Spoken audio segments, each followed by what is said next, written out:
Hi, welcome back guys. This is your friend, Cabbage Head Fanfics, back with amazing fanfiction. This is the series of What If Deku Had Jinx Quirk. Now before starting, please give this video a like and subscribe to the channel if you want more videos like this. Now let's get into the fanfic. When Midoriya Izuku woke up that morning, he had already known it was going to be a bad day.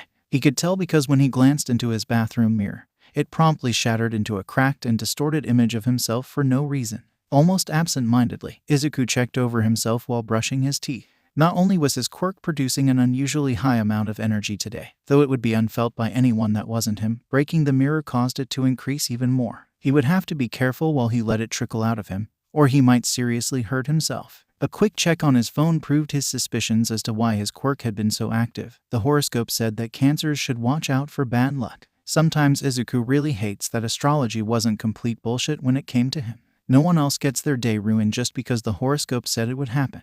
But there was still a smile on his face as he looked into the broken mirror. Seeing it reminded him to keep his spirits up. Mom, I'm leaving for school now. And, the mirror broke again. Sorry, it's okay sweetie, that's why we bought so many extras. Have a nice day. His mother stopped in the middle of her morning prep to give him a quick kiss and soft smile. I love you dear. Izuku smiled back at her brightly. Love you too, Mom. Despite the earlier omen, it was just another day for Midoriya Izuku on his way to school. The sun was shining. The birds were singing. The grass at the edge of the sidewalk was just so green, it almost made him want to stop and smell the flowers. The smile on his face was just as bright as his surroundings. But then he just barely dodged out of the way of falling bird poop, gifted graciously to him by the aforementioned singing birds. And in his attempt he stepped on a wayward rock, which caused him to trip and hit his head on the concrete. Sitting up from his fall with a groan, Izuku felt the back of his head. It didn't seem to be bleeding, and he succeeded in missing the bird poop. So overall, he'd call this one a win. The smile returned to his face. It was just another day for Izuku, but sometimes navigating through his life could get difficult. That's just how it is when luck isn't on your side. Izuku had learned many lessons when his quirk first appeared. The first was that all men were not created equal. The second was that some people were born into this world lucky and others were born into it unlucky. Or as the more common saying went, some were born lucky and some were just lucky to be born. The third thing that Izuku had learnt was that he was born unlucky. And that wasn't him being dramatic, he was quite literally born unlucky. That's what his quirk turned out to be. His quirk, Jinx, produced a constant amount of bad luck which he could either inflict on himself, specific targets, or just let permeate the area around him like he was a cursed charm. He preferred to keep his quirk inflicted on himself, rather than accidentally cause trouble for or hurt other people. This led to him facing a constant stream of various but small misfortunes in his everyday life. Tripping, stepping in animal droppings, oversleeping, missing the train, broken mirrors, glasses, plates, electronics, the list was endless, so it was better if he just didn't keep track of it all. Sometimes, he felt like his quirk might be affecting him even when he turned it off. His mother swore up and down that he wasn't the reason why Dad never came back. But he's pretty sure that was a lie. No one wants a child that's essentially cursed. No one except Mom, that is. And it was only her existence that reminded Izuku that there was still fortune in his life, even with having a quirk like Jinx. It's not even the misfortune caused by his quirk that gets to him, it's just everyone else's reaction to his quirk that does. If everyone accepted it like his mom did, then he would be happy even with all the bad luck he had to deal with. But even through all of this, he kept a smile on his face. Most of the time it didn't feel like a real smile, but sometimes it was, like when he was with Mom. He didn't let the misfortune, both from his quirk and his lack of positive social interaction as a consequence of it, cause his smile to fall. Because if he did, then he would simply never smile at all. The thing he loved most about All Might was the way the hero could smile in even the most dire of situations.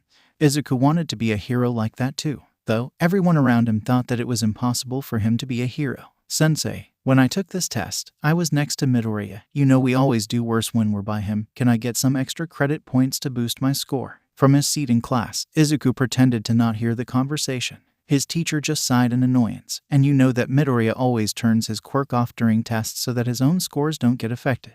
If you guess an answer wrong, it's not because of his quirk, but you don't really know for sure if he's keeping it off. What if it was on and that's why I did bad? In the end, his classmate was given a small amount of extra credit in an attempt to compromise, just as most of the people who were by Izuku during tests got. The teachers didn't believe it was worth the effort to put up with their needling in the name of Izuku's honor when they could just put a stop to it by giving up a couple of points. It usually didn't change their grades by much, but they still went through the motions just to get their boost. The only person that didn't was his childhood friend that was no longer a friend, Kaken.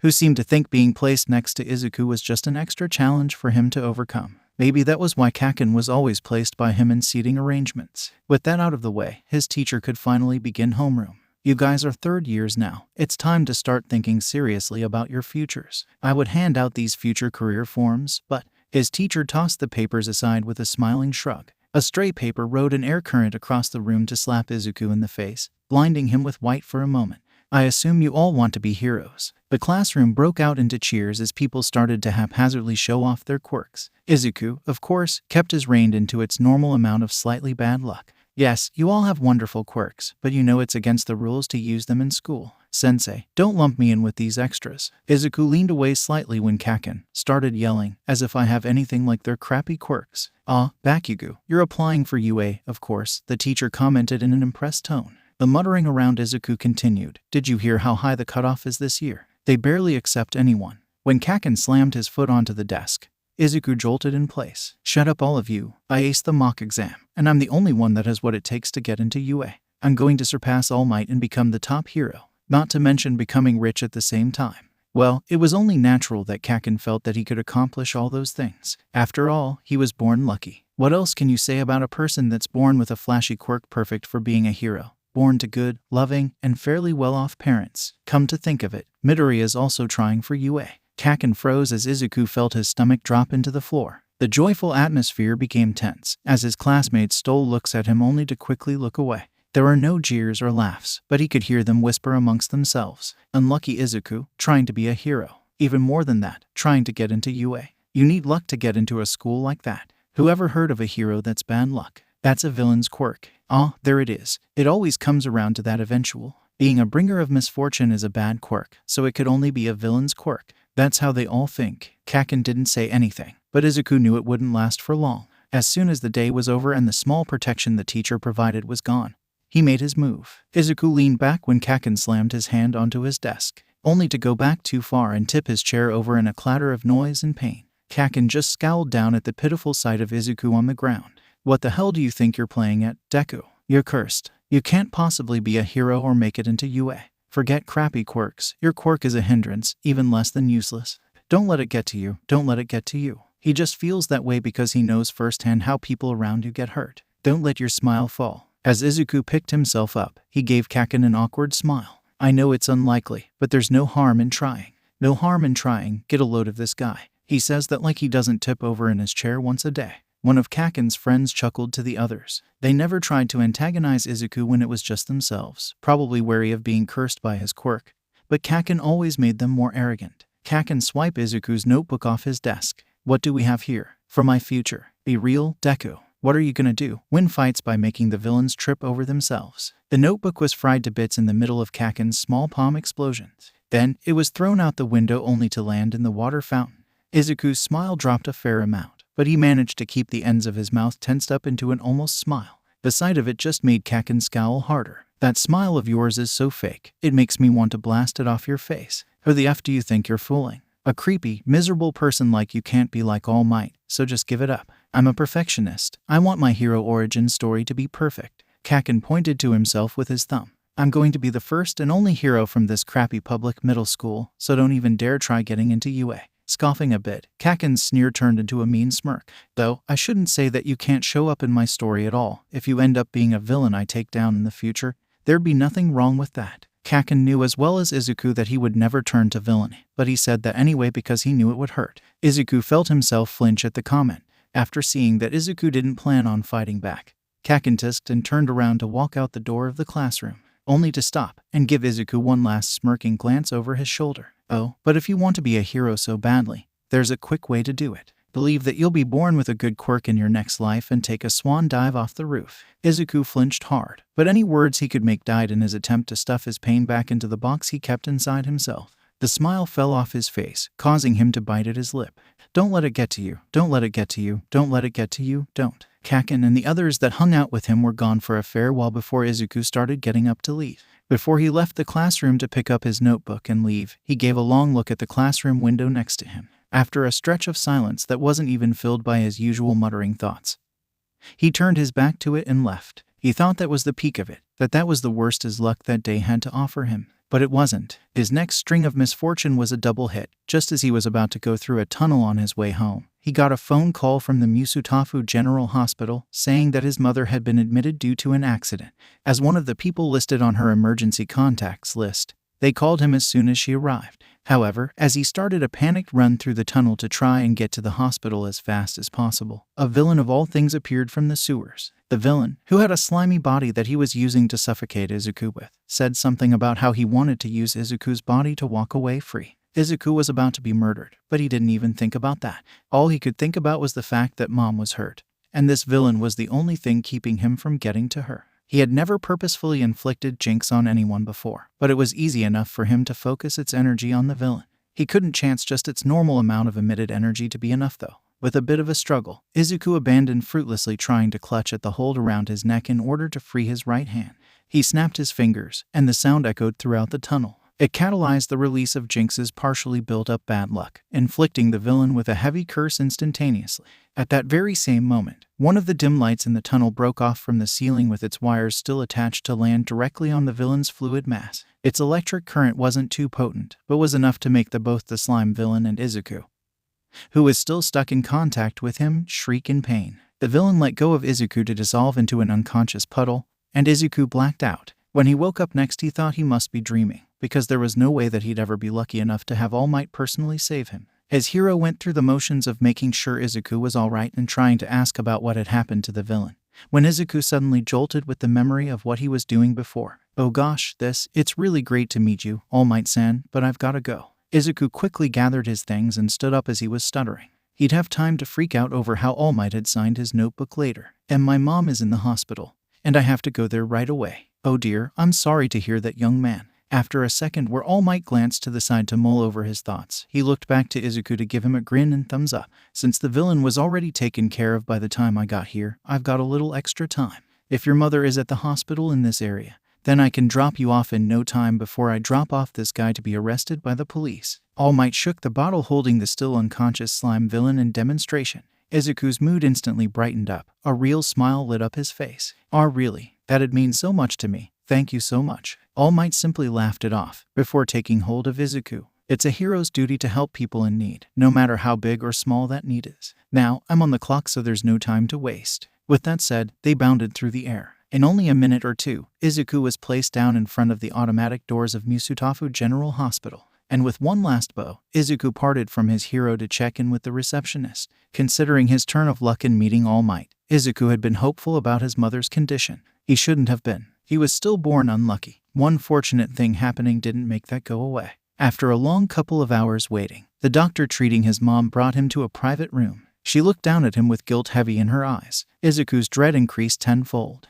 "What happened to your mother was a random incident. A drunk driver swerved into the road on a red light when she was in the middle of crossing. Midoriya Izuku was still alive when she was brought in, but her condition was bad. We did everything we could, but the extent of our techniques and quirks can only go so far. Whether a patient makes it through or not sometimes depends on luck. And in this case, luck wasn't with us today." The doctor placed a gentle hand on Izuku's shoulder, and she quietly said, "I'm very sorry for your loss." Izuku wasn't smiling at the time, but he still felt his smile shatter into 1,000 pieces, just like the mirror from that morning. When Shinso Itoshi woke up one morning, it had started out as a normal day for him. The foster family that he lived with, which consisted of 3 other foster kids and the foster parents, the Harukas, who decided to open their home for fostering due to lacking their own children, made friendly but wary small talk with Hitoshi during breakfast. Then he and the rest of the kids walked to school, with the 2 kids around his age and headed to the same middle school as he was. They walked ahead of him in their own separate group of friends while he walked alone.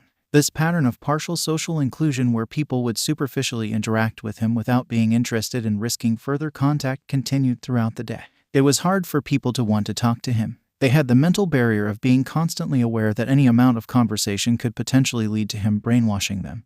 Despite the fact that he'd never use his quirk for bad reasons like that. He's already accepted that was just how people reacted to his quirk, though. But then things changed up a bit when Hitoshi returned to the household, and the Harukas brought all the kids together for a discussion. "We're going to be accepting another foster child soon, as we're the closest family available to where he's going to school. However, there are some details about him you should be aware of," Haruka Nori explained hesitantly, before glancing at her husband to cue him in. Natsume, who was in the same grade but not the same class as him, eyed the two suspiciously. That's almost exactly what you said when Shinso joined. Is this another kid with a villain quirk? Hitoshi perked up at that, even as the other two children, a boy who was a year younger than him, Fuki, and an elementary school girl, Aki, became visibly nervous. Natsume-chan, you shouldn't say stuff like that. In front of Shinso, Hitoshi mentally finished for Haruka Naru when the man took a quick glance at him. He cleared his throat and continued where his wife left off. Midoriya Izuku was only just recently put up for fostering. He's been going through a lot lately, so you shouldn't be rude to him. It's just that he may bring some additional difficulties due to his quirk. It's called Jinx, and it makes bad luck. There's actually a quirk that makes bad luck. Man, that's unlucky. Fuki looked apprehensive at his own accidental pun.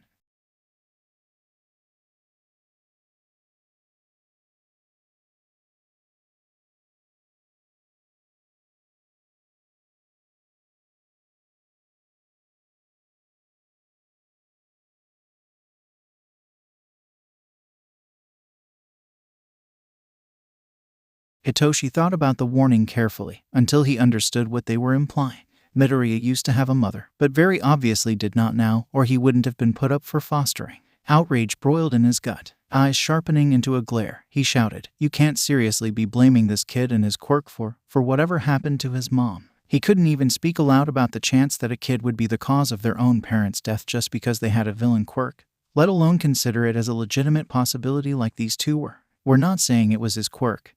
There's no proof of that. Haruka Naru held his hand out as though in surrender, trying to appease Hitoshi. But the fact of the matter is that his quirk causes accidents. And what happened to his mother was a major accident. A car accident is an awful lot of bad luck. If it was his quirk, it certainly wasn't intentional on his part. But regardless if it's just a coincidence or not, we want you kids to be safe around him. Why would you accept someone with a quirk like that in the first place then? Natsume complained while crossing her arms. Because someone has to take him. In the end, he's just another child in need like the rest of you. Haruka Nori tried to give them a kind smile. We'll work around his quirk just like Shinso's. Things will be fine. Hitoshi couldn't handle it anymore. He abruptly stood up from his seat in one of the dining room chairs to slink back to his room. Little Aki shied away from him in her own seat at the sight of his simmering anger. He muttered to himself while leaving, "There's no way things will be fine if you're talking shit like this behind his back." About a week later, Midoriya Izuku was brought to the family. He had fluffy green curls that matched eyes, and wore a bright smile on his lightly freckled face as he cheerfully introduced himself. Even though they must have met Midoriya a couple of days ago at the very least, the Harukas still seemed relieved at the positive demeanor Midoriya carried himself with, especially when compared to Hitoshi's personality. The rest of the kids seemed to look over him with new considerations in their minds, wondering how a boy like this could have a bad quirk. Hitoshi himself hadn't wanted to get his hopes up that Midoriya might actually want to hang out with him unlike everyone else in the family, but they still formed in his mind anyway. At first the positive attitude had disappointed him, since he assumed it was a sign he was more of a normal person than a villain quirk person. But when Midoriya jumped into an enthusiastic conversation on Hitoshi's quirk as soon as it was mentioned to him, those hopes returned. Midoriya didn't even seem to hesitate when it came to both mentioning Hitoshi's quirk and talking to Hitoshi, like everyone else usually does. He didn't even mind that he had to share his room with someone now due to the limited number of bedrooms, since it was with someone like Midoriya.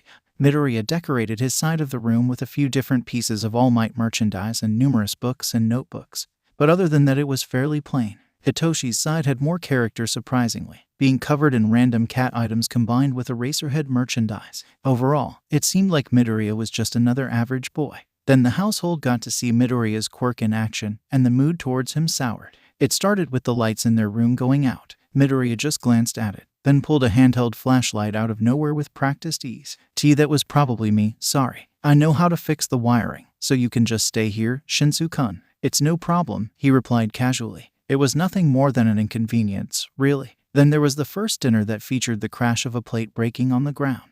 Midoriya winced while pulling out a dustpan and brushed to sweep it up. After failing to recognize the set, Hitoshi realized that it was Midoriya's pan and brush instead of the Haruka's. I am so sorry. I try to use plastic plates instead occasionally, because of that. Haruka Nori frowned at the broken shards, giving Midoriya an apprehensive glance. Hitoshi could tell she was displeased, but she didn't mention it. It's fine, just be more careful next time, Midoriya-kun. Then Natsume did poorly on her homework. And honestly there was no way that was Midoriya's fault, but she yelled at him for it anyway. I am sorry, but I really make sure to avoid you guys when you're doing school stuff, so that wasn't me. Bullshit. I've never done this bad on an assignment in my life. T has to be you. It really wasn't. Hitoshi put himself between the two of them before the girl could go on any further. Lay off him, Natsume. It's not his fault you suck at algebra. Don't talk to me like that. Creep. Natsume cut herself off and stared aimlessly in Hitoshi's direction when brainwash kicked in. He forcefully pointed towards the hallway that connected the living room to the bedrooms. Go back to your Eniki's room. Natsume did an about-face and followed his instructions. Whoa. Hitoshi turned his head back to see Midoriya looking up at him with shining eyes and a grin. Your quirk is so great, Shinso-kun. It'd be super useful for a hero to have. You would be able to resolve conflicts without any physical confrontation. In a time where collateral damage is such a major cause of concern for the industry, that's a huge advantage. What did you say? Hitoshi could hardly hear the rest of Midoriya's rambling. He was too focused on how he must have heard that wrong. You mean what I said about the hero industry? Resolving conflicts. How your quirk is great and suited to hero work. That, Hitoshi cut Midoriya off without even knowing what he wanted to say. All he could do was avert his eyes from Midoriya's. No one else thinks that way about it? Oh, I understand that. A hand reached forward to gently hold Hitoshi's. But really, your quirk does have great potential for good, Shinso-kun. It's not a hindrance like mine is. When Hitoshi turned his eyes back to Midoriya, he was still smiling, but it wasn't like it was just a moment ago. It was a smile that didn't match the dulled, empty look in his once bright green eyes. It was the smile he wore when Natsume yelled at him, or when he dropped his plate, or when the lights went out. It was the same smile he wore on his face every day, even that first day when he first joined the house. The only time he had seen the smile that Midoriya had been wearing previously was when they had that first conversation about Hitoshi's quirk. Oh, it's not that he's actually happy, it's that he's lying. Hitoshi was only able to notice after seeing what Midoriya looked like when his smile was honest. Things continued like that with minor bad luck for a few weeks. Then one morning, Midoriya looked into their bathroom mirror. The mirror completely shattered for no reason. Midoriya's smile changed as he looked into his distorted image. It looked so strained that a person with a knife stuck in their gut might have given a better effort. Haruka Naru came running at the sound of the mirror breaking. What was Midoriya? After seeing no obvious injuries and assessing what happened, the man glared at the still frozen Midoriya. You know how much those mirrors cost. Even if you can't help the other stuff, at least try not to do this much damage to our house. Haruka halted his rant when Hitoshi roughly lugged the man out of the bathroom by his arm. When he looked at Hitoshi in surprise, Hitoshi quietly hissed at him. Does it look like he's in the right state of mind to be getting screamed at right now? The man glanced back to Midoriya, who was still just staring into the mirror without any sign of noticing that someone had been shouting at him, and winced. I suppose not. I'll take care of him, so just leave. Okay, Shinso-kun. You're the one that knows him best. Hitoshi hadn't thought about it like that. He just wanted to get the man out of the way before he could upset Midoriya any further. He hadn't the faintest idea on what to actually do to help him now. When Haruka left, Hitoshi hung in the doorway of the bathroom and called out to Midoriya. When the other didn't acknowledge him, Hitoshi crept into the room to stand beside him and carefully tapped his arm. Midoriya jolted in place and whipped his head to the side to stare at Hitoshi. He dropped his smile and started nervously stuttering. I'm so sorry. I didn't mean to break it. I know it's expensive. It's fine, Midoriya. I'm more worried about how you were acting weirdly just now. It's just that. Midoriya trailed off as he glanced back at the broken mirror. Breaking mirrors causing bad luck. When it comes to my quirk, it's more than just a superstition. It's a bad omen. The last time it happened was when it was the day that Mom.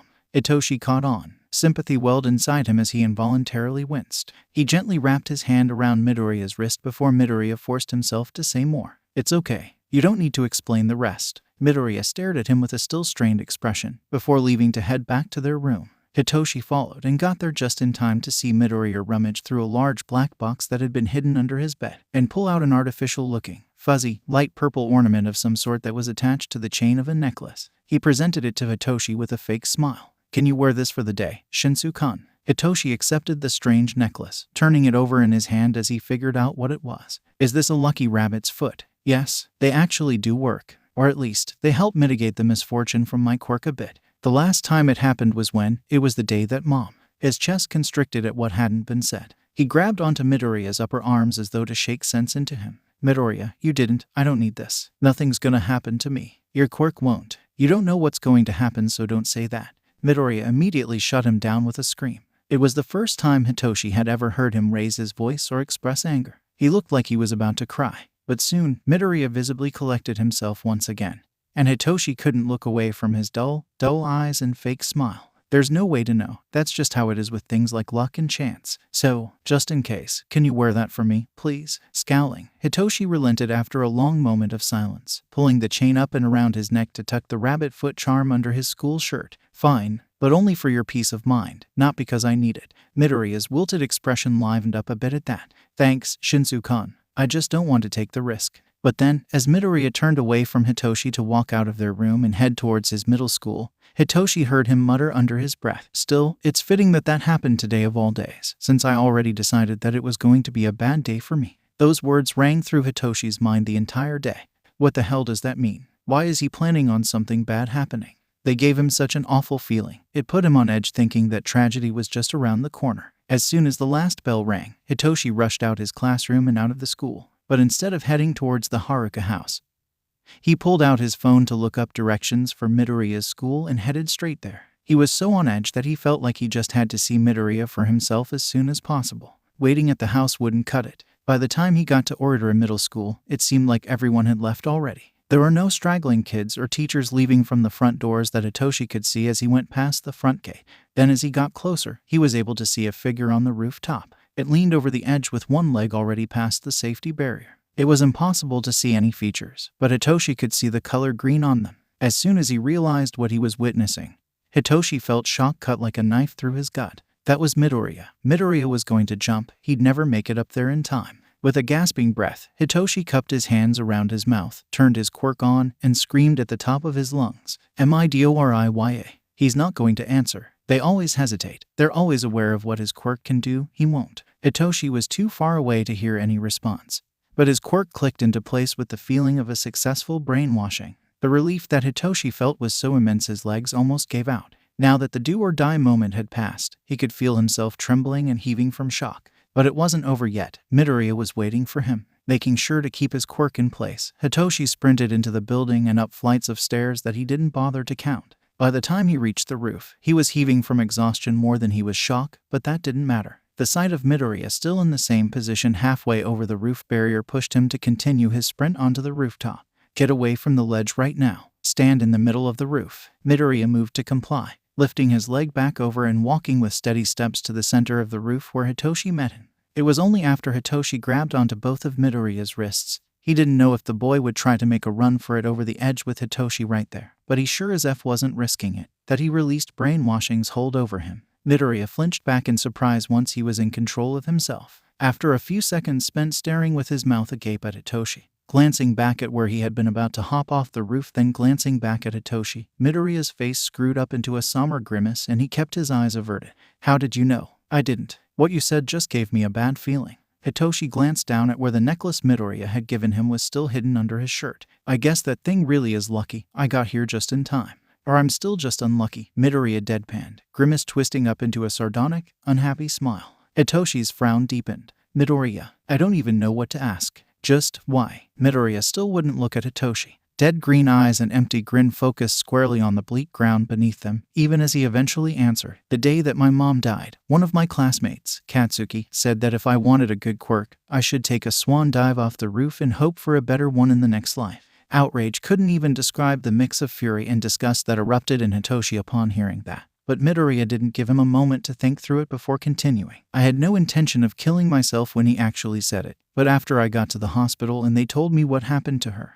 that it was an accident, and that she needed luck she didn't have to survive." Midoriya broke down even further, unable to keep even a smile of sarcasm as his face visibly fell into despair. Tears began pricking at the corner of his eyes. "I knew it was my fault, my quirk's fault." "It wasn't your fault." Hitoshi immediate replied. "You weren't with her, right? Does your quirk even let you affect things when you're not there?" "It doesn't, but she's lived with me my whole life. I must have surely cursed her." "That doesn't make any sense. You're just assuming the worst because that's what people have told you." Midoriya finally glanced up from the ground, only to give Hitoshi a watery glare. "You think it was just a coincidence that a horrible accident happened to the mother of a child who literally brings misfortune everywhere he goes? That she just happened to be at that specific intersection, where that specific drunk driver was going through? That's how it's like for every other person whose parent died like that. I heard Iki's parents died in a car accident also. Do you think that's not a coincidence? That someone cursed them?" The sudden revelation threw off Midoriya. After processing what he was told, Midoriya's anger died down to be replaced with sympathy. "And no, of course not.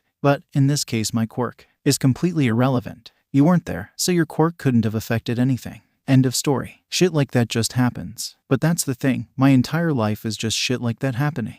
Because of my quirk. Midoriya's voice broke, and the dam holding back his tears broke with it. The wrist Hitoshi was still holding trembled violently. Midoriya's next sentences came out more like sobs. It's just one bad thing after the next. It gets in my and everyone else's way. No one wants to sit next to me during tests. No one wants me on their team during contests or competitions. Everyone knows I'll just sabotage them if they interact with me. Even Katsuki didn't want anything to do with me after he got hurt in an accident caused by my quirk. And the only person that wanted to be with me, the only person that loved me, died in an accident that was probably caused by my quirk. I don't think I'll be reborn and get a different quirk if I jump. I just can't handle it anymore. It's too hard. Watching the sobbing and grieving boy in front of him break into pieces, just like the mirror from that morning, Hitoshi's heart echoed Midoriya's pain. He wasn't a touchy-feely person, but pulling Midoriya closer into a firm hug came naturally. Face pressed into Hitoshi's shoulder, Midoriya shook in his arms. Hitoshi couldn't stand seeing him like this. He needed to do something to help. But how do you give back someone's will to life? That kind of thing just can't be given. I'm sorry for everything, Midoriya. Hitoshi tried to find something. Anything that Midoriya could latch onto. Isn't there anything you want to do with your life, though? Any dream you have? And don't discount stuff people say you can't do. A cracking hiccup answered him. I wanted to be a hero. If I just used Jinx on villains instead of myself, then it'd be fine. But I can't even save myself. I can't be a hero and save other people. And even more than that, it's just not enough anymore. Midoriya's fingers grasped hard at Hitoshi's back. Being a hero was everything I ever wanted, but that's not enough. A fleeting hope isn't worth this. It can't fill the loneliness or the hole where Mom used to be. I can't use that as a reason to want to stay. He can't find his own reason, fine. Hitoshi will have to give him one for now, so that he can be sure Midoriya won't try to off himself as soon as he looks away. Midoriya finding his own reason can come after that. But what is there for Hitoshi to give him? He doesn't have anything to give in the first place, other than himself. It's probably not a healthy solution, but it's the only thing Hitoshi had to offer at the moment. I always wanted to be a hero too. That's why I'm applying to UA. Even though a person with a quirk like mine becoming a hero is such a long shot. It's gonna be a hard road for me, outnumbered by hero and training kids with flashy, good quirks, having to prove myself twice as much as them. You said before that you think my quirk would be a good quirk for a hero. Do you think that I could be a good hero? Do you want me to be a hero? Those questions, seemingly unrelated to Midoriya's mental state, helped to calm him down. Midoriya only had a slight sniffle when he answered, "Of course, I think you would be a great hero, so I would want you to be a hero if that's also what you wanted." Hitoshi pulled away slightly, so that Midoriya was forced to look up at his hard stare. Then if you really don't have anything else to do with your life other than give up on it, if you don't have a good enough reason to stay, why don't you just dedicate it to me instead? Midoriya furrowed his brows in confusion. What do you mean? I mean that. With all the problems I'm going to have to deal with trying to be a hero, I'd be nice to have someone by my side to help me out. You can be a hero, so even if you can't believe in your own dream anymore, this wouldn't be just about that. You'd be helping me reach my dream if we both helped each other out trying to become heroes together. And if we're together facing similar prejudice, then you won't be alone anymore either. Let me be your reason. In the end, it didn't matter what exactly Midoriya stuck around for. As long as he was alive, he could eventually live for himself as he should. But Hitoshi almost couldn't believe what he was saying. He's never been confident about his chances for becoming a hero. He hasn't been worth much to anyone since his dad died. And yet here he is claiming that helping him become a hero is worth something. That even if Midoriya didn't value his own life, Hitoshi's was something he should value enough to live for. How much more conceited could you get? He's never asked this much from anyone before. He's never been so bold before, and yet here he is. All because he didn't have anything better to give Midoriya. Midoriya's still watery eyes started to shine. You would really promise so much to me. Commit to staying with me. When you could just hand me off to be put on suicide watch instead. Hitoshi gained a slight but dark scowl. I don't trust any of the authority figures we usually have to deal with to actually inspire you to want to live, rather than just physically keeping you from dying. Society doesn't deal well with people who have the kind of quirks we do. I don't know how much of a better job I can do, but surely I do better than that. But you really don't need to do any of this at all. You barely know me, so why would you go so far for me? I think whether or not you know a person is irrelevant when you're trying to save someone. And I don't like that you want to die. You understand me and actually talk to me. I'd miss you if you were gone. It was embarrassing to speak so honestly, but it needed to be said. Midoriya needed to know that there was at least one person who'd mourn for him, that wanted him to stay. Midoriya stared at him with something close to bewilderment. Then after a long, nervous moment of silence, he smeared away his tear streaks and gave a wobbly, okay as in, I won't try again. And I'll help you become a hero. The last sentence was declared with pride. Midoriya stood up a little straighter, earnest determination filling him. If it's for someone else's sake, then I think I can do it, Shinso-kun. Hitoshi sighed in relief. That's good. Also, you can call me Hitoshi. If an extremely personal situation like this isn't enough to elevate someone to a first name status,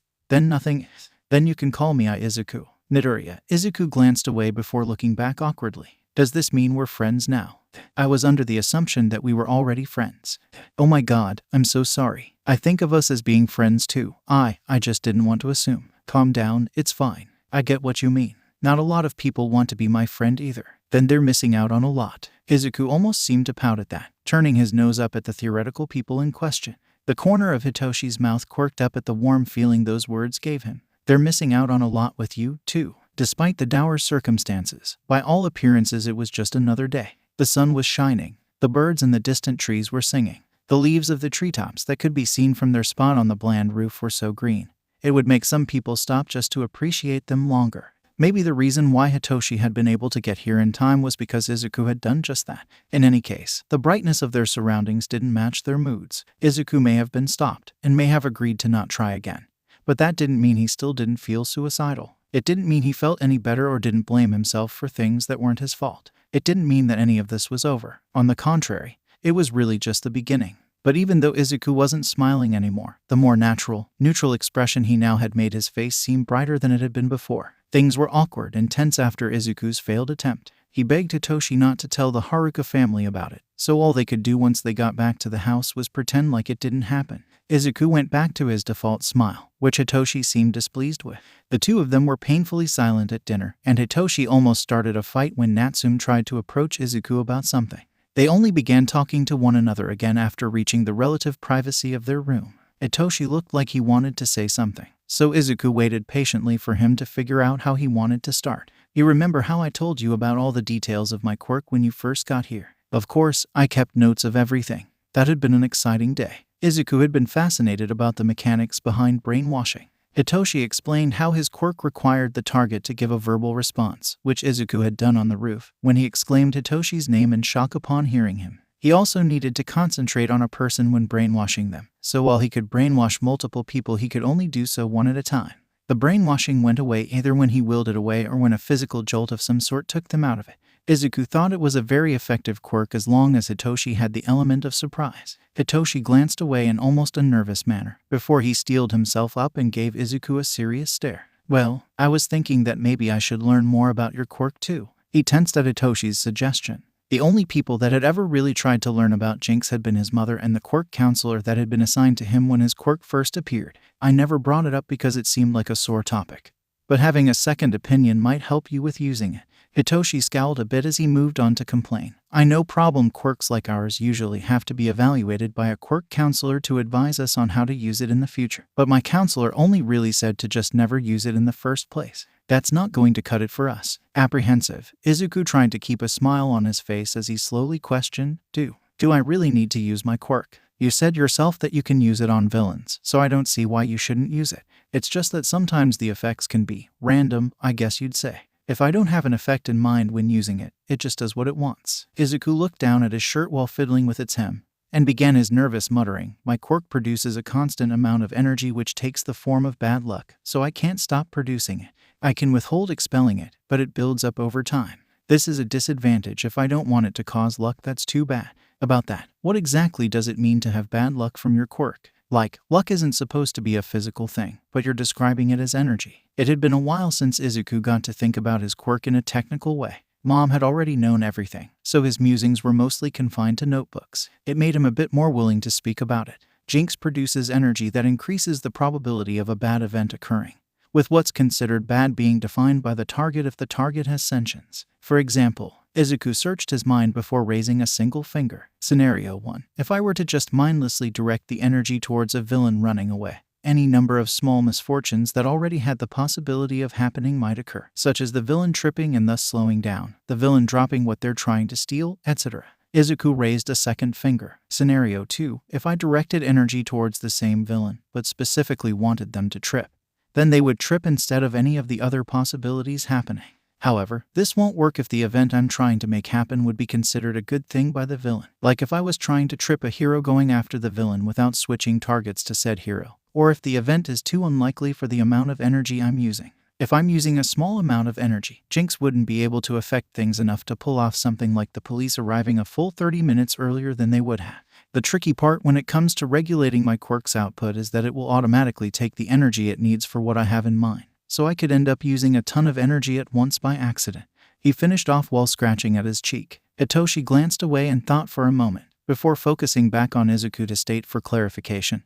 But you would be able to get around those things if you used your quirk on the hero instead, or if you had more energy available. Yes to both. But the police arriving early is an event that would actually require a lot of things to happen. Stuff like the traffic towards the incident lightening up by a lot. The traffic lights not turning red on them a lot so they don't have to slow down to force their way through an intersection. Maybe even a hero that can assist them in going faster showing up. Therefore, it's an event that would require a lot of energy to make happen. I can build up more energy by not using my quirk.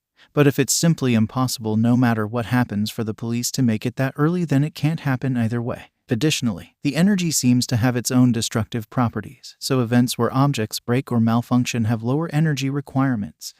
Your quirk actually has a scientific basis then. It's not as supernatural as it sounds. The corner of Izuku's mouth quirked up into half a real smile, and waved his hand in a so-so manner. It has a logical foundation if you know how it works, but it's not completely scientific, I'd say. There should be no reason for things involved with superstition to affect it if that were the case. But those things do have an effect. Right, how does that work then? Hitoshi asked while fiddling with the rabbit's foot charm. He had yet to take it off. Basically, things that are thought to be lucky make it harder for a bad event to occur. So more energy would be required for the same event if my target had a luck-inducing item.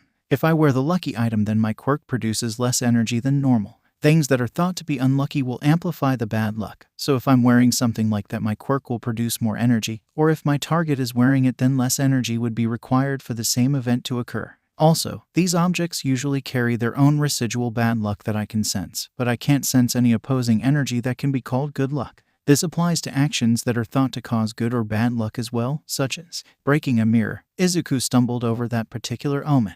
The half-smile on his face dropped. They have an accumulative effect too, so the more unlucky items I have or actions I'm performing, the more energy I accumulate. You have a very thorough understanding for someone who dislikes their quirk. Well, I've had to work around it my whole life, so I just picked up all of this and took note of it. Fidgeting in embarrassment, Izuku unconsciously glanced at his bed away from Hitoshi and admitted, I also find the superstitious aspect to be sort of fascinating. So I studied it and experimented with it a bit.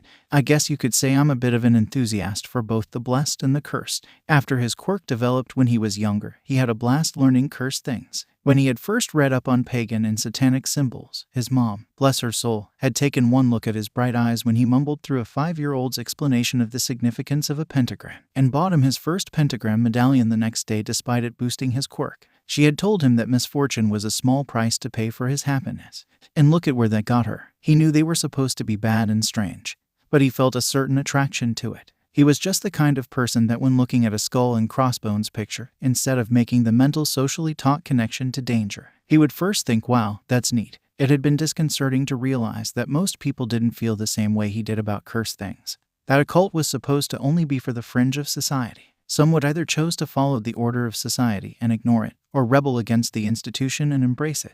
Alternatively, his interest in blessed religious objects was usually received positively. But he supposed by its very nature, that was just what it was meant to be. If superstitions were universally believed, then they wouldn't be superstition anymore. They'd be declared either science or religion. Like how Wicca is supposed to be a religion, but it's considered as more of an occult interest because it isn't widely accepted. However, that was a debate best left to inconsequential internet forums. To Izuku's delight, Hitoshi affirmed his feelings by responding, I guess that makes sense, yeah. There's a lot of stuff that would go into it since that's decided by culture. How does that even work? Hitoshi furrowed his brows in confusion.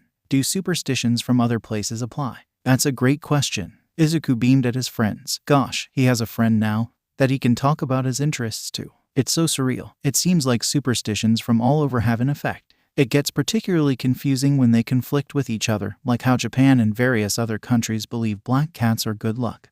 But for various Western countries they're bad luck. So what are they for your quirk, good or bad luck? I think it depends on the personality. The personality of the cat, Izuku clarified. The ones that are nice to me are bad luck, and the ones that avoid me are good luck. So maybe it's more how they view me as a result of their luck rather than it being personality-based. In that case, I have no idea how it's decided.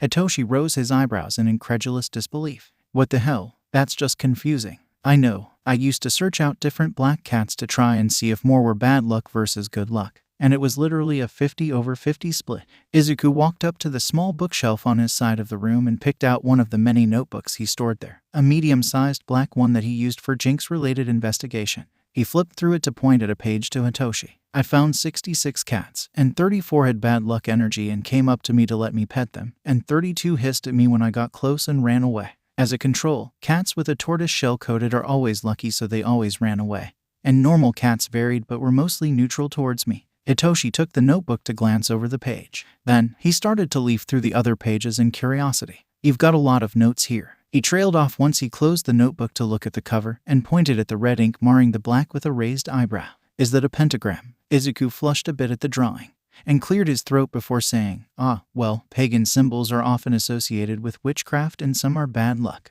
In the context of Wicca, pentagrams are more of a neutral force with different interpretations, but because society associates witchcraft with being bad, this makes it slightly unlucky. An upside-down or inverted pentagram, as it's called, is considered a satanic symbol, and those are all major bad luck according to my quirk for the same reason. Horseshoes and Christian crosses are like that too. Actually, right side up it's good luck, but if they're inverted it's bad luck. For horseshoes it's said that the luck will fall out that way, and an inverted cross is also a satanic symbol. Wait, so if I hold it like this? Izuku watched as Hitoshi turned the notebook upside down, causing the amount of energy he could feel coming off it to increase. Then it's even more unlucky. Yes, exactly. That's kinda weird, but it's also kinda cool. Izuku's breath caught in his throat at that. No one had ever called his quirk cool before. Do you have more of this kind of stuff? Hitoshi glanced down at where Izuku's black box was hidden under his bed. With great hesitation, Izuku bent down to take it out and reveal its contents. It was a plain-looking box, but the inside was anything but. All sorts of random occult-related or spiritual talismans were inside, from good omens to bad. Among the most prevalent were his dreamcatcher, bags of salt, horseshoes, crosses, omikuji New Year fortunes, Amamori protective amulets, Western Wiccan talismans, satanic charms, and of course, fake rabbit's feet. Izuku fidgeted in place slightly. I usually put some of this stuff around my room to help ward off my own bad luck. But it's sort of a weird thing to do, so. Izuku. Hitoshi placed a hand on his shoulder, causing him to flinch a little, and gave him a serious look. I couldn't care less about how you decorate your side of the room. You could literally put a picture of Satan up and I wouldn't care. Go for it. Once Izuku realized Hitoshi was being genuine, a true smile bloomed on his face. The two of them worked together to hang up a horseshoe right side up so that it was in a U shape on the wall next to Izuku's bookcase, along with a large cross and a great blessing omikuji. Izuku had to stop for a moment to look at it fondly. The black painted kanji on stark white paper was familiar. I can never manage to pick out these fortunes. I barely get the smaller blessings even when I turn my quirk off. This is one Mom gave to me. She'd get them more than just New Year's time though, so I think she was just making them herself. Catching a glimpse of Hitoshi frowning at him, Izuku realized he wasn't smiling anymore and forced a smile back on his face. I'm sorry, I didn't mean to bring down the mood. Izuku, it's okay to be sad. Thank you for telling me about your mom. Hitoshi placed a hand on his shoulder, but when Izuku looked at him, his gaze was averted. I know I haven't said anything about how I ended up here, but you could probably guess. I only had my dad cause my mom didn't want anything to do with me. And he left before his time when he got sick. That kind of pain. It's not something you can ignore. Thank you, Hitoshi-kun. It's okay to be sad. He had never thought about it like that before. It was all about staying strong, keeping a smile on and your spirits up even when things get rough. That's how All Might did it, at least. And Izuku had always wanted to be like All Might. But isn't it pointless to try to emulate All Might when Izuku was the furthest thing from him, outside of outright being a villain? Izuku dealt with this internal problem the way he dealt with all his internal problems, by pretending it wasn't there. He had Hitoshi move on to helping him put up a dreamcatcher made with delicate string and artificial light green feathers and beads over his bed. Explaining Jinx would sometimes give him bad dreams if he didn't stop it from releasing energy before he fell asleep. Often he purposefully kept it running though, as bad dreams were a safer outlet for the bad luck than having to let out more in the morning because it built up. He promised that he would make one for Hitoshi, too. There's no need for that. Also, you should probably get used to building it up on purpose now. It will help a lot in hero training if you have more to use, right? That made Izuku pause. He glanced at Hitoshi's earnest purple eyes before looking down at his All Might covers. The fake All Might's face was in a wide smile as always. Hitoshi-kun, are you really sure I should try to become a hero? Especially by trying to get into UA. There was silence. Then Hitoshi gently took his hand. Izuku looked up in surprise as Hitoshi led him to his side of the room and guided him into sitting down on Hitoshi's cat paw-covered bed. Hitoshi sat down beside him and only then released his hand and asked, "Why are you asking that?" "Well, not only am I still uneasy about using Jinx, but UA is a very competitive school, you know." Izuku empathetically gestured his hand towards his friend.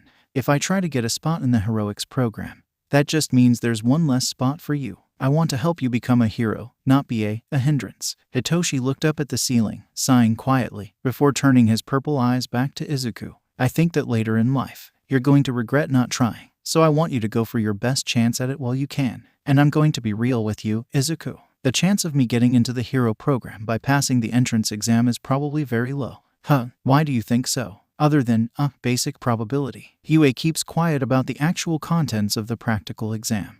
But one thing that's general knowledge is that it's combat-based, and that flashy, physical quirks have the greatest advantage. Eraserhead is on their staff, and one of the only things that's known by the media about him is that he's against the setup of the exam because of this. Eraserhead himself wasn't able to get into the heroics department until later because of that. Oh, I do remember reading about that online. Actually, so you don't think brainwashing will do you any good for the exam because of that? Izuku scowled down at his lap. When it came to other people's misfortune, he never tried faking a smile. He glimpsed at Hitoshi's face out of the corner of his eye. His friend looked unhappy with what they were talking about, his eyebrows furrowed with frustration. It made Izuku mutter out loud, "It's ridiculous though. Your quirk is great at anti-personnel conflict, and dealing with villains is a major job for heroes. Just because you aren't blowing stuff up doesn't mean it's not an effective hero quirk." Hitoshi stared at him for a second, stunned the same way he had been when Izuku had mentioned this previously, before his face relaxed and the corners of his mouth came up in a small smile. The sight of it made Izuku feel a little warmer, happy that he was able to help Hitoshi be happier.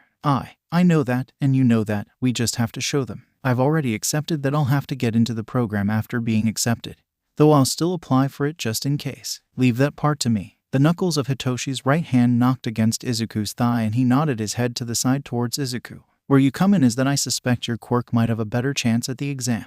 Really? But it's not. It's not what people would call a hero's quirk, but it has an actual physical effect on stuff. The only way my quirk helps me is if I'm against a person. You don't have that limitation." Face screwing up, Izuku mumbled, "Yeah, but that's only because it destroys stuff. And there are plenty of heroes whose quirks destroy stuff. Just look at All Might." Hitoshi pointed at Izuku's own All Might poster. "His quirk can literally demolish buildings, and he's number 1. Regardless of the bad image associated with bad luck making it a villain quirk, your quirk still has the advantage that destructive quirks are usually favored for combat." "I never thought about it like that. But all that means is that I might get into the program while you don't. But that's a good thing if I don't get in," Hitoshi explained. "That means that you can learn at the pace of the rest of the heroic students and help me catch up with the material I'm missing. Since UA is such a tough program, there'll probably be at least one student in our year that gets dropped. Just make sure that it's not you and we'll be good." Oh, I get it now. That's actually a pretty good idea." Izuku cupped his chin as he turned the plan over in his mind. And while he didn't mention it, Hitoshi's mention of Izuku not getting dropped made him realize that he could do that on purpose. If it looks like no one's getting booted and Hitoshi caught the teacher's eyes enough to get transferred, Izuku could just bow out and transfer to general education. It was the perfect way to clear a spot for Hitoshi. Of course, Hitoshi wouldn't accept that plan, so Izuku couldn't talk about it with him. But in his eyes it was a definite option. It also would only work if Izuku got accepted through the entrance exam. Izuku smiled at the boy next to him. "In that case, I'll definitely try to get in so I can help you, Hitoshi-kun." To his confusion, instead of smiling back, Hitoshi frowned at him. "Listen, clearly, smiling is supposed to be your thing. But when you're with me I only want you to smile when you actually mean it. I don't like it when you feel like you need to pretend to be happy. Just be honest with me, I can take it." Izuku let his smile drop. His expression twisted to match the dissatisfaction he felt for himself. "Okay, I don't know how well I'll be able to do that, though. That's just what I always do." "That's fine. Just do your best to break the habit. That's all I need." Hitoshi patted his knee, and his face relaxed into a more neutral expression. Hitoshi seemed pleased to see it. "So while we're still sharing, Are there any more boxes hidden under your bed full of unusual objects or anything like that?" Hitoshi joked with him, but it just made Izuku's face flush with embarrassment. Actually, it's not anything like that, but..." Hitoshi raised his eyebrows. "Oh, come on now. Don't just leave it at that." With stiff movements, Izuku walked over to his good-sized clothing dresser with Hitoshi following in curiosity. He opened a drawer on the right side. It was filled with colorful clothing and t-shirts that were labeled with the names of other shirts. "I've seen you wear those plenty of times." "Yeah. Yes, well, these are my clothes for when I'm trying hard to put up a strong front, you know. And these?" Izuku opened a drawer on the left side. The only discernible feature that could be seen was black. "Are for when I'm feeling honest with myself, which is never nowadays," he didn't add on. Well, black's a good color on a lot of people, but you're very compartmentalized about this." Hitoshi gave Izuku a once-over out of the corner of his eye, probably thinking about how Izuku's coping mechanisms weren't very good. That was already obvious though, or he wouldn't have had to stop Izuku from jumping off a building. Hitoshi hummed a bit, then shrugged. "Well, if you wear black when you're being honest, then wear more black when we hang out." Izuku's head swerved to the side to give Hitoshi a surprised look. You want to hang out with me?" "Yeah, I thought we already covered this with the friend thing." "All right. The last time I hung out with someone was when I was in daycare though." "What do people do when they hang out?" Hitoshi shrugged, but from the way his mouth pinched and his shoulders became hunched, Izuku, though he might be a little embarrassed. If I know. I haven't hung out with anyone since I got my quirk. The two of us are really well suited for each other." With a chuckle that was more like a snort, Hitoshi smirked and drawled, "That's certainly one way to put it. Yeah, both of us can be hopeless together now." Izuku gave his own chuckle at that, and he found the corner of his mouth curling up into a slight but real smile. They talked for a while after that about everything and nothing, until they suddenly remembered that just because Izuku had almost died that day didn't mean they no longer had homework.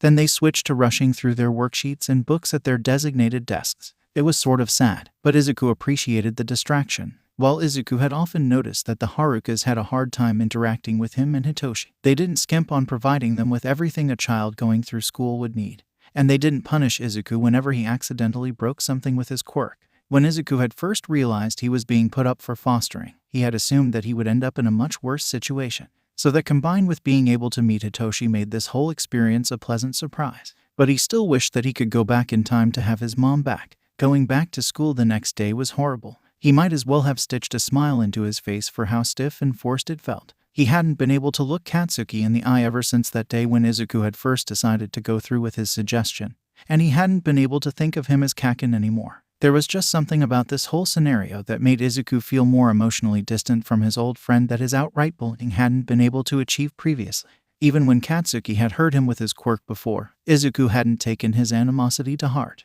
It was only after Katsuki told him to kill himself without even caring what effect his words might have. It was only after realizing that he does want to die and what Katsuki's words had done to Izuku's self-worth that Izuku took it to heart. While Katsuki probably noticed his increased avoidance, Izuku reminded himself to call him Kaken every time they spoke, or rather, every time that Katsuki growled at him to complain about what Izuku was doing, so he didn't think Katsuki realized that something had gone horribly wrong with Izuku's life.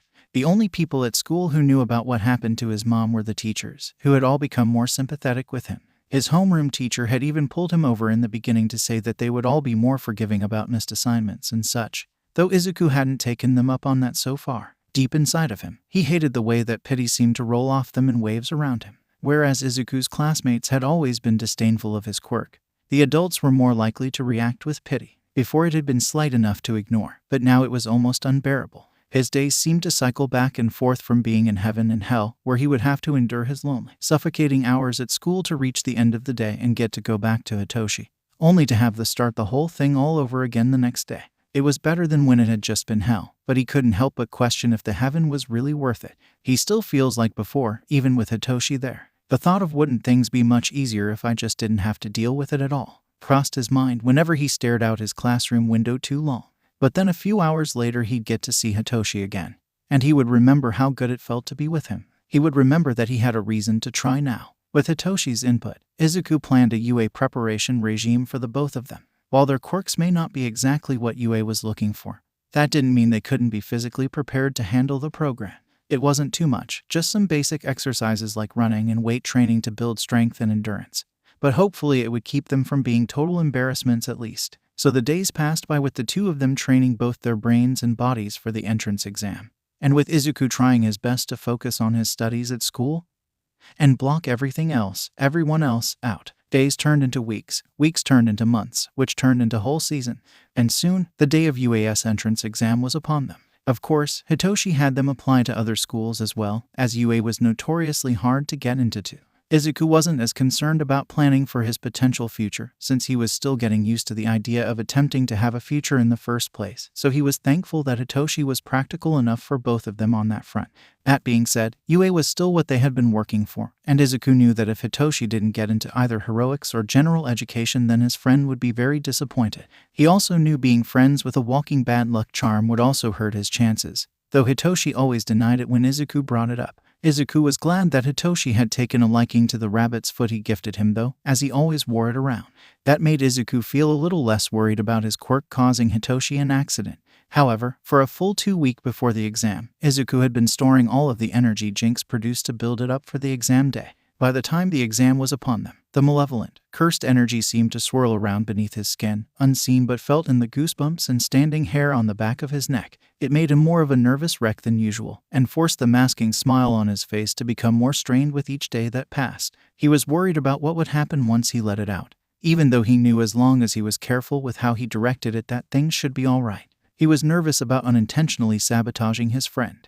He was nervous about unintentionally killing his friend, but he knew that Hitoshi wouldn't want to hear that, so he didn't mention it. As it turned out, there was one thing that he hadn't even thought to be worried of that in hindsight he really should have been, because it was a thing that actually had a high probability of happening due to Izuku's luck. And it did happen. What the hell are you doing here, Deku? Didn't I tell you not to bother with trying for UA? A smile was instantly etched into his face, but he kept his eyes demurely on Katsuki's approaching feet. "Ah, Kaken, do you have a problem with us, bastard?" Hitoshi's voice, deepened further than usual with anger, cut into the conversation with deadly precision. It made Izuku think of an executioner preparing his guillotine's blade. Izuku found the nerve to glance up, and caught sight of the equaling piercing glare Hitoshi was giving Katsuki. "Who the F are you? Stay out of this." Katsuki's shouting suddenly cut off as brainwashing took hold of his mind. Hitoshi pointed at UA's shiny, window-covered and weirdly shaped building, where countless examinees were filing into. "Go get ready for the exam and leave us alone."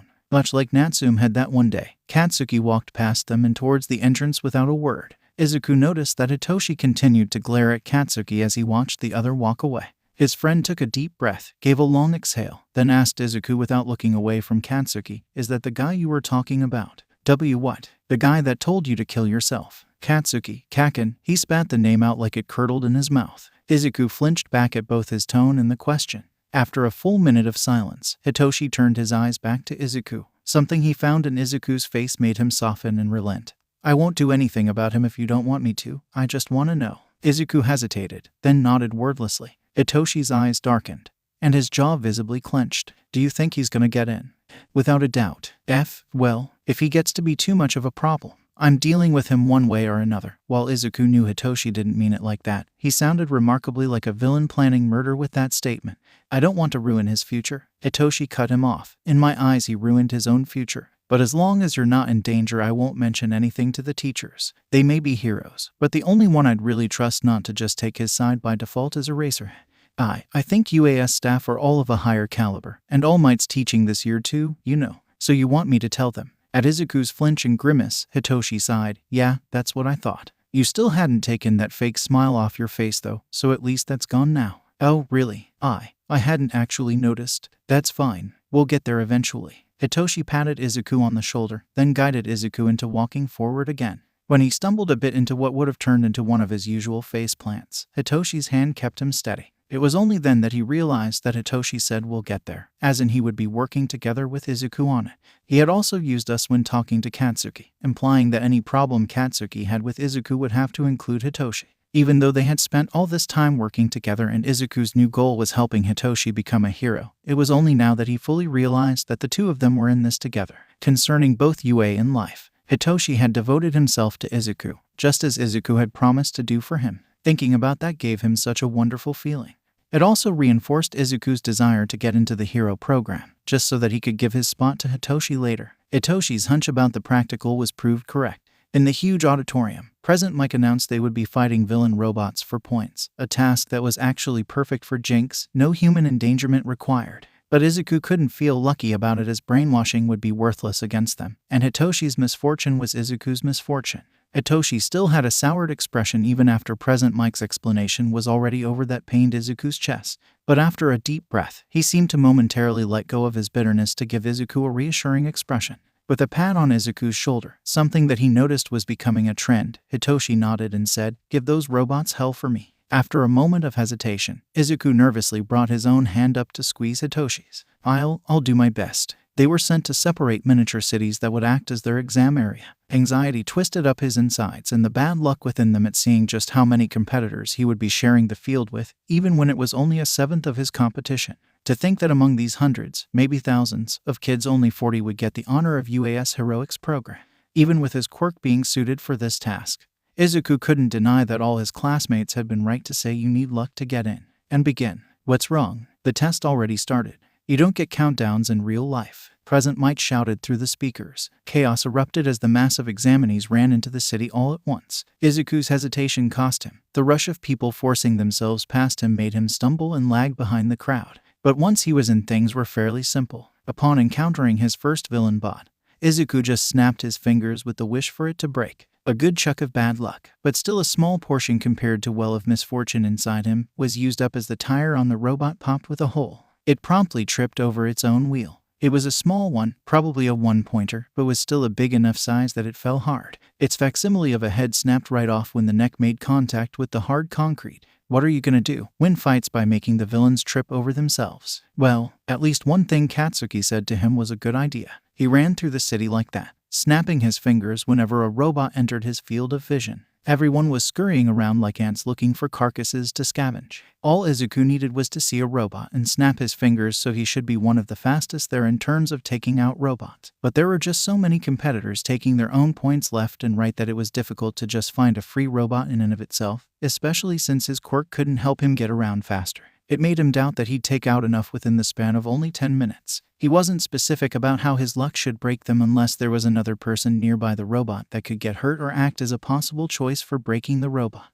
This increased the amount of options that could occur and therefore increased the probability of the event occurring, thus used less energy from his quirk. It also led to some rather random ways of robot destruction. Most often was a simple short fuse that led to the robot powering down, or the robot tripping and breaking. Then there were robots that exploded, presumably by some internal malfunction that Izuku had no idea.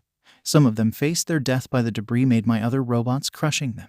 The ground outright collapsed under one robot, probably his fourth robot, as the bad luck associated with the number of deaths would help boost his bad luck. That Izuku presumed got destroyed upon landing, but couldn't confirm due to how deep the hole was. How did that even form? In comparison, his lucky seventh snap was much weaker than average. A non-essential part of the robot broke. Ironically, the increase in luck was unlucky for him, as the robot was already upon him. He froze up at the thought of how much it will hurt to get hit by it. But then the robot started float into the air, only to crash down to earth unceremoniously. "Release," panted a girl with short brown hair. She had been behind the villain bot. She rushed up to him and asked, "Are you all right?" Izuku stared at her stupidly. "Why, yeah, thank you. It's no problem. Be more careful, okay?" With that said, she rushed off. He had to force himself to move on to searching for his next target. There was just no time to contemplate how someone had actually paused in the middle of an important exam to help him like that, though she did benefit from it by destroying the villain bot. Come to think of it, these robots are probably supposed to be really sturdy. You would expect more situations like snap number 7 to happen.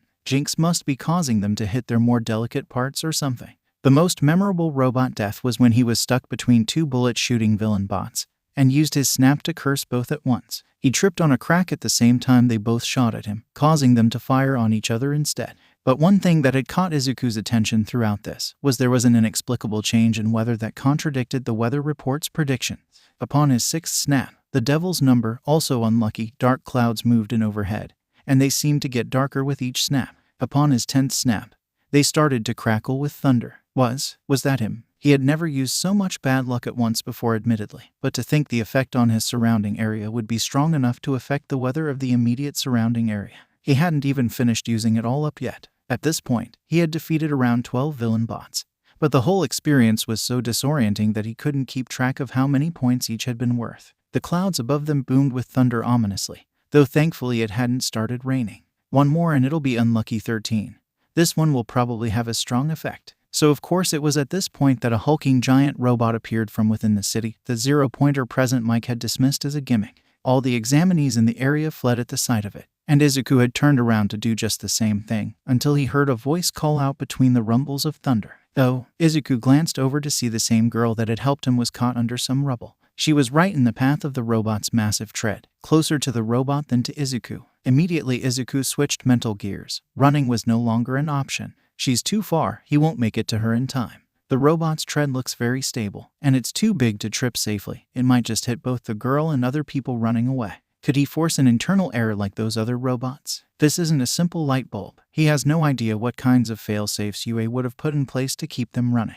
Can he still cause it to malfunction if he's that vague about what the effect is supposed to be? What can he do? What can he do? What the hell do you think you're playing at, Deku? You're cursed. You can't possibly be a hero or make it into UA. Forget crappy quirks. Your quirk is a hindrance, even less than useless. He's just a curse anyway, so how could it even be possible for him to save a person? Above him, Izuku caught sight of a flash of lightning within the clouds, followed by loud thunder. The sight of the bad omen derailed his self-deprecation. The probability of being struck by lightning is higher for tall, metal objects that can act as a rod, and it is very unfortunate. Izuku took a deep breath that reached for what was now about a week's worth energy inside him, held out his right hand, and snapped the whole well away, cursing the zero-pointer. His only thought was lightning. As though it was an act of the gods, a lightning bolt came down from the dark heavens to electrify the giant villain bot. It lit up like a tree on Christmas. But Izuku knew this wasn't due to any gods or fate, it was just bad luck. Izuku and probably everyone else was forced to look away from its painful brightness. However, the moment was over as fast as lightning usually is. Thunder roared through the area less than a second later as everyone stopped to stare at the now charred robot. Izuku waited with bated breath to see if it would continue moving. It didn't. What the hell was that? Present Mike exclaimed into the speakers, maybe accidentally, before a buzzer sounded. Oh, time's up, kiddos. Test's over. Ignore the bizarre weather and proceed off the field. Unless you're hurt enough that you need to stay put. Our very own recovery girl will be out to treat you momentarily. Izuku ran over to the girl, who was still staring at the robot behind her in shock. Are you okay? Why, you didn't feel any of the lightning, right? After pushing the rock off her leg, Izuku helped pull the girl up. She stared at him with wide eyes and a gaping mouth. Thanks, but was that because of you? Why, yeah.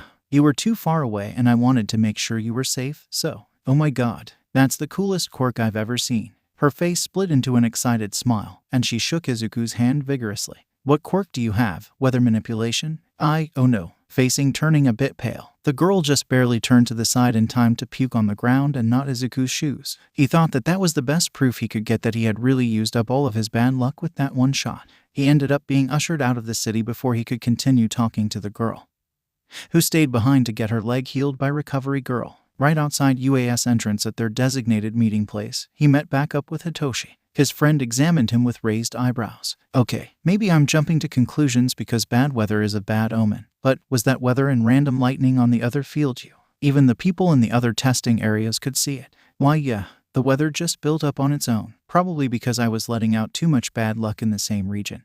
And for the lightning, my target was a giant robot, so it worked out better than expected. Hitoshi stared at him in stunned silence for a moment, before he gave a growing, smiling chuckle.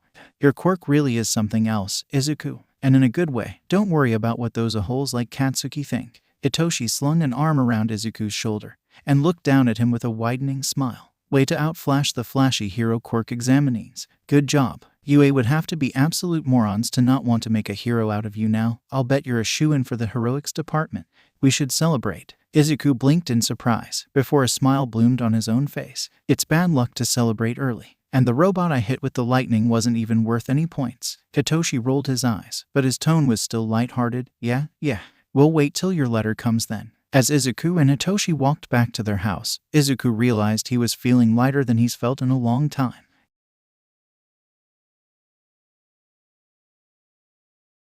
Did the Jinx kid really just summon a frickin' lightning bolt? That's sorta extreme for just bad luck, ain't it? Snipe questioned incredulously to the other teachers. They made various noises of vague agreement, but Toshinori just watched the freckled boy shown on the monitors in contemplation. He remembered him, of course, the poor child that had been caught up with a villain when he needed to get to the hospital to see his mother. Toshinori hadn't been sure that he'd make it in time before his quirk failed him. He was lucky that it hadn't. Toshinori had been busy this year. With his body becoming a ticking timer, he had to find a successor. After some careful thought, he decided to meet the suggestion that his ex-sidekick had sent his way by Nenzu, Tagata Mirio.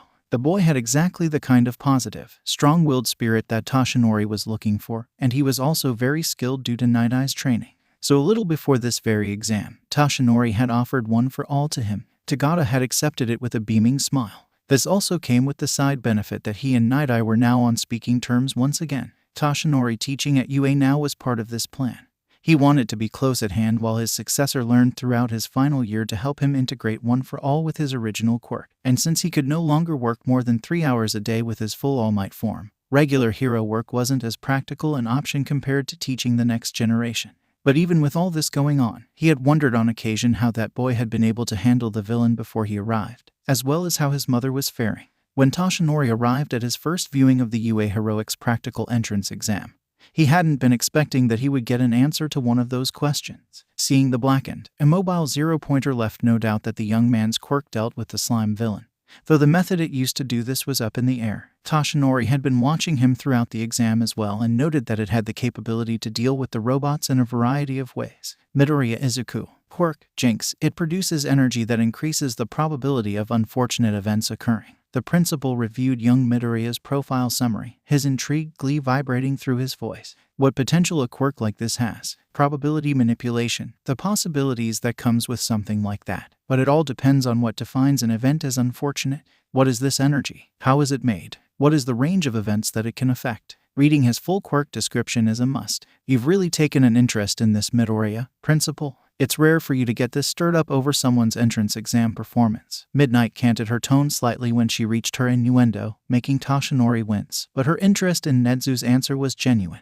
Toshinori also wanted to hear it. Principal Nezu nodded his head towards Midnight. My apologies, but quirks like his are some of the most captivating to learn about. They take concepts that we only have an ideological understanding of, such as luck, and bring it into the realm of physical definition. Not only that, but he makes for a promising student and hero. Logically he does, yes, but a quirk like his will be looked at poorly by the general public. Like how black cats are sometimes killed by people that think they're unlucky. Eraserhead spoke up for the first time since the viewing had started. His voice was a gruff but composed thing, matching how he had been sitting in his seat with horrible posture. However, his eyes had never once lost focus on what was going on during the exam. Then that will be a hurdle we have to prepare him for. It's not like villainous heroes can't be successful. They even made a ranking for heroes that look more like villains. Ectoplasm is on that list, and he's a wonderful example of a hero. The principal nodded his head towards Ectoplasm in recognition, who nodded back. He then steepled his paws as a slightly mischievous chuckle rose out of his small body. And Midoriya Izuku's already passed his first hurdle, hasn't he? I'm certain you'll watch over him carefully, Eraserhead. Toshinori caught the implication that the boy would be assigned to Eraserhead's class, as he was sure Eraserhead himself did. The man stared at Principal Nezu with dark eyes narrowed in suspicion. From Toshinori's understanding, students were usually assigned to either Class A or Class B at random. Higher-scoring students tended to lean towards Class A assignment. But UA does mix it up so that the top 20 examinees aren't all in Class A. Singling out a student to be given to a particular class was unusual. Was the principal just taking into account how guidance for Midoriya's quirk would be better suited for someone with Eraserhead's background? Or was there something else he was seeing from this setup that Toshinori was missing? But either way, it seems like young Midoriya has the kind of caring mindset that All Might looks for in heroes. He looks forward to meeting the boy again. With the end of the exam came a carefree time for Izuku. He rode the slight high that came with knowing that his quirk was capable of saving people. After the exam, Izuku walked through the city with Hitoshi on an outing, both of them having figured out that this was an acceptable hanging out activity. And in the middle of explaining his unusual idea of getting ear piercings, in order to wear cross-shaped earrings that would help either mitigate or enhance his luck depending on their orientation, they started browsing through a knick-knack shop. Izuku absolutely loved those shops that sold random but charming decorations, as there was almost always something there that doubled as a good or bad luck charm. It was there that Izuku found the perfect talisman to gift Hitoshi. As soon they got home, Izuku presented bag holding the item that he had clandestinely purchased and hid in his backpack. Here you go, Hitoshi-kun. I got this for you as a congratulations for your hard work. Hitoshi blinked at it before accepting the bag. You really didn't have to. As he took out the item, Hitoshi trailed off. He looked at the cute cartoony beckoning cat figure in his palm. It was just the right size to be held in a single hand. You can put that on your side of the room to ward off the bad luck, and it'll still match your cat theme, Izuku explained needlessly. Hitoshi stared at it for a long while, to the point that Izuku got worried. Do you not like it? I can get you something that's not luck-related if you want. The other quickly shook his head. No, it's just... Placing the cat down, Hitoshi pulled an identical-looking bag out of his backpack, and Izuku immediately saw where this was going. Hitoshi awkwardly presented the bag to Izuku, who took it from him gently. I was going to wait until after you got your letter to give this to you, but now feels like a better time. Izuku peeked into the bag. It was the same exact beckoning cat he had gotten Hitoshi. He burst out in laughter at the sight. Haha, looks like we've found the perfect combination of both our interests. Looks like it. Yeah, Hitoshi chuckled back. A residual smile was still on Izuku's face as they both placed their cats on their bedside tables,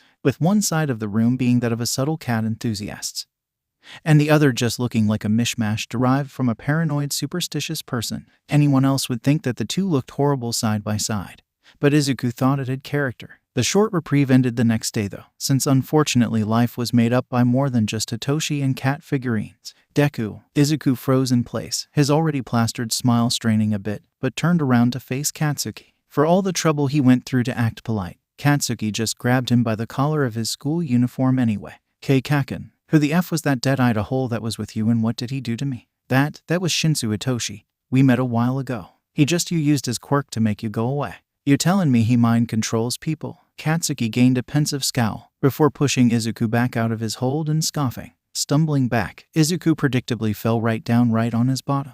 Well, I guess it doesn't matter. If he can't pass the practical, then he's not a threat. As he was slowly picking himself up, Izuku had to suppress his own scowl from replacing his smile. Even if he can't pass the practical, he could still get into heroics later. The sports festival especially is a way students from other departments can get noticed and transferred. And if that happens, he'll be another extra competing against me just like everyone else. I'll show him his trick won't work on me a second time. Then, Katsuki gained a suspicious look on his face, as though he had just thought of something. How do you know that guy anyway? Izuku paused, thinking over his answer carefully. Up until now he had been content to let Katsuki stay ignorant about what happened. It was an emotional mess he would rather not deal with, so the less of his peers that knew the better. But now that there was a good opportunity to tell him, Izuku felt somewhat obligated. Kaken had liked his mother when they had still been friends. He actually knew her, so Izuku should tell him, right?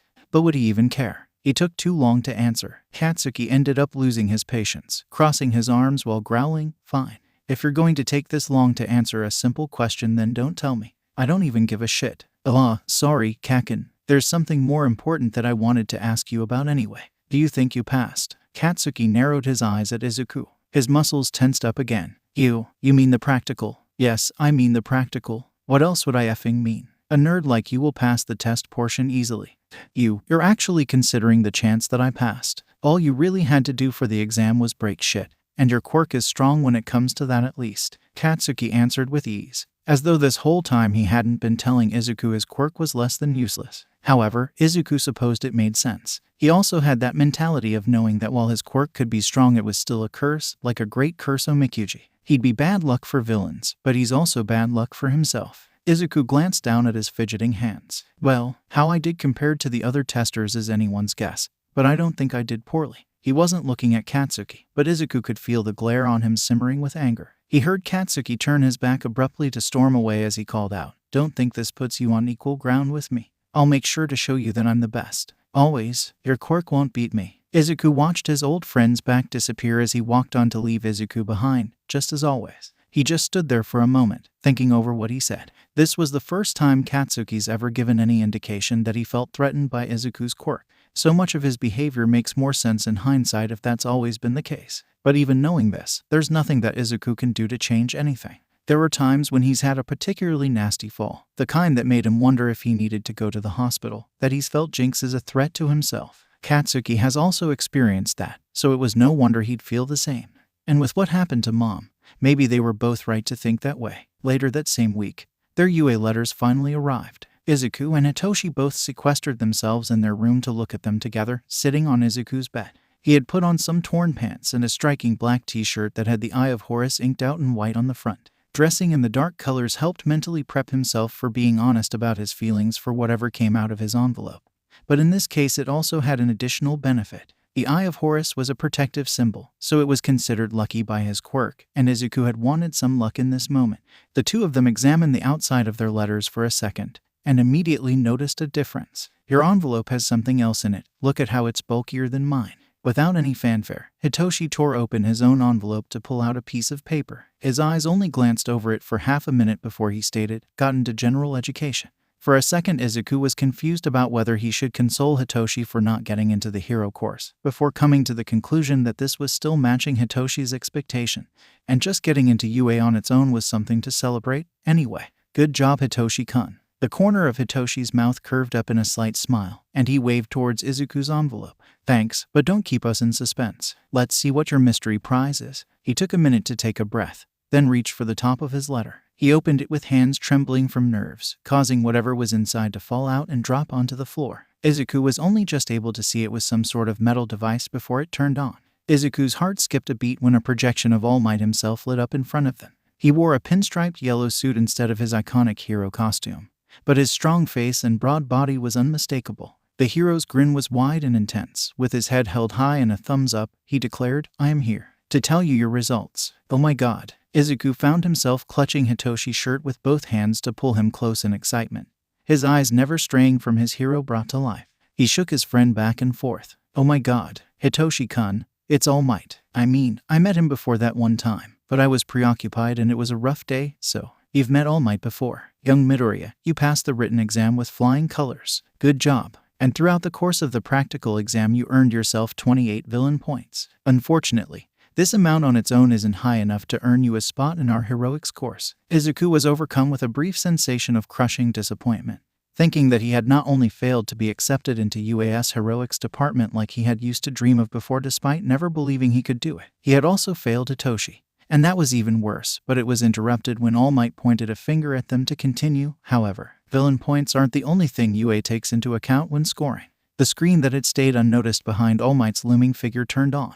Izuku first recognized the scene it played as being of the fake city testing area, indicating this was probably footage of the exam. He was proven right when his own image appeared on the screen. The Izuku he was watching snapped, only for the robot to recover and still be mobile. What he hadn't seen previously that the camera focused on, though, was the brown-haired girl's face of surprise at the sight of the robot about to attack Izuku, and subsequently, her coming from behind to touch it with her hand, sending it floating into the air. She brought the fingertips of her two hands together to send it crashing to the pavement.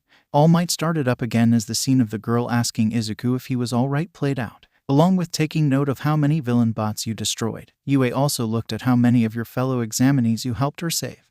In a cutthroat test like this, taking the time to assist one of your competitors without knowing that there's benefit in doing so acts as a test of character. UA doesn't just want good fighters, they want good heroes. Uraraka Ochako here protected you from the villain bot. Though it may have been to her mutual benefit of getting the 3-pointer, the judges still granted her 10 rescue points for it. And as for you, All Might pointed at the screen as the scene changed. It now showed the two bright lightnings striking down on the 0-pointer. The camera then switched to focus on the girl, Uraraka, who after squinting her eyes away from the light, turned back to look up at the burnt-out towering robot and all. With your successful rescue against such a large threat, without the benefit of points and for the sake of one kind competitor, you received 60 rescue points. This brings your total up to 88 points, the highest score of the exam. Congratulations, young Midoriya. You're not only admitted into the heroics department, you are also now the student representative of your year. All Might's smile gleamed as he stuck out a thumbs up towards him. That's what I call plus ultra. What? Holy crap. Hitoshi reacted before Izuku could fully process what was said. He started gently patting Izuku on the cheek, but Izuku just continued to stare blankly into space. Earth to Izuku, you still with me? How many fingers am I holding up? This can't be right. Hitoshi snapped his fingers in Izuku's face until he was forced to turn and look at his friend. Now that he had his attention, Hitoshi raised his eyebrows at him. I'm pretty damn sure that UA wouldn't be wrong about your test score. Izuku protested, but I'm not. I can't. I'm not first place material. How is it even possible for me to be the number one examinee? In this case, I'd say you are first place material, since it's like All Might said, UA is looking for good heroes. And you'd be a good hero, because you look out for people. Hitoshi stuck his thumb at the now powered off projector. What kind of hero school wouldn't value a student that saves someone? But even if that's the case, who ever heard of a hero that's bad luck? Who effing cares? Hitoshi finally yelled out. He glared down at Izuku in frustration. You didn't need luck to get admitted. Izuku scowled down at his lap, before looking back up to set the look upon his friend. But luck is important for being a hero. There's more behind that than just superstition or prejudice. It doesn't matter how good a hero is. All it takes is one unlucky moment and they could be killed or get seriously injured, or even worse, get other people killed instead. Even if my quirk could be used for heroics, it's not logical to invest in someone with increased risk. All of the fight seemed to leak out of Hitoshi in a sigh. His eyebrows screwed together as though Izuku's words had glued them into a lasting expression of discontentment. After leaning back to plop onto Izuku's covers and stare at the ceiling, Hitoshi muttered, "Even if that's what some people think, you're hardly the only person in the world that has unlucky days. And people thinking that your presence will curse them is illogical in itself. It's not like you don't know how to properly direct it or withhold it.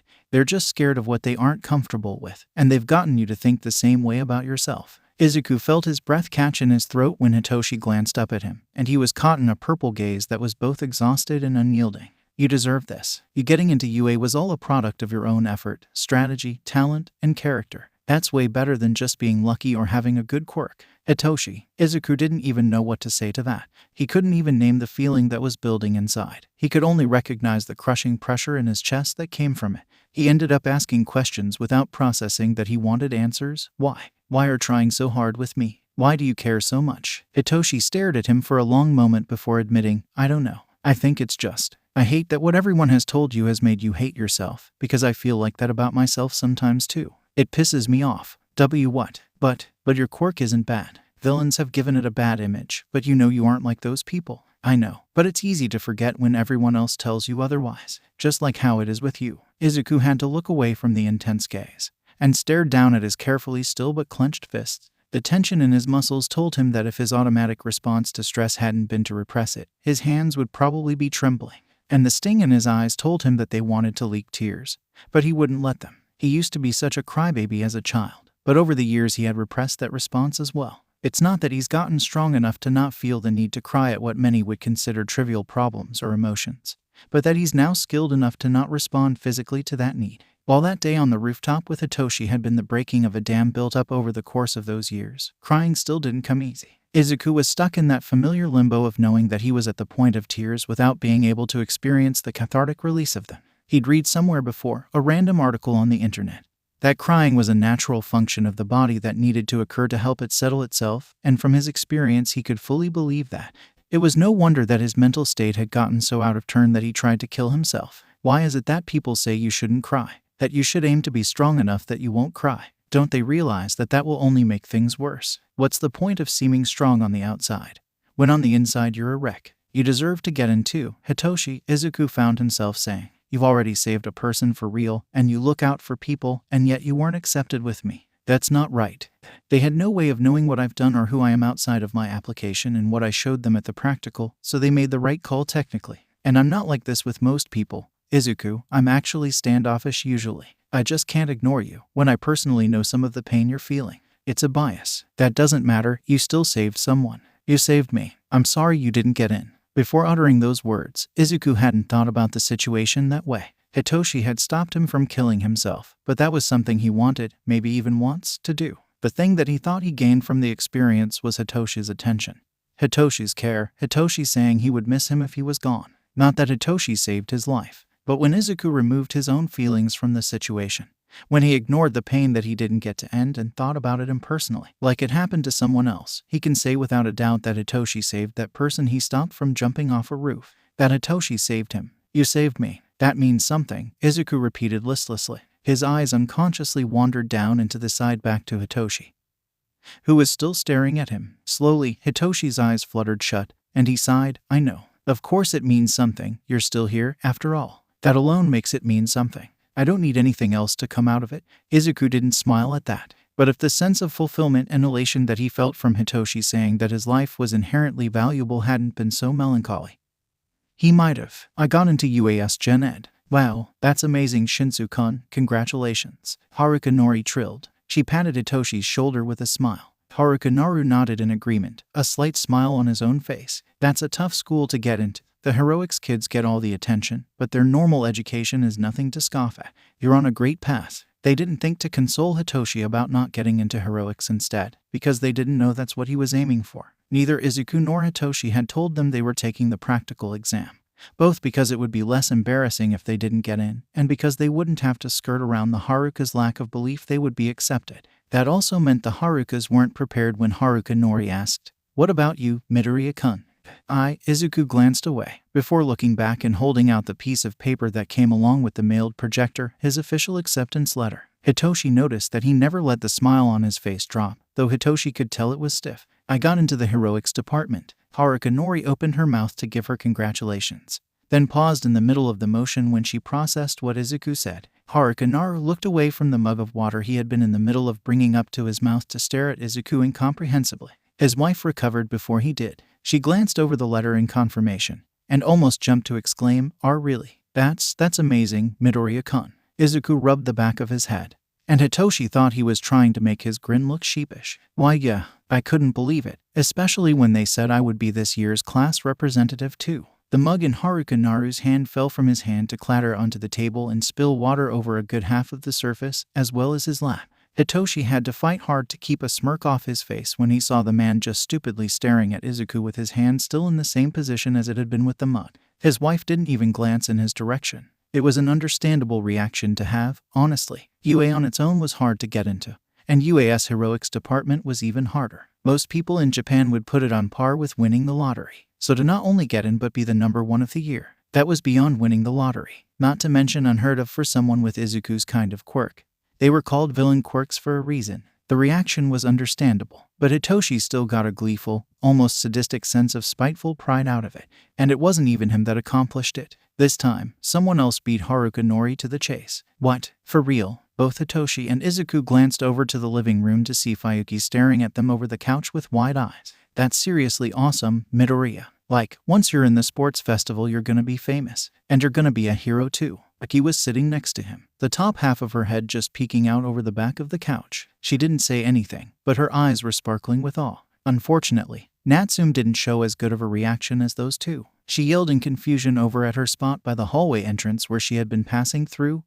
But why would they even accept someone like dinner? We should have a celebration dinner for both Shinso and Midoriya. What would you boys like?" Haruka Nori suddenly shouted. She clapped her hands together and smiled at Izuku. "Izuku can pick," Hitoshi instantly replied. "But, Hitoshi-kun, it's fine. I don't care what we have, so you get to pick." Izuku glanced down at the ground in thought, before looking back at Haruka Nori. His smile was more strained as he stated, "Katsuden is my favorite." "Katsuden it is, then," she declared. Only then did she glance at her husband, and winced at the sight of the mess he'd made and his continued lack of reaction. "While I get on that, why don't you start cleaning up, dear?" Haruka Naru startled back to life at his wife's cue. He opened his mouth, closed it, and opened it again to say, "Congratulations," then immediately shot out of his seat to go to the kitchen. They all stared at him as he fled. The remaining Haruka whispered, "Sorry about him. That was just very unexpected. He just needs some time to process it. Didn't think someone with a bad quirk could do something like that, huh?" Hitoshi snarked bitterly, and Haruka winced a second time, but didn't respond.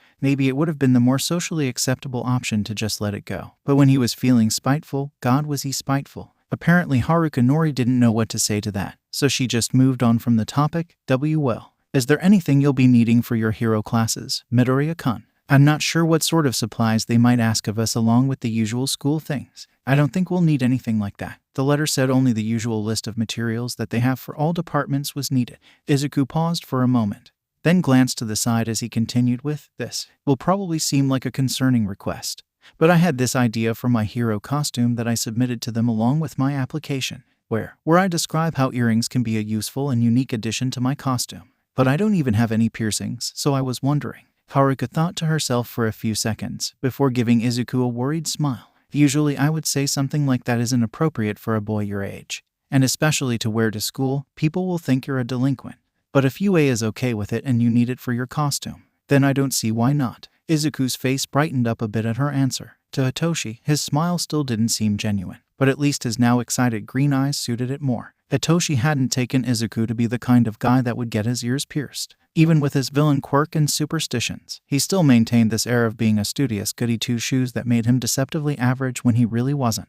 It made the idea a bit of a surprise when he had first mentioned it. It made Hitoshi think of the dark shirt and pants that Izuku had worn back in their room, which for some reason he had to change out of to something more average before coming out here with a pasted smile. Hitoshi was spot on when he had described it as Izuku compartmentalizing, and overlay that with the image of Izuku wearing earrings. Just a little more edgy jewelry and accessories, which he could probably just find in that box of his, maybe add some black hair dye and he'd turn into a punk. Or maybe a goth. Hitoshi didn't know anything about those trends. Izuku had mentioned that designed his hero costume with the mind of embracing superstition, but not much else besides the cross-shaped earrings thing. It made Hitoshi suspicious as to what kind of aesthetic he was going to use. He just had to convince Izuku to take a picture of himself with it on. Who knows when he'll get the chance to see him wear it in person. Well, it wouldn't be a bad look for him. Actually, he'd be hot with earrings. Wait, what? Izuku and Hitoshi both took the same train commute to UA together for their first day of high school. And all the while Izuku couldn't help but fiddle with his new silver cross earrings. They weren't too big, just being long enough that the end of the cross went past his earlobe. But it drew his eyes, and whenever he looked into the mirror now, he noticed that Hitoshi also tended to stare at them occasionally before he would avert his eyes upon being caught. He had said they looked good on Izuku, so he was hoping that was true. The additional luck they gave Izuku was nice, too. They were small, so they didn't give off a lot of good luck.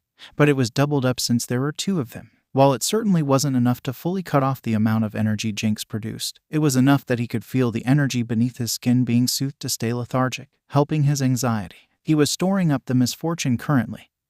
He had been for the past few days in preparation to use his quirk during classes, and the holy symbols helped to reduce energy production at least a little so that it didn't accumulate quite so fast. Nothing particularly unfortunate had happened to him today as a result. He was hoping it would stay that way, but didn't really believe that it would. Eventually, the 2 of them reached UA and had to part ways in the hallway. Izuku stopped by the room with the sign for 1A, and nodded to Hitoshi as he continued down the hall for 1 degree Celsius. Izuku stared at the enlarged door, took a deep breath, and only then fixed his most photogenic smile upon his face. He hadn't wanted to ruin Hitoshi's mood on the way to his first day at UA, so he had held off on wearing one all the way until now. He felt rewarded for doing so. He didn't have to strain himself too hard to keep it up, so it'll probably last him the whole day just like he wants. Honestly, he should be feeling happy enough to actually smile today. He had made it. He was at UA in the hero department, but it still didn't feel quite real. The absence of his mother was notable. He knew she would have been so proud to see him here, and yet she'd never get to. And in the back of his mind was the constant reminder that this might only be temporary, something to enjoy the experience of while it lasted before giving his place to Hitoshi. He wasn't actually trying to become a hero. He didn't believe that he could. Not only that, but it was confirmed that Katsuki had been accepted when their teacher had called them to the teacher's lounge to congratulate them both. And there were only 2 hero classes for every year level at UA, which means there was a 50/50 chance of Katsuki being in his class. And when it comes to chances that are like coin tosses, Izuku slid open the door to classroom 1A. He very carefully did not drop his smile when the first thing he saw and heard was Katsuki arguing with a boy wearing glasses. Izuku loses every single time. Most of the class was already present, but he could hardly even notice the rest when Katsuki stole away all of his attention. As he walked into the room, Katsuki glanced at him, only to scowl and turn away. He had acted like that towards Izuku when he first heard that Izuku had gotten accepted too. Likely, he had already said everything he wanted to on the matter when he had asked Izuku if he thought he gotten and therefore considered his challenge to be in place. Although he really wasn't even trying to be a challenge for Katsuki in the first place. "Oh, it's you, the plain-looking boy. I'm so glad you got in." Izuku had only just glanced over the rest of his classmates when a familiar voice sounded. Looking over his shoulder, he saw Uraraka Achako approach him from the hallway with a smile more real than the one Izuku was wearing and a wave. When he was looking for it, Izuku could now spot the little circles on the pads of her fingers that must be connected to her quirk.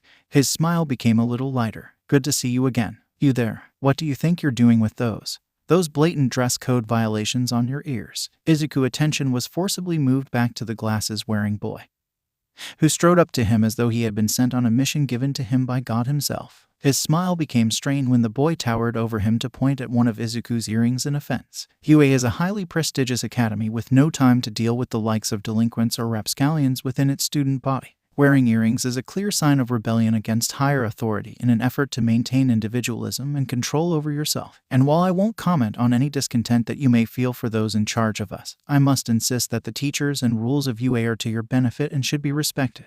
Please refrain from wearing these while on campus. Gee, there's nothing in the dress code saying students can't wear earrings. Also, please don't interrupt people when they're talking.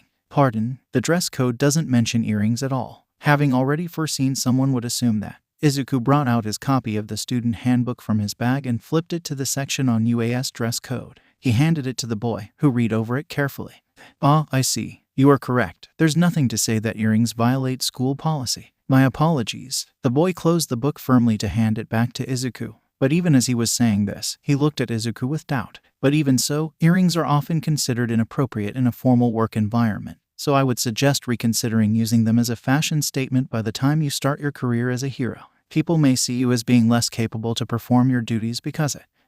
Doesn't Hawks wear earrings? You can't really see them when he's wearing his full hero costume, but everyone knows that they're there. The self-assigned hall monitor didn't know how to respond to that. What was he going to say? That people saw the number 3 hero of the nation as being less reliable because he wore earrings. While he obviously had a more proper upbringing that made him strict with both spoken and unspoken rules, Izuku suspected that even he could see that that was a stupid thing to believe. When the boy's face began to flush red, Izuku assumed it was from embarrassment now instead of anger.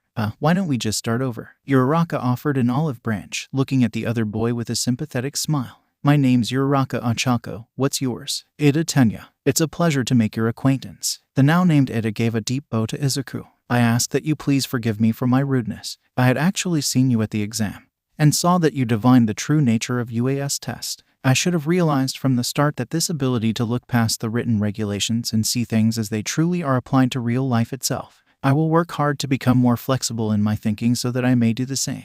What is this guy even talking about? It was a testament to Izuku's practice that he was able to keep a grin through all of this. It's nice to meet you too.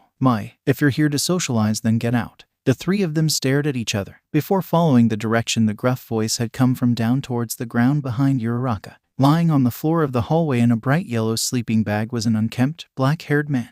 As he picked himself up and stepped out of the bag to reveal plain black clothing, Izuku mind pinged in realization. After seeing the man's merch upon the various shelves and wall space of Hitoshi's side of the room, Izuku instantly recognized him, even if he wasn't wearing his yellow shaders. Izuku accidentally let his expression morph into one of surprise and his shock. You're Eraserhead. My friend is the biggest fan of you. Oh, don't tell him I said that, please. I know this is weird to ask, but can I get your autograph for him? Eraserhead gave Izuku a long, unamused, uncomfortable stare that made him fidget in place, before putting him out of his misery. No. He then set his gaze away from Izuku and onto the rest of the class. I'm your homeroom teacher, Aizawa shouted. Everyone put on your gym clothes and head out. We're skipping orientation to test your quirks. He just knew that his good luck wouldn't keep. After changing his clothes in the locker room, Izuku found himself being pulled to the side by his new teacher. Immediately, he began muttering his excuses. I'm so sorry about the autograph thing, Aizawa-sensei. I know that it must have been incredibly annoying. I don't care about that. Eraserhead shut him down before he could gain any more verbal momentum. Izuku couldn't tell what the hero was thinking behind his deadpan stare, and it made him nervous. However, he didn't let it show on his face. These tests that you're about to perform are all physical fitness tests like the ones you would do in previous schooling, except you're allowed to use your quirk to boost your results by any means necessary outside of sabotaging other students. I typically use the top-performing tester of the practical exam to demonstrate this concept. But in this case, you don't have the typical kind of quirk that top scorers usually have. Do you have a way to use your quirk that would enhance any of your scores? Or should I use another one of your classmates for the demonstration? Izuku felt his smile become painful to hold. Literally the first day of school and his quirks already causing problems. But Aizawa let him have a good few minutes to think his answer through. When he looked back at him, Izuku had found a possible solution to him failing all his tests, but not a solution to him giving a demonstration. I'm sorry, but I don't see any way that my quirk would let me physically perform better in exercises, so it would be best to use someone else. But, excuse me for asking, but what is the method that we're scored by for the tests? For example, for a sprint would you be using a timer or something? Aizawa gained a certain glint in his eyes. Izuku wasn't sure if that was a good or bad sign. UA has electronical devices that can measure distances, record the time at which students cross the finish line, and etc. Things like that will be used for most of the tests. And if there was, say, an obvious difference in how I actually perform on the test versus what my score is recorded as by the device that was caused by my quirk. Izuku averted his eyes to look down at his feet in embarrassment. He couldn't keep his tone from becoming self-conscious. Would you still accept that as my official score? It was a shameful thing to ask. He was essentially saying that he wanted permission to cheat. But Eraserhead had framed what they were supposed to do in a very particular way. Get a good score by any means necessary. Izuku knew that the man himself didn't have a quirk that would improve his own physical attributes. It was impossible for him to be the type of hero who only values physical quirks without being a hypocrite. When Izuku put these two together, it didn't seem like such a large leap of logic that he would accept a method for boosting results that didn't involve physically improving them. And Jinx as a quirk wasn't the kind that really aligned with the concept of fair play. Izuku's theoretical method for doing better than others would essentially always be to sabotage them with bad luck. That's probably why his teacher had clarified that that would be the only thing not allowed in the first place. If he wasn't allowed to cheat at these exercises, then he didn't see himself lasting very long in the heroics course. Izuku was nervous for a moment, but when a slightly frightening grin stretched across Eraserhead's previously stoic face, he felt his heart settle. I like that kind of thinking. It shows potential. Whatever the score records your results as will be your official score, as long as it's a product of your quirk. And we have extras, so it's okay if you break them, but try not to. Eraserhead waved him back towards where the rest of his classmates were gathering with a final word of, "Don't worry about the demonstration thing, it's not an inconvenience to me." Actually, having to work around the top examinee having a non-classical hero quirk is a refreshing problem to have in my opinion. There are already too many muscle heads in this industry. Was Aizawa-sensei able to tell that he was worried about that? He thought for sure he hadn't let that show on his face. As Izuku rejoined the group to stand next to a welcoming Uraraka, he indiscreetly turned his earrings so that the crosses were inverted, long end pointing up towards his eardrum instead of down away from it. With each one he turned, he felt a small jolt in the energy under his skin. He had already been saving up for a couple of days now, but he might as well try out his new accessories since he had.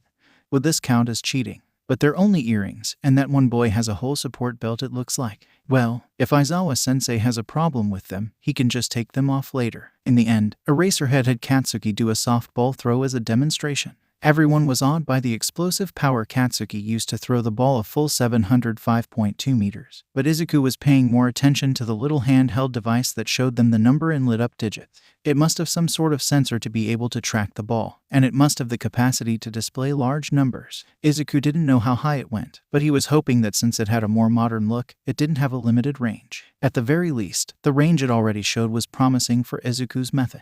Jinx was good at breaking things, electronics especially, but in this case Izuku just needed it to have glitch. Logically, it followed that there was a certain process the device had to accomplish to display an accurate reading. First, the sensor would have to detect either where the ball had landed or its velocity as to calculate it. Then it would have to show a series of numbers. Technically speaking, the device didn't actually know how far the ball was. The numbers that it spit out were based on how it had been calibrated to decide what 700 meters was an appropriate response to.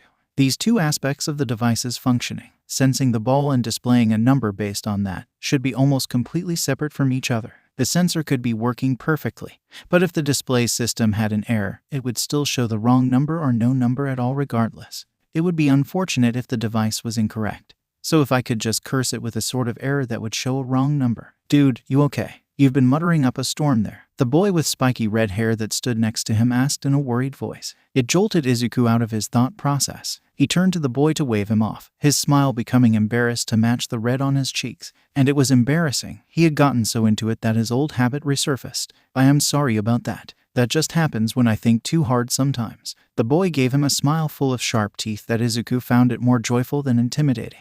Hey, it's no problem. It's no wonder you'd be so worried about these tests. His expression morphed into one of worry as brought his hand up to shield his mouth and whispered, I can't believe our teacher's gonna expel the student that does the worst. It's only the first day. How brutal can you be? What? Yeah, that's really rough. Izuku responded as though he had any idea about what his classmate was talking about. What the hell had he missed in the middle of thinking too hard? The last place students getting expelled. What? Apparently. It was new enough knowledge that his classmates were still contesting Eraserhead about it. It's only the first day. Uraraka repeated the redhead's objection, looking at Eraserhead with her fists clenched as a sign of her earnestness. I mean, even if it weren't, that's totally unfair. Eraserhead's matter-of-fact tone was void of sympathy for their plight. Natural disasters, highway pileups, rampaging villains. Calamity is always right around the corner. I'd say Japan is full of unfair things. Mom, I'm leaving for school now. And, the mirror broke again. Sorry. It's okay, sweetie. That's why we bought so many extras. Have a nice day. I love you, dear. A bitter pain stabbed his chest. Behind his insincere smile, Izuku felt his teeth clench. He doesn't need to be told that. Heroes are the ones who correct that unfairness. Eraserhead interrupted his musings. For the next 3 years, UA will run you through the ringer. That's plus ultra. Use your strength to overcome it. Izuku paused at that thought. Heroes are the ones who correct unfairness. Is that really true? There's nothing a hero could have done to heal his mother in the hospital, but maybe, just maybe, if there had been one at the scene, they could have rescued her from that crash. At the very least, a hero could have saved Izuku from trying to kill himself, but there were none there. Only Hitoshi was there. There's nothing a hero could have done to prevent Izuku from being born with the quirk he has, but maybe they could change the way society views villain quirks. But everyone told Kaken growing up that his quirk was amazing, because it was exactly the sort of quirk that suited heroes, the sort of quirk that many of the flashier heroes advertised as being good. So is it even possible for a hero to change that thinking, when the majority of the hero industry unintentionally supports it? That's not the kind of thing Izuku has the luxury of internally debating at the moment, though. The first event was the 50-meter dash. Ada's quirk, which Izuku guessed were the engines in his legs, proved to be suited for it, finishing in little over 3 seconds. The classmate who raced him, a frog girl eraserhead called a Suicidal, finished in a little under 6 seconds. The cheerful Uraraka's quirk was less suited for it, but she still tried to utilize it to the best of her ability, making her clothes weightless to shave a few Deciscons off her 7 seconds. Is he friends with Uraraka now? Is he socially allowed to ask that? Wait, not the time to worry about that. Of course, Izuku was paired with Katsuki for this event, because his luck is never allowed to be favorable. Izuku thought it'd be a better idea to withhold using his quirk and had to keep himself reacting to Katsuki's goading smirk as he blasted his way to finish in around 4 seconds. Izuku, on the other hand, finished at an average time of around 7 seconds. He noted that the device for this event, which could possibly be used for other tests, declared this verbally in an artificially cute voice rather than on a display screen. Thinking back to his previous worry about whether he'd be cheating by boosting Jinx's energy with his now satanic accessories, Izuku stopped by Eraserhead before moving to the second event.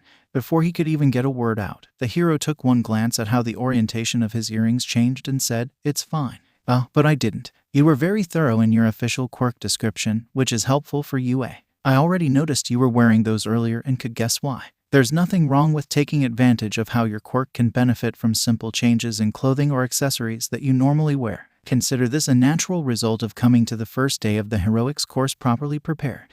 How does Aizawa-sensei always seem to know what he's thinking? It's scary and intimidating. Izuku felt his smile become somewhat sincere as he thought of telling Hitoshi all of this later. Hitoshi will be pleased to know what Eraserhead is like in person. The second event, the grip strength test, Izuku would use for the first true test of his quirk. He examined the display on the grip device carefully. It was set to show 3 digits above the decimal point and 1 digit after the decimal point in kilograms. Placing the dynamometer in his right hand, Izuku clenched up to grip as tight as he could. It displayed 48 kilograms. This was a good setup for him. Due to the many possible digit combinations, it would take a large amount of energy to glitch the device so that it shows a specific number. However, if I glitch the device so that it momentarily shows a random number instead, theoretically every possible digit combination has an equal chance of appearing, as he thought to himself, being careful to not speak them aloud this time. Izuku raised his left hand. I want a number above 50 kilograms, and the device goes all the way up to 999.9 kilograms. Just based on the distribution of numbers, the chance of getting a number above 50 is very high. He snapped his left hand,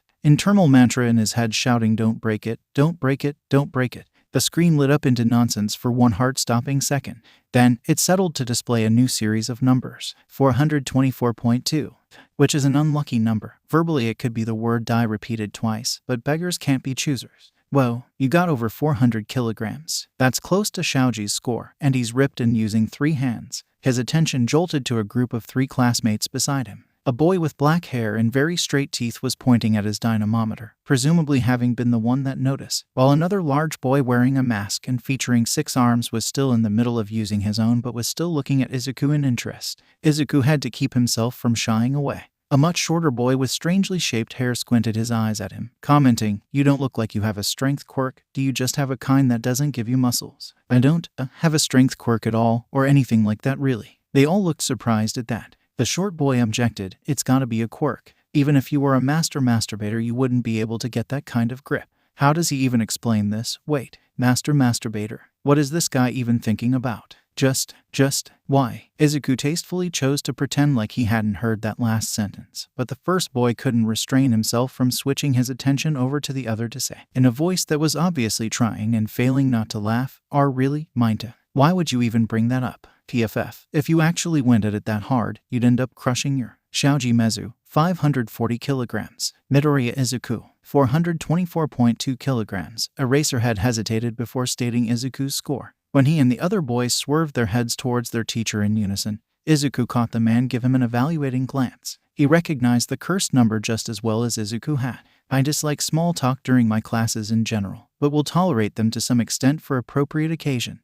Inappropriate remarks are never tolerated. Do you understand this? He glared down at Mineta as he said this. The boy paled drastically and gave a jittery nod. Good, because if I ever have to hear the word masturbate spoken in my presence by a teenager ever again and it's your fault, I will expel you. Washing his hands of the matter, Eraserhead turned his back to stalk away, ignoring the frightened cries of the child behind him. The other boy that he didn't catch the name of yet also looked shaken, seeing that he was done with his test. Izuku quickly put some distance between him and Mineta. Hearing the rustling of movement behind him, Izuku looked over his shoulder to see that Shoji was also vacating the area. All the other boy said at his look was an exhausted sigh of, Mineta claimed that octopuses are sexy earlier. Izuku just barely kept his face from twitching. He nodded to Shoji. Nothing more needed to be said than that, really. The third event was the standing long jump, and it was another test that Izuku could use what he was now mentally referring to as the random number generator glitch strategy. The recording device was able to measure velocities and produce lengths much larger than an average long jump, so the same method as what he used for the grip test should apply. The only difference was that the machine was the same as the one used in the 50-meter dash, so it was made to communicate the results verbally rather than visually. But doesn't that sort of change everything? Is this even going to work right? Oh crap, he's already up next. Izuku took a deep breath, then jumped as far as he could. He snapped his fingers a second later as he landed in the dirt. He immediately had to place his hands over his ears as an unholy screech resonated from the speakers of the device. In a distortable, almost demonic, electronic tone, it blared out, 6 centimeters. Then the noisy sound of feedback abruptly cut off. The silence that followed is deafening. After a few seconds of staring at the measuring device, Izuku slowly set his gaze on Eraserhead. He had to contain a wince when he caught sight of a nearby classmate with a bird head, who had been set to go after him, staring at the thing like it was possessed. Eraserhead just stared back at him with an expression that was both deadpan while also perfectly communicating his internal sentiment of what the F. Scratch that. Jinx isn't making them into random number generators, it's making them cursed number generators. Though now he's wondering if he wouldn't be able to get 666 if the machine spoke Chinese. That number's supposed to be lucky in that language due to its pronunciation, right? This is exactly why he can never tell what things his quirk will react to. He can't learn every superstition in every culture. With his discontent properly conveyed to Izuku, Eraserhead looked down at his electronic notepad to record the score. His dark eye bags seemed even more prominent during this action than they had been previously, and he sighed, next time. Try not to make it so obvious, please. He moved on to the next event, sidestepping, and what do you know, it uses the same effing machine. What does UA have against the traditional and highly valued method of displaying results visually? He doesn't know how the hell he's supposed to change what his quirk's doing in a way that will make the thing sound normal, damn it. Within the span of 1 minute, Izuku stepped side to side for as many times as he could. And right when the minute was up, he snapped his fingers with a vague thought of random number but try not to sound creepy while saying it. His condition only somewhat succeeded. The machine was able to retain its usual cutesy voice, but it still sounded distorted and disjointed as it hissed out cheerfully, 4 cycles. How did it still pronounce it like she when it's been pronouncing it the normal way with yawn? You know what? Never mind, he doesn't want to know. But if you're going to chant death at him, at least make it a good score. That's only just above average. That's when Izuku realized that this was the 4th test, and he had been trying to hold back the bad luck to make it not break and be even more cursed. The extra energy reflected back on him. He should have changed his earrings. Again, why does this superstition stuff have to be so complicated? He bets no one else has to count the number of exercises that they've done, or never ever try to guess at what the answer of the 4th multiple choice question on his tests are. He never guesses right if he does, and Satan forbid if he tries to guess at the 13th question. It's so inconvenient. The next event was the softball throw, and it would also be his 4th snap, making an on-the-spot decision. Izuku turned his earrings right side up again to hopefully balance out the extra bad luck that he knew would come from it. It would do him no good if he outright broke the recorder on accident, or the bad luck gave him a bad score. As he stepped up to the pitching area, Izuku's anxiety broiled in his gut. Because of the ample space on the field, the majority of the students were simply watching each other go up one by one. Izuku had been, dare he think it, lucky that he'd gone mostly unnoticed this whole time. This was clearly the time when that luck would end, as it always does. He took a deep breath, clenching the softball in his right hand. Then, he hurled his arm to throw as far as he could. carefully tracking it in the air. He snapped his fingers just before it hit the ground. The device for this round was the same handheld device that Eraserhead had used for the demonstration, a small mercy. When the screen presumably settled on a number, he turned it towards Izuku out of courtesy and repeated the number shown on the display out loud, 1,313 meters. It was an excellent score, cursed, certainly, but still excellent, and it also was no way close to the measly 50-some meters that the softball had actually gone. What the F? Predictably, Katsuki was the first one to yell out. Izuku winced through his smile at the sight of him emerging from the crowd of students enraged. Deku, what the hell do you think you're doing? You can't beat my throw by effing cheating. Are you trying to piss me off? Why does he have to make everything Izuku does be about him? Izuku shoved down the thought down into the box inside him where he kept all his painful and bitter thoughts. I'm not cheating, Izuku claimed, even though he had had the same thought himself earlier. I'm doing what I can to get the best results for the exercises using my quirk, like I'm supposed to. How exactly is your quirk doing this anyway? It was like that for the grip test too. The boy that Izuku now knew to be Zero mused, head tilting to the side in confusion. Certainly this score does not match the actual throw. Are you using your quirk to influence the measuring device? Is that not a violation of the rules? Ada spoke up with a raised hand. Not as accusingly as he had acted this morning, but still speaking with concern. The rest of his classmates shared his sentiment, looking confused by the scene. They began to whisper amongst themselves, and Izuku's body tensed at their stares, body frozen in place. He knew that this was allowed, he knew it was fine, but the guilt rose in him anyway because he thought the same way as them, that this wasn't the right way to do things. Why would it be against the rules? That strategy is perfectly within the guidelines, Aizawa-sensei told us. A tall girl with a high ponytail spoke up above the muttering. Izuku's thoughts paused, not expecting that response. Arazu's right. As he already stated, he's doing exactly as he's supposed to. Eraserhead's tone of finality put an end to the gossiping and Izuku's own inner turmoil. He glanced up at the hero to see him look over the crowd with narrowed eyes. Listen up, because I'm only going to say this once. Out of all the examinees in the practical exam this year, there was only one of you that could be named the top scoring student. And that student, he pointed a finger at Izuku, is standing right in front of you. He beat every single one of you who wasn't part of the recommendation student test. Everyone's attention narrowed even further on him at that. Izuku saw Katsuki's jaw drop in shock, but he himself just continued to stare at Eraserhead in surprise. But it also just so happens that he has a quirk that is completely useless at performing these exercises better. This isn't a unique thing. I know for a fact that some of you had to do things during these exercises that many would consider cheating, making items that can do the test better than you, deceiving the censors visually. Those were all fully viable strategies, just the same as the kind Midoriya used.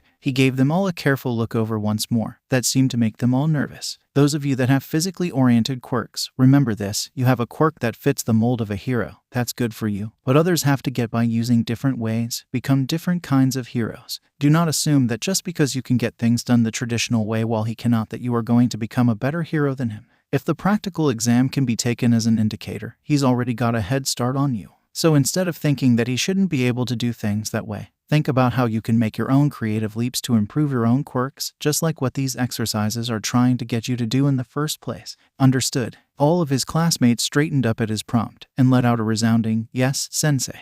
Well, all of them except one. Izuku knew the bomb would go off right when it did. You, Deku. Katsuki charged at him with a roar, palms already ablaze and stretched out towards him. You can't beat me. Izuku tensed in preparation, but it was unnecessary. White wrappings tied around Katsuki within a second, and the explosive power of his hands suddenly let out. He chanced a single glance away to see that Eraserhead was pulling at the bindings and glaring at Katsuki with red eyes. Did you even hear a word I said? Stand down. Eraserhead pulled harshly on his capture gear in time with that last word, making Katsuki stumble back and off the offensive. His old friend's angry red eyes were now solely focused on their teacher in a scowl. And stop thinking he can't beat you when he already has. You're nowhere near the top of the totem pole in this industry, you're not even hero yet, so stop acting like you are. The weapon released its hold on Katsuki, but Eraserhead walked up to stare him down. It was clear from his tone that he was trying to convey the seriousness of the situation. If you try assaulting him in front of me like that again when it's not part of my lesson plan, don't be shocked when I kick you out of my class. Izuku's mouth involuntarily dropped open with the widening of his eye, the shock ringing through his system so thoroughly that he couldn't even spare a thought to trying to keep it from showing. Because out of all his years of school, he has never had a single teacher that would choose unlucky Izuku over the future hero Katsuki. They weren't cruel, they just didn't care. As long as Katsuki wasn't making his bullying too noticeable, they would turn a blind eye, because why would they want to mar the record of such a promising future? Izuku was going nowhere in life while Katsuki would be headed to the stars. It was obvious which student they should invest in. Stop looking so surprised. The sound of his new teacher's voice brought Izuku back to the moment. He snapped his mouth shut and glanced at Eraserhead to find that he was looking over Izuku in a meticulous examination. He had come closer so that he could speak privately. This is the bare minimum of what safeguards a teacher should have in place for all their students. Now get off the pitch. I need to move on to the next student. Why, yes, sir. Izuku mindlessly returned to the crowd. He didn't even know what to think about. But a gentle hand on his forearm drew his attention. He raised his eyes up to see Uraraka smiling softly at him. You're not smiling like you were before. I'm sorry if we upset you. A lot of them probably just didn't expect someone to do things that way. It didn't occur to me as an option, either. Uraraka pumped a fist with the hand not holding Izuku. I still have no idea what your quirk is, but it's great that you can think outside the box like that. You must be really smart. And it's so cool that you scored the most points on the practical. You did really good on this test. So don't let things get you down, okay? Izuku blinked once at her, as he remembered that people don't like it when you don't look like you're happy. And he put a small smile back on. It didn't really feel real, but it didn't feel fake, either. The way that Uraraka was telling him that he had done good made his chest too warm for it to be completely insincere. That's high praise coming from the girl that scored an infinity. You know, that just means that I know what I'm talking about. She insisted with a nod. Seeing that Izuku was happy again, she removed her hand. But the warmth of her presence standing beside him still remained. The exercises after that passed like a breeze. The sit-ups and seated toe touch didn't use electronics to record the score. And in long-distance running a lower time was wanted, which was ill-suited for Izuku's method. His anxiety grew at having to go so many tests without being able to use his quirk, and it stirred at the glimpses he caught of Katsuki fuming while avoiding him. He just had to hope that his results for the grip test, the standing long jump, and the softball throw were enough put him above last place.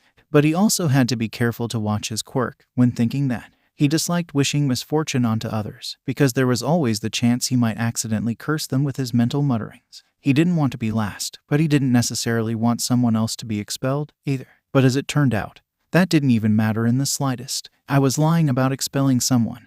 It was just a logical ruse to get you all to do your best, Eraserhead said nonchalantly, as though that was a normal thing teachers did. Anyway, here are your final results. While most students were still shouting screams of disbelief, with one girl, Yaoyorozu Momo, being the only one to say it was obvious, the rankings were displayed on the screen in front of them. Izuku placed in the latter half of the class but wasn't last. That ranking was given to Mineta Minoru, who looked absolutely relieved that he had been saved by the skin of his teeth. It was only then that Izuku realized that, actually, this was a wasted opportunity. If Eraserhead had expelled the last place student, that meant there would have been a chance for Hitoshi to join the class. It's sort of pointlessly cruel, thinking such things when Hitoshi hadn't even had the chance to prove himself yet. But Eraserhead was Hitoshi's hero. Izuku could only imagine how happy he would have been to hear there was a chance to get into a heroics class taught by him. In comparison, it was hard to think of how crushed Mineta would have been had that occurred. Excuse me, Midoriya-kun, is it? He shook himself out of his thoughts to look in the direction of the voice, seeing that it was the invisible girl. Hagakure Toru, he believed her name was. He did his best to focus on where her face should be located above her shirt.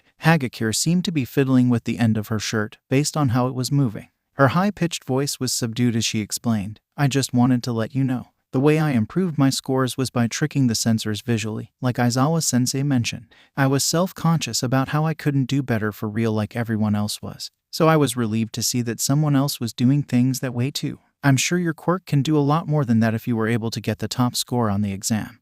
But don't feel like you're alone in doing things the sneaky way. By the end she seemed to gain confidence, as she stood up straighter and her tone became more insistent. Izuku felt his chest become a little lighter at her words. The fact that she went out of her way to speak to him about this already meant a lot. Thank you, Hagakure-san. I look forward to being classmates with you. The physical fitness tests took most of the day, so after changing they went straight to a late lunch. Basic class introductions flew by until it was the end of the school day. Izuku quickly said his goodbyes to Uraraka, who had continued socializing with Izuku along with their other classmates to his delight, and met up with Hitoshi near the door to the school. When his friend glanced down at his mouth, Izuku let the smile on his face drop, but there was still a slight curl left at the end from the excitement of knowing what would come next. Hitoshi raised his eyebrows at him as they walked through the school gates. You seem happy. Did you have a good first day? I saw that your class wasn't at the orientation, so I didn't really know what to think. Did Bakugo bother you? He did, Izuku admitted. Hitoshi scowled. Izuku, I don't give a shit about rules and quirk regulations. If he tries to hurt you, fight back. Defend yourself until he gets his ass punted out of the hero course. Please, don't think about it like that. He's not getting kicked out. But I'll try to look out for myself. He purposefully changed the topic with, also, Eraserhead is my homeroom teacher, so it's not all bad. He kept Katsuki from doing anything. He put us to work right away. What? For real? Hitoshi had to come to a halt to keep himself from stumbling. He turned to face Izuku directly. How was he? At this, a small smile natural grew on his face. He's scary, but he's also super cool. But he wouldn't give me an autograph for you, sorry. You asked him for his autograph. I can't believe you did that. Of course he said no. You know what he's like. But a hand came up to rub the chain around Hitoshi's neck, as the other glanced away from Izuku. It was then that Izuku realized Hitoshi was still wearing the rabbit's foot he had given him. I'm really glad you got him as your teacher. It's a relief to know you'll be taken care of properly. Looks like this thing is still working, then. You should stop by my class and meet him yourself, Hitoshi-kun. What? No way. I can't seek him out just cause I'm a fan. He doesn't like that kind of stuff, and it's too embarrassing. Hitoshi turned away to start stalking down the road towards the train station. Izuku caught up to him to hold Hitoshi's arm to his chest and walk with him. He ignored the red that appeared on his friend's face to chime. But Hitoshi-kun, he's really, really cool. I know you want to meet him really badly. You should have seen him when I said I wanted to use my quirk to cheat on my exercise scores. He was totally into the idea. And then he told off everyone for thinking that kind of thing wasn't a good way to be a hero and held off Katsuki. You'd get along with him so well. Stop trying to tempt me. My heart won't be able to handle a face-to-face meeting. But don't you want to try and get into his class? You should start trying to build up an immunity. Hitoshi had to mentally pause at that. Shit, if I get transferred, I might be put in his class. I don't know if that's a very good or a very bad thing. Why would it be a bad thing? Because it makes me nervous. Now there's even more mental pressure to get transferred, damn it. And if I get transferred but not into his class, I'm gonna be disappointed. Hitoshi sighed, and brought the arm that Izuku wasn't holding onto up to hold his face in his hand. I'm just trying to keep my expectations low so I don't get upset when nothing happens. But this'll make it hard. Izuku furrowed his brows with a frown, and hugged Hitoshi's arm tighter. I'm sure you'll get transferred, Hitoshi-kun. I know you've got what it takes, so it's only a matter of time. You'll get your chance. I'll make it so. Aizawa-sensei is great. Uraraka is great. The idea of becoming a hero is great, but that's not why he's here. He's here to see Hitoshi become a hero. So if Izuku needs to make that chance come into existence himself, he'll do so gladly.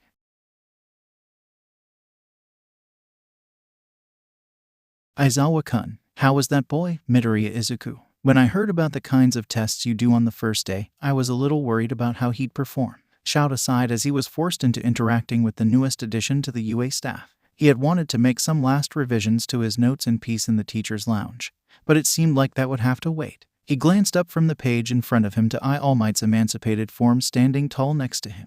Because his quirk's not suited for that. He's smart, so he thought around his limitations. All Might's thin mouth curved into a small smile. It was unusual to see the hero that was usually defined by his smile normally didn't hold it all the time. But Shouta supposed that was just proof that he was human like the rest of them. He himself hadn't really been fond of how the number one was overly cheerful, so he supposed he should be grateful to not have to deal with it all the time.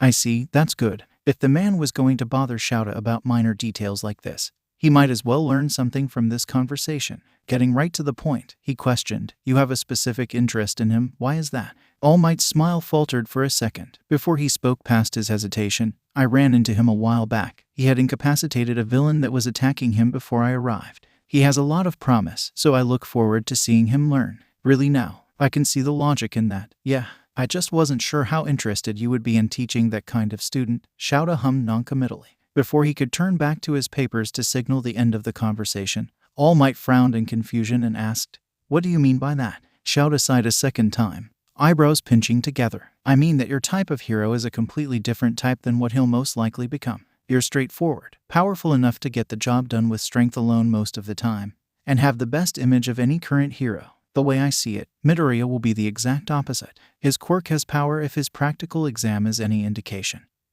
But he'll have more limitations in terms of fighting than having a quirk like yours instead. Glancing away, Shouta took the opportunity to communicate some of the uneasiness he felt about leaving students in the hands of this brand new teacher. To be honest, I'm concerned that you won't keep that kind of thing in mind for the students with less physical quirks. Training should always be individualized based on the quirk and style of each student. Will you know how to handle couching quirks that aren't suited for your style? This was a question that had arose in his mind as soon as he heard All Might was joining their staff, but it had turned from a vague annoyance into a pressing matter, and it was all because of the very same student they were discussing. One meeting with Midoriya Izuku was all it took to know that he was a student that will take a lot of work to teach, not in terms of physical performance, but in terms of strengthening the boy's mental fortitude. Shouta took a mental note of the number one student's behavior during the entirety of the physical tests. Shouta had to reassure Midoriya it was okay to use his quirk. He wasn't used to having free reign with his quirk. He wasn't used to being treated the same as his peers, probably because of said quirk. And he was used to criticism and Bakugo's Katsuki's violent reactions. He'll have to keep an eye on Bakugo to make sure that any habits when it came to imposing himself over Midoriya that formed in middle school didn't continue. All this suggested that if an inexperienced teacher and highly respected hero like All Might happened to mention that he didn't personally like deceptive strategies like the one Midoriya used today, Midoriya would sabotage himself by purposefully not giving his all just so he could meet that standard. As a teacher whose job was to get students to live up to their full potential, that was an unacceptable outcome. All Might's frown deepened, but he kept his tone cordial when he responded, "My old sidekick was one of those types. I'm aware that different steps will have to be taken for different quirks. I know I'm not well versed in teaching, but I'll do my best to keep this in mind." That was the best Shouta could get from the other hero, he knew. The only way to see how All Might fared as a teacher was to let him teach. Shouta just had to hope that the hero could translate his experience into teaching material. And hopefully he won't freak out if Midoriya starts cursing the machinery again. "I am here," coming through the door normally. Izuku had to keep himself contained at the sight of All Might standing before him, in his Silver Age costume at that. While he had a relatively good first day, he had been nervous about returning to school, paranoid ideas about his new classmates and acquaintances suddenly hating him plaguing his sleep. That was put to rest when Uraraka and Ida both greeted him normally, but he was still nervously unfamiliar with most of the others in the class. Would any of them treat him differently when they learned he has a bad quirk? And not to mention he's still going to have to face Katsuki every day. Getting to see All Might in person once again cemented that no matter what, UA will be a positive experience for him. He should start looking forward to his school days instead of dreading them like he has been for so long. Hero basic training. Even though the years only just started, we're getting right into it. All Might energetically delivered his classic smile and thumbs up. He boomed in an unnecessarily loud voice. "Today we will be holding battle trials, where you team up and face off against your fellow classmates as heroes or villains." The frog girl Asui raised her hand to ask, "We aren't starting with basic training." All Might kept his thumbs up strong as he declared, "Practical experience teaches you the basics." Is this really going to be okay? He doesn't really feel comfortable using his quirk to fight people, and to jump right into it without any training. It's so cutthroat. Is he really cut out for this? Dubious teaching methods aside, briefcases holding their costumes were distributed. Izuku felt his excitement return upon being told to change into his costume for the first time. This excitement increased once he opened the case in the locker room and took in his costume.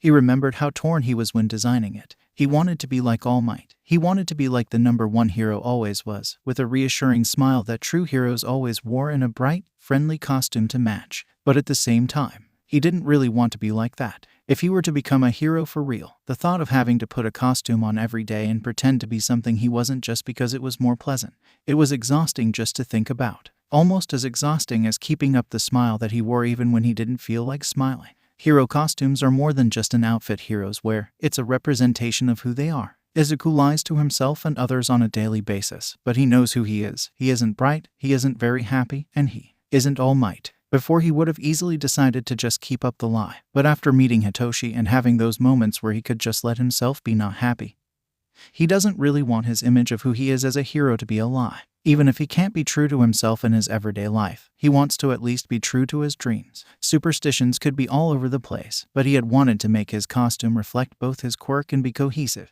so he decided on a theme. Throughout history, many unexplained happenings were explained away by blaming it on superstitions. Yakai or Oni, restless spirits, the monsters in the dark, and of course, when misfortune struck and it seemed like things were cursed, many would blame black magic, witchcraft. The history of witch hunts in the Western sphere throughout various countries was so prominent, people all around the world still knew of them. When he first learned about witch hunts and how many innocent people, especially women, were accused of things outside of their control and put to death for them, he had been sick. He couldn't help but compare it to how often his own peers would accuse his bad luck of ruining things for them. And he had the vague realization that, had this kind of thing survived to the age of quirks, he very well might have been declared a witch as well. He put on the costume slowly, savoring the moment. The black tunic was made of a hardy material but ended in tatters that fell at his thighs. A green belt fitting snugly at his hips over the top of that was adorned with a silvery inverted pentagram.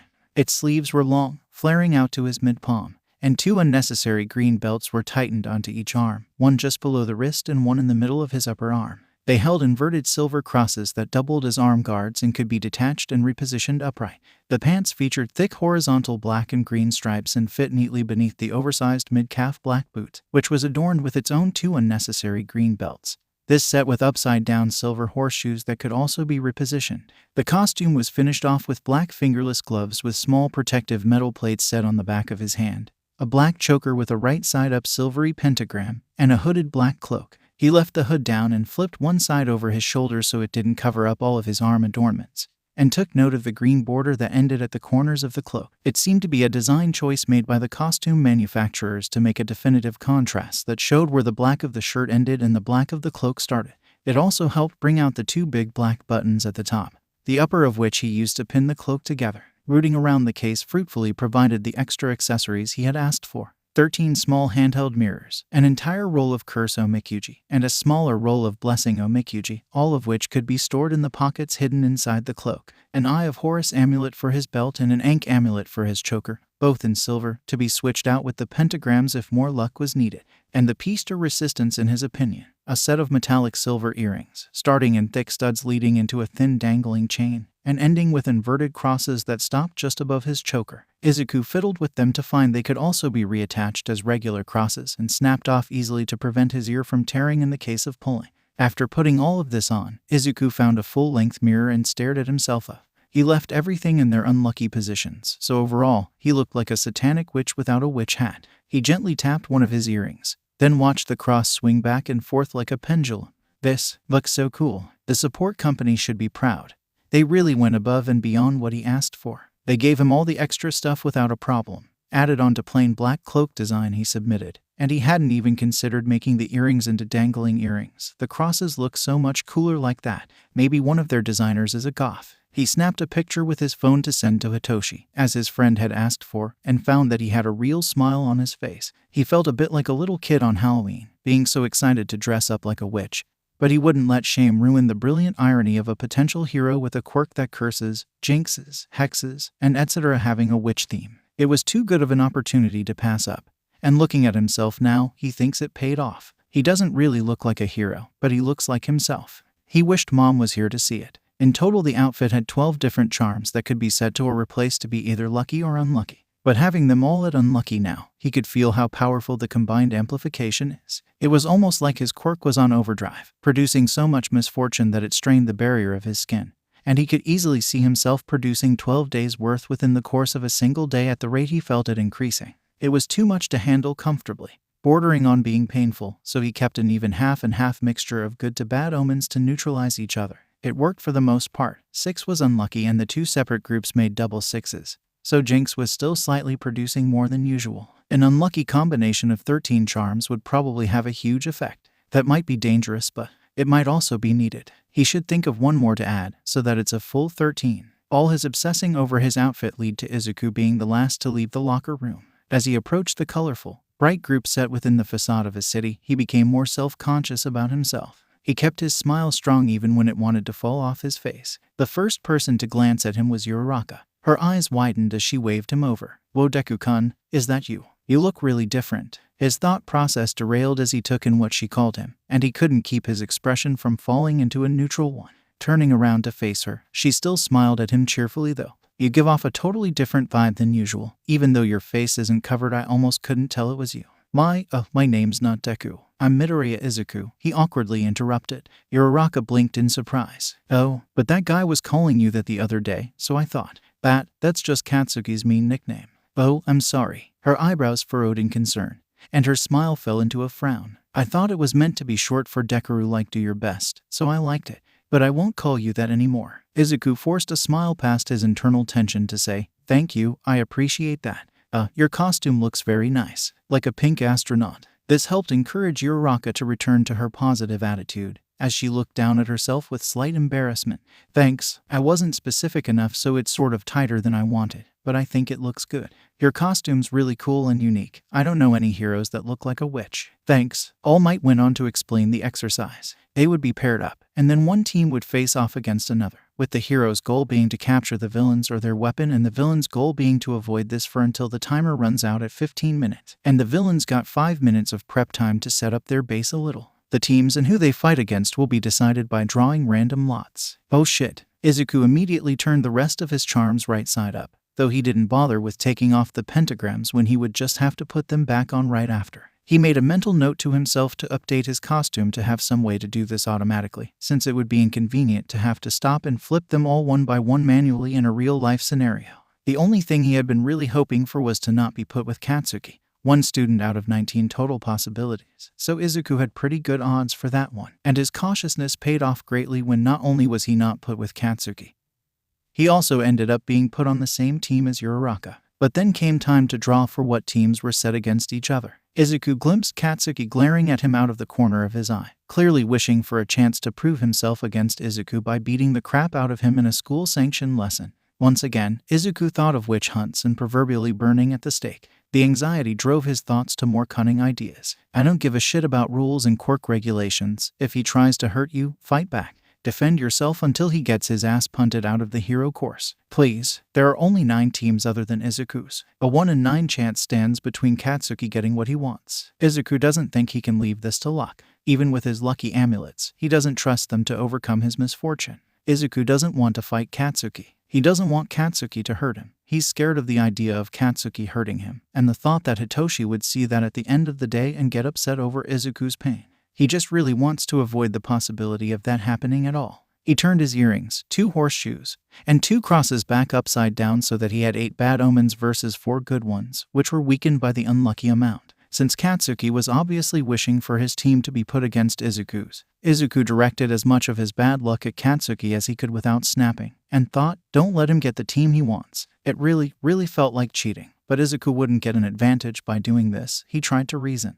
This was just damage control. Hitoshi told him to use his quirk if he needed to, so he will. And honestly, he's doing All Might a favor, preventing a serious fight from breaking out. But that doesn't mean he's not influencing the outcome of what was supposed to be a random drawing. It's just like his old classmates would always accuse him of doing. But he feels safer, doesn't he? Knowing that he has a hand in the luck played to him. He had never felt safe at his old school, where he never purposefully used his quirk. Izuku held his breath when All Might drew the first lot. When he pulled out the ball for Team D, Katsuki and Ida, he waited through a tense couple of seconds as All Might pulled out the next ball. It read Team J, for Kirishima and Shiro. He let air flow back into his lungs with a relieved sigh and stopped the flow of bad luck towards Katsuki. Ironically, Katsuki didn't even seem to suspect that Izuku played a part in this, he just grimaced at the missed opportunity. The expression made Izuku feel like he made the right decision. The rest of the class watched the fight from a monitoring room. And as he predicted due to Katsuki's presence, the battle destroyed a good amount of the building's interior. Ida stayed behind to guard the bomb while Katsuki went on the offensive, trying to fight both his opponents at once by himself, a very Katsuki move. He underestimated the strength of their new classmates, as Kirishima's quirk seemed to harden him up enough to withstand Katsuki's explosives. Due to Katsuki having to focus on Kirishima, Shiro was allowed to slink away to the bomb. His attempt to capture the weapon from a long range was foiled by Ida swiftly intercepting and pulling him into the room by his own tape. Katsuki, either frustrated or energized at having a real opponent, shot off a cannon from his arm bracer that would surely kill an average person. Luckily, Kirishima estimated that it was above the limitations of his quirk and dodged out of the way. But an entire side of the building was decimated.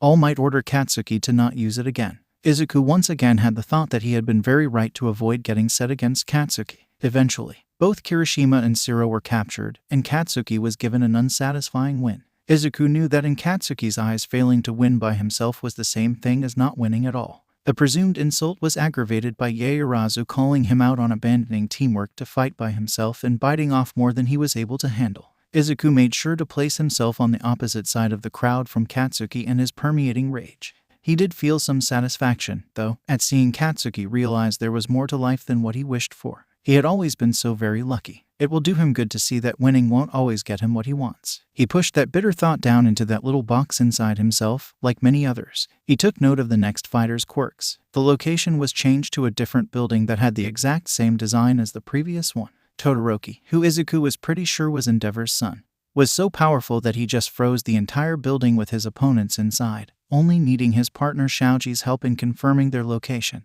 Hagakure and her tailed partner Ajiro couldn't do anything to fight back. He achieved exactly the kind of win that Katsuki had wanted, and Izuku could see from Katsuki's shadowed face that it burned him even further. Izuku supposed that as a recommendation student and the number 2 hero's son, Todoroki might even be above Katsuki's level. He held back the thought that it was also good that Katsuki see that, too. That was when his team was finally drawn, being set up against Team H, which featured the bird-headed kid Takoyami and Suicidal. Team A was, of course, made the villains of the assignment. Technically it gave them the advantage, but he still thought it was his luck at work. Before they left the monitoring room, Izuku hesitantly went up to All Might to ask, "Excuse me, All Might-sensei, but, would you say that, if this was a real scenario with real villains, that they would prioritize keeping the bomb over the sanctity of their hideout?" All Might tilted his head in a slightly questioning manner, but responded positively with, "That would be a fair assumption to make, as long as they avoided damaging the bomb." Oh good, that meant it would be okay when he wrecked the place. Izuku made an effort to give a bigger smile. "Thank you for the clarification." As he and Uraraka made their way to the building along with the other team,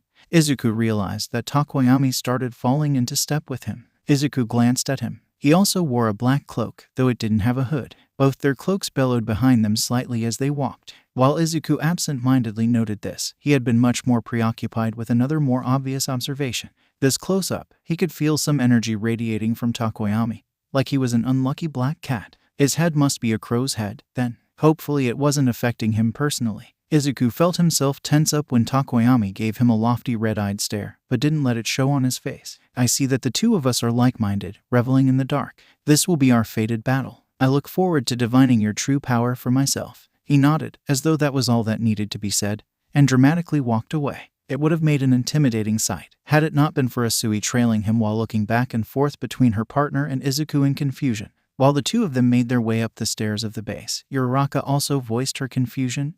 Do you know what that was about, Midoriya-kun? Do you know Takoyami-kun?" He has no idea what that was about. "I don't know him, but it was probably just one of those things, you know." "One of those things?" "Yeah, one of those things." There was an awkward pause, before Uraraka finally breached the question that Izuku had been dreading. "You never really told me what your quirk is." "You don't have to give any details, but I want to be able to work together with you properly. Do you mind giving me a basic description?" Uraraka recovered from the atmosphere, giving a bright smile and placing a hand on her chest with her pinky lifted in the air. "I'll go first. My quirk is zero gravity. Whatever I touch with all 5 of my finger pads won't be affected by gravity, which is how I got such a good score on the softball test. I can do this with multiple things, but using it on myself makes me nauseous and I have a weight limit. To cancel the effect, I have to press the fingertips of both my hands together." It was a good amount of information to go off of for strategizing purposes. She was probably being more open to encourage him to share, as though she could sense his reluctance. This would be the moment of truth. "My quirk is Jinx. It produces energy in the form of bad luck." Izuku tried to keep his voice steady and light as he explained, but he watched her reaction carefully. "Unlucky items increase the effect, while lucky items decrease it. When I inflict the energy on a target, it can produce a variety of unfortunate events, but it's most efficient at breaking things." Uraraka's eyes widened, and she let out a sound of realization. "Oh, that's why you're a witch and have all those horseshoes and stuff. And that's how you changed your scores in the exercises, and caused lightning to strike." She trailed off at the end, and her eyes glanced up at the ceiling in thought. That must be some seriously strong bad luck if you can do that kind of thing. Izuku's smile became strained. "I know, it's sort of finicky in terms of control, sometimes, but I promise I won't let it affect our chances at winning." She immediately looked back at him to wave him off. "Oh no, of course not. Just because your quirk makes bad luck doesn't mean you're bad luck." She clenched her fists at her chest and gained a competitive grin. "I'm actually really happy I got you as a partner, both because we're friends and I know you're strong. We'll win this." Warmth filled his chest at her insistence, and at her reaffirmation that they were still friends. It seemed like she hadn't even considered the idea of discarding him. It made him not want to correct her misconception about him not being bad luck. Instead, as they reached the top floor where the bomb was placed, he tried to match her mindset of wanting to win. The room was set in the very center of the floor, and was spacious, containing multiple cement pillars that were as bland as the chipped tiling on the ground. "I think this will be a good location to keep the bomb. The most likely route they'll take is through the inside of the building, so they'll have to come all the way up here first." Reaching into his cloak, Izuku pulled out his new roll of Kursomikuji and started unrolling it. He's glad he had the foresight to ask for this kind of support item. I already confirmed with All Might that damaging the base is fine, so how do you feel about booby-trapping the place a little? Uraraka gained a somewhat mean grin that he hadn't seen from her previously. Sounds great. They rushed to finish, and once they were done, the floor and walls of the room were covered in interspersed cursed omikuji seals of different ranks. The bomb itself was encircled by great blessing omikuji on the floor surrounding it and around its paper mache body. Upon his confession at the possibility of friendly fire and Uraraka's agreement, they also stuck a great blessing omikuji on the back of her costume. They also briefly discussed what they'd seen of Asui and Takoyami's quirks, namely that Asui apparently could do what frogs can do, and that Takoyami had some sort of shadowy figure that did many of the exercises for him. While they had also wanted to go search for random items that Uraraka could use as ammunition, the 5 minutes passed by too quickly. The timer started, and the heroes presumably entered the building. Uraraka stood beside the doorway, waiting to ambush their incoming opponents in hopes of using her quirk on one of them. Izuku stood just in front of the bomb so that it wasn't completely uncovered and had a good view of the whole room. It took a couple of minutes just for the two to get to their floor, which was what they hoped for, and they were quiet enough to hear the shuffle of fast footsteps. The first plan of attack failed when the door suddenly burst open via raging shadow bird demon, which featured sharp claws and glowing red eyes. It was frighteningly inhuman, like a horror movie ghost, and also very cool. Takoyami really had a point when he'd said they both reveled in the dark. Uraraka reflexive retreated due to the unexpected sight, sounding a shocked yell, but Izuku was more distracted by the fact that currently Takoyami wasn't producing bad luck anymore. When Takoyami advanced into the room behind the shadow, he was careful to not run over the curse seals. Unfortunately for him, the curses themselves didn't do anything. They just helped Izuku aim more precisely so the whole floor didn't collapse and would help concentrate the energy to go deep. The structure that makes up the combination between the ceiling of a lower story and the floor of the story above it is usually about 30 to 35 centimeters thick. As long as he's specific enough and the energy was applied right, being concentrated and drawn to enhance weaknesses already present in the floor, 30 cms of wood and insulation would be simple to destabilize. He snapped his fingers, cursing Takoyami while willing the floor beneath him to break and for him to fall. The energy was amplified by the curses surrounding him, acting as sinkholes to keep the energy contained within a limited area, and cracks instantly sprouted from the two omikuji nearest to where Takoyami was. It shattered upon his weight. He felt through the floor, the ceiling of the floor below, and the intermediate space between them, only for the shadow to catch himself on the edge of the hole, and presumably catch Takoyami with its other hand. It took more energy than it should have, considering Jinx didn't reach the full effect of what he wanted. He had already used a sizable amount yesterday from what he'd been storing previously, so that was concerning. Oh, that's it. There's two of them. That means they're lucky now, everything has changed. He could always count on superstition complications to make his life harder. During this time Asui entered the room by crawling on the wall, also avoiding the omikuji. Seeing that Takoyami was pulling himself up and Uraraka was approaching him, she bounced off the wall to defend him from behind. Izuku snapped before she landed, and the floor she hopped onto also broke. She fell through, failing to catch herself on the ledge. But as the most mobile person here, she'd probably be back soon. The way they just fell through the floor, faces lit with a light surprise as their feet crunched through what should have been a perfectly stable floor, was actually sort of funny. It looked like what you would see from an old-style cartoon. Now that he's realizing that using his quirk doesn't have to be harmful, using it can be fun. It was like playing a prank, but the prank has an actual practical use. His stomach turned in disgust. No, it's not fun. And it's not funny. Into the box that thought goes. Takoyami was back in the game. As Shadow swiped at Uraraka to keep her at bay as the boy pulled himself back to his feet. When it looked like she was about to be clawed at, Izuku snapped, and the swipe missed. The Shadow's arm was now in reach of Uraraka's hand, so she took the change to tap it. Nothing changed. The Shadow continued to attack while advancing, because Izuku just realized it was already floating. Wow, neither of their quirks are fully effective against Takoyami. Jinx really went for their team's second worst option since Katsuki was out of the running.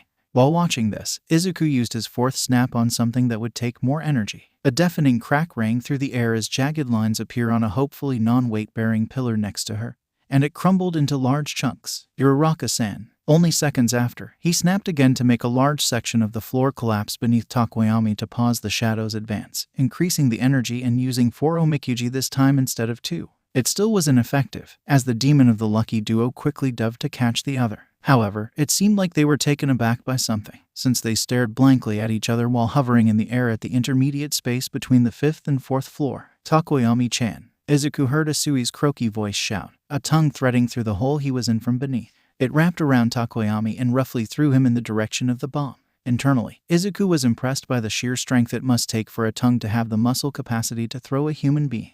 Every day, quirks continued to amaze him. Uraraka had finished tapping most of her new ammo by this time, the gray blocks having rose into the air towards the ceiling. Takoyami regained his composure midair to shoot his shadow forward with its claws outstretched, unfearing of Izuku literally sweeping out the floor beneath his feet in the few seconds he had airborne.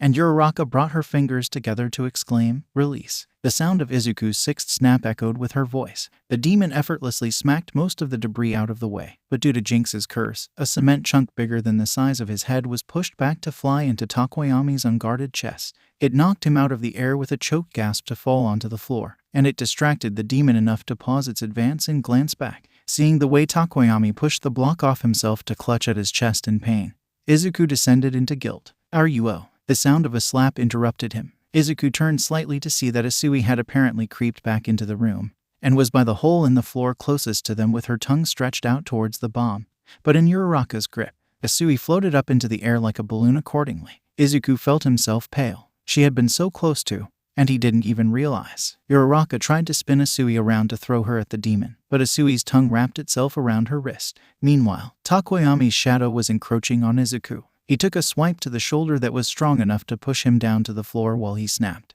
this time specifically targeting his attacker. At the same moment, Uraraka happened to get a good enough angle to swing Asui into the shadow like a whip. It forced the shadow backwards with a huff, and it gripped Asui with an annoyed glare. Asui, being extremely composed for someone that was literally in the claws of a demon, just stared up at it neutrally. "Dark Shadow, help Asui." The now named Dark Shadow pulled on Uraraka's grip on the tongue. It forced her to let go lest she be pulled along, but she didn't release Asui yet. Asui let herself be pulled back by Takoyami, who had picked himself up to float at the back line. It gave him a moment to get back up and invert the rest of his crosses, but it was also favorable for his opponent. So seventh snaps will always be lucky to some extent, no matter how many bad omens he had on.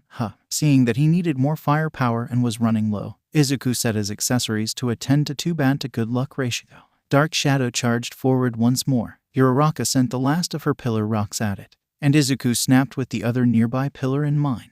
While Dark Shadow flung away the debris, the huge crack ran through the base of the pillar. It tilted to the side, and like a pine tree in a forest, fell heavily in Takoyami and Asui's direction. Takoyami, still holding onto Asui, moved to dodge, but stumbled over a hole, barely catching himself before he fell. They were still in the way. Izuku had a moment of panic, before it was interrupted by Dark Shadow screeching and rushing back to catch the pillar before it fell. In a show of strength, it seemed like it was able to hold up the whole thing, though it trembled with effort. It threw off the pillar, inadvertently tearing the rest of it from its base and completely destroying a wall. And for the first time since the battle began, Dark Shadow yelled in a dissonant yet resonating voice, "Stop it with all the falling and bullet hell crap. This is so annoying." The buzzer sounded. All Might's voice came on over their communicators. "Time's up. The villain team wins." There was a tense pause of total silence. Then Dark Shadow gave a single roar of frustration, hands thrown in the air, and shrunk back into Takoyami's shadow. Takoyami himself frowned at the act, or at least, frowned as much as he could with a beak for a mouth. "Good job," Asui stated to them good-naturedly. While saying her thanks, Uraraka brought her fingertips together to release Asui and helped her stabilize on her feet. Asui also turned her head to look at her partner. "You did good too, Takoyami-chan. It's too bad we lost." Takoyami closed his eyes with a sigh. "'Twas not meant to be, I suppose. The mistress of fate was not in our favor today." Izuku rubbed the back of his head sheepishly. "Actually, if that had gone on longer, you might have won. I ran out of bad luck with that last move. I've been using it too often recently. So bad luck is your quirk. How mysterious." Takoyami blinked his eyes open to stare at Izuku, who tensed under the attention. Indeed, the cursed ambience of this lair was menacing, as was the serene smile on your face as you cast your spells on us. "You have embraced your inner darkness and turned it into your power." Takoyami clenched his fist and closed his eyes almost mournfully. "I can only hope one day I can do the same. For surely if the darkness of my soul is so deep, then so must be the power that dwells hidden inside." Had he still been smiling that whole time?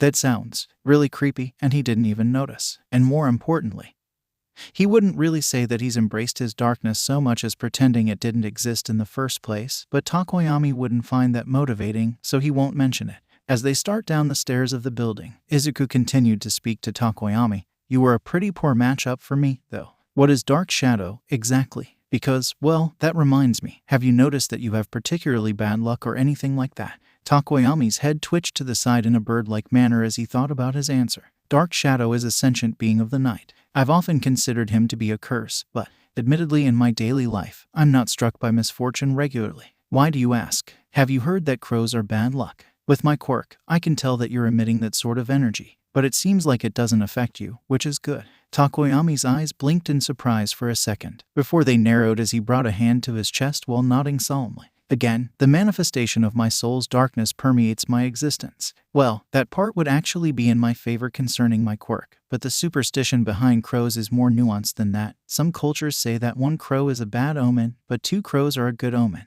So when you have Dark Shadow out, both of you are lucky. Eyes widening, Takoyami turned to stare at him in shock. It seemed like he was more surprised to hear this than he was to hear about being unlucky. Dark Shadow makes me lucky. Takoyami's tone was incredulous. Seeing that he'd hit a nerve, Izuku kept his voice carefully casual. Since the misfortune doesn't affect you, neither does the good luck probably, but it still has an effect on my quirk. So yeah, I would say that he's making you lucky. Or rather, the 2 of you together are lucky. Takoyami descended into quiet contemplation, staring down at the floor as they crossed the threshold to exit the building.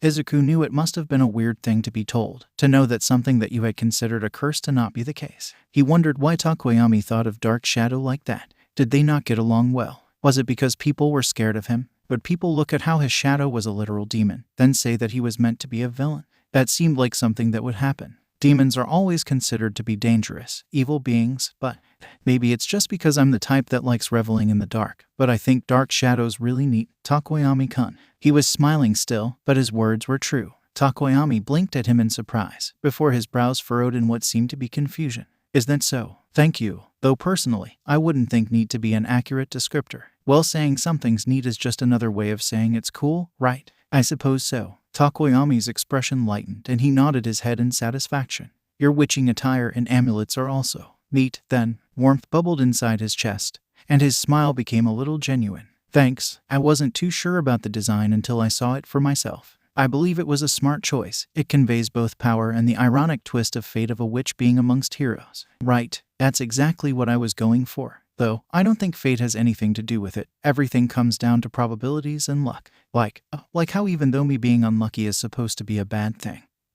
But it'll end up being unlucky for the villains who fight me too. If he ever gets as far as fighting villains. That is, when I think about it in terms of how you were randomly chosen as my opponent, I suppose it wasn't my lucky day. Takoyami cut himself off all at once to stare into the air ahead of them dumbly. Izuku even had to stop walking as the boy had paused mid-step. Before he could panic and ask what was wrong, Takoyami rebooted himself to grab Izuku by the shoulder and pull him closer and glare seriously into his eyes. Izuku had to stop himself from tensing at the touch. Midoriya, repeat what I just said back at me. The very last part. Pardon, no questions. If we're truly aligned equally with the dark side, then you'll see this moment of brilliance as well. I'm sure of it. It wasn't my lucky day. Change it so you're talking about me instead. It wasn't your lucky day. Suddenly it hit him, and Izuku dropped his mouth open to say, it's not your lucky day. He stared at Takoyami in excited bewilderment, not even bothering to keep up a fake smile. I could use that as a hero catchphrase against villains. It's so cool. Takoyami looked less excited than Izuku, but he suspected that was just because his avian features hit it more. His hand on Izuku's shoulder tightened as he raised his other hand to curl into a fist. His voice was filled with energy, yes. The forbidding sense of menace those words exude. With the right tone they'll send shivers down your spine. Midoriya, promise me you'll utter those words to your opponent before a fight at least once, with feeling. It'd be a waste if you didn't. Trust me, I'll be trying to use that as much as possible. You're brilliant, Takoyami-kun. You give me too much praise. I was merely building off your own words. In the background, Izuku could vaguely hear Asui speak. Takoyami-chan and Midoriya-chan get along well, Kiro. Uraraka giggled slightly. Yeah, it looks like they really understand each other. I'm glad. The VIP for this battle isn't very clear-cut. Midoriya-san is the strongest contender, as his strategy and fast-acting quirk gave his team total control over the battlefield. But he was distracted in one critical moment that would have lost them their victory, and he had to rely on Uraraka-san dealing with the direct fighting. In contrast, his partner Uraraka-san had to rely on Midoriya's quirk, but did so in such a way that she was the perfect support for his abilities. She was their frontline fighter even though her quirk was ill-suited for that role to make up for Midoriya not being suited for that type of direct encounter. Their plan to simply hold back the hero team was sufficient given the advantage provided by Midoriya's quirk, but it failed to take into account the strength of their opponents. One could also criticize their lack of care when it came to destroying their base, but Midoriya-sen did clarify that it wasn't a priority. The thing that gave the hero team the edge in the fight was the strength of Tokoyami's quirk, which was able to fight both Midoriya-san and Uraraka-san, as well as support Tokoyami-san when attacks were aimed at him. But because it had to keep diverting its attention between these two tasks, it couldn't overtake the villain team before the timer stopped. And Tokoyami didn't think of a different approach other than continuing their straightforward assault. The Sui-san was also vital to Tokoyami-san by providing support where she could. However, while her plan to secure the weapon when attention was on him was theoretically sound, she failed in her execution. Overall, they were unable to overcome their disadvantage of the environment being in the villain team's favor. If I had to choose, though, I'd still name Midoriya as the VIP. Yaoyorozu concluded her long-winded analysis of the fight. After the first battle, others beside Yaoyorozu had been speaking their own opinions.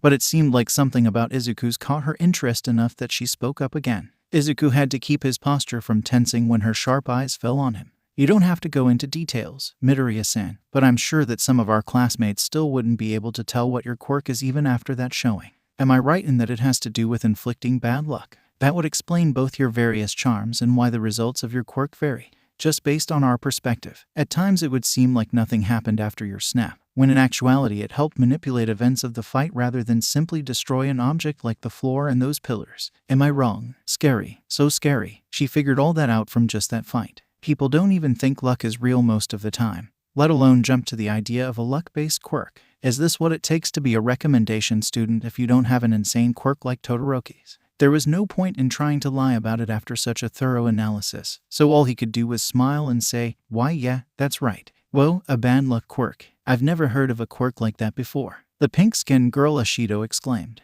Zero, who'd seen Izuku's quirk in action twice during the physical exam the other day, mused with a finger scratching his cheek. I was thinking it just broke stuff or something.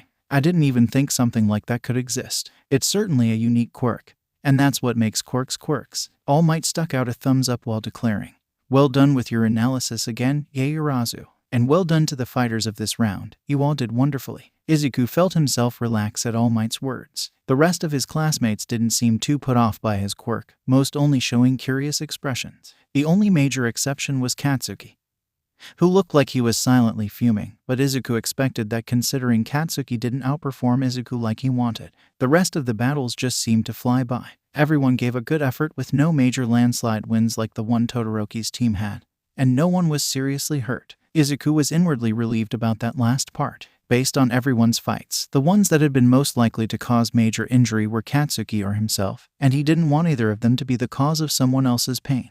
Not that Katsuki himself cared about that. All Might dismissed them for the day. But before Izuku could leave for the locker room, his hero called out to him to wait a moment. As everyone continued forward, Izuku paused and turned back towards All Might with his usual smile. He wasn't forcing it very much, but he wanted to at least give his best effort for his favorite hero. "Yes, All Might Sensei. Sorry for keeping you, but I just wanted to check on how you were doing since I last saw you. Don't think I've forgotten our previous encounter. To be honest, I wasn't sure if you would remember." He let his smile turn sheepish and rubbed the back of his neck. "You probably saved so many people just within the course of one day. I can't imagine you remember every single person." All Might laughed, unoffended by Izuku's assumption. "Haha, perhaps not, but I try my best. And you certainly left an impression. So how are you and your mother faring? I hope her recovery from whatever happened went smoothly." All at once, the little joy he felt inside at being about to talk to All Might transformed into nausea. He couldn't talk about this, not to his hero who grinned at him with the positive air of a good man assuming the best.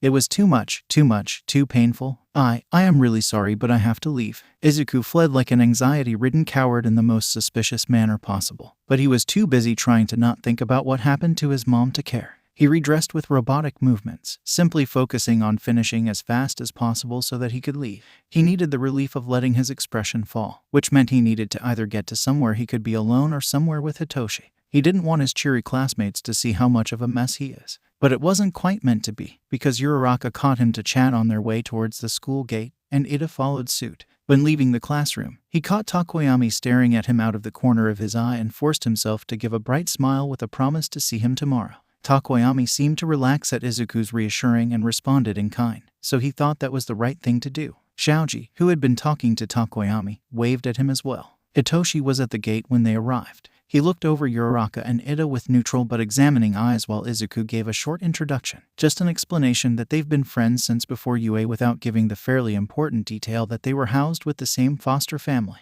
Izuku and Hitoshi went one way at the train station while Ida and Uraraka went their own separate ways. They walked from their station to the Haruka home with Izuku's random half-hearting rambling about his classmates' quirks to fill the silence. And once they reached their room finally Izuku let himself and his posture deflate into a grimace. Immediately Hitoshi gained his own grimace. What happened? Today was supposed to be your first class with All Might and you haven't said a single word about it. Did either he or Bakugo do something? Izuku flopped onto his bed to lay down with a sigh. He chose to face the wall rather than Hitoshi. No, I mean, yes technically. Our fights were decided randomly today so I used my quirk to avoid getting Katsuki. And that was good except for the fact that I'm an awful cheater now like everyone's always said I was. You're not a cheater for looking out for your own well-being. And then All Might said I did good and that he remembered me, so that was great. But then he asked about how Mom was doing and Izuku had to stop talking to let himself take a very needed breath of air, before sighing out, panicked, and left him there awkwardly. And now I don't want to go back to school cause I don't want to explain what happened. He felt the bed dip and groan when Hitoshi sat down next to him. A warm hand rubbed his shoulder. If All Might had known what happened he would have known asking would upset you. You don't have to say anything you don't want to, though. Just let him make his own conclusions and leave the topic alone. Even if he ends up being the nosy type, he's not allowed to badger you for details. And don't feel bad about that stuff with Bakugo. I don't trust him to restrain himself with you, so I'm glad you took precautions. Izuku partly relaxed under Hitoshi's comfort, but tension still riddled his core. I know. What you said is what made me decide to do that, actually. And I know I don't have to say anything, but just the thought that he's wondering about it and will figure it out himself makes me. I just don't like it. I'm sorry you had a rough day. I'll sit with you at lunch tomorrow if you want. I wouldn't say I had a rough day. A lot of good things have been happening, actually. I made friends with Uraraka-san and Ida-san. And I made friends with someone else today too, I think. And I like my hero costume and got to wear it for the first time. And I won my battle trial with Uraraka-san today. He felt a familiar weight behind his eyes, the feeling of his body wanting to cry but not being quite able to. His face pinched almost painfully. I just really wish she could be here to see all that, too. Hitoshi's hand tightened its grip. I understand that feeling. I wish my dad was here to see this too. I wish he could have met you. He was worried about my lack of friends. Mom was like that. I wish my mom could have met you, too. Izuku, I've been trying not to pry too much with you, but your smile since the end of school was so. I don't know, it's too much like how you acted before. So I need to ask for your safety. Are you thinking suicidal thoughts right now? And in general, have you stopped thinking them or are they still a regular thing? His body froze up, but after a moment, he got himself to release most of that tension and turned from his side onto his back so that he could look up at Hitoshi. Hitoshi was looking down at him with his brows furrowed in concern. I wouldn't say that I'm continuously thinking about that. I used to still think them often in order, but ever since middle school ended, it's not a frequent thing. I try to think about my goals for the future instead. My goal to let you be a hero, he didn't add. He had to avert his eyes from Hitoshi's deep purple ones to focus on his shirt. I guess I do get the random feeling that it might be something I want to do, though. Like when I'm anxious or want to avoid something. Like when you want to avoid Bakugo. And like what you're feeling right now. Izuku's grimace deepened into something sadder. He pressed the palm of his hand into his eyes. Why yeah, but it's not like I actively want to die.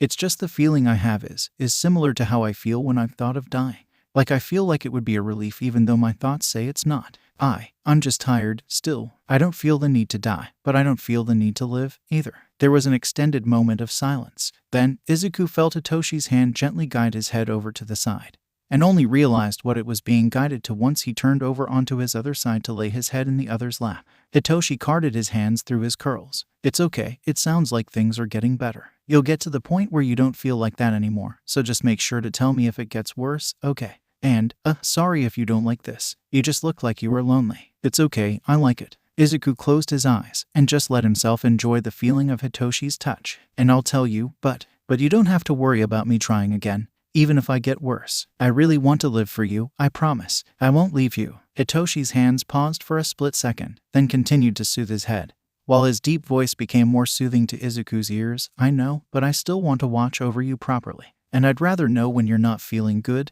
Anyway, you did good telling me today. Izuku felt a little joy light up in his melancholy at Hitoshi's praise, before it was brought down when he continued with, "But if having to see Bakugo makes it worse, then I think you should really tell Eraserhead, Izuku." He immediately tensed back up. "No, I can't. I'll get used to seeing him. It might even be a good thing to desensitize me now that I know Eraserhead will stop him if he goes too far." "So when you decided to avoid getting set against him, was that only because the thought scared you, or was it also because you don't think All Might will stop him?" "All Might will stop him. The setup just sort of put him too far away to feel comfortable. And it was mostly because I was scared, anyway."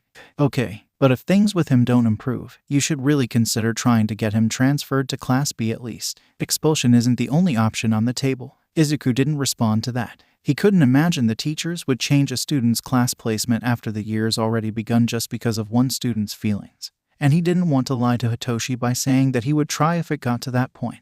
Hitoshi ignored his obvious lack of response. "And if it makes you feel any better, I really like your hero costume, too. It's cool, and it's very you." His chest got tighter, but it was from a breathless feeling instead of just pain. Izuku brought his hand up to grab onto Hitoshi's, pulling it from his hair to cradle it into his chest, and he turned over to look up and give him a sad smile. Hitoshi was looking down at him with a sort of intensity he couldn't name. "Thank you, Hitoshi-kun. You always know just what to say. You're so kind. I don't do as much for you as you do for me." Hitoshi scowled at that last part. "I don't feel that way. You're my friend too, you know." "I know, that's why I want to do more for you. Is there anything I could be doing? Anything you want me to do for you?" "It doesn't matter what it is, I'd do anything for you." Hitoshi's eyes glanced over him once with a serious expression lingering on his face before he closed his eyes. He sighed. "Don't say that kind of stuff. And I don't want anything from you. I just want you to keep being honest with me." Okay. The smile fell off his face, but he was still content. They just laid like that for a while, enjoying the warmth of having another person beside them. Toshinori dragged himself through the hallways of the emptying school and into the teacher's lounge. Once the door was safely closed behind him, he deflated in puffs of bellowing steam back into his true form and sighed, seeing that Eraserhead was there along with Present Mike, and that both of them turned their heads to stare at him at the sound of his entrance. He sighed harder. "What are you sighing about? That's not very normal for our number one smiler," Present Mike inquired in a joking tone while tilting his head in curiosity. Immediately, Eraserhead narrowed his eyes at Toshinori in suspicion. "Today were the battle trials. What happened?" "Recovery girl didn't notify me about any injuries, because there weren't any. Everyone is in fine shape." Toshinori frowned as he continued on to the part he knew would upset Eraserhead. "It's just, I messed up with Midoriya-kun by asking him some questions that it seems like I shouldn't have." Eraserhead was outright scowling now. "Explain." Toshinori winced at the harsh word. "I asked him about how his mother was doing, since during my previous encounter with him I dropped him off at the hospital where she was admitted.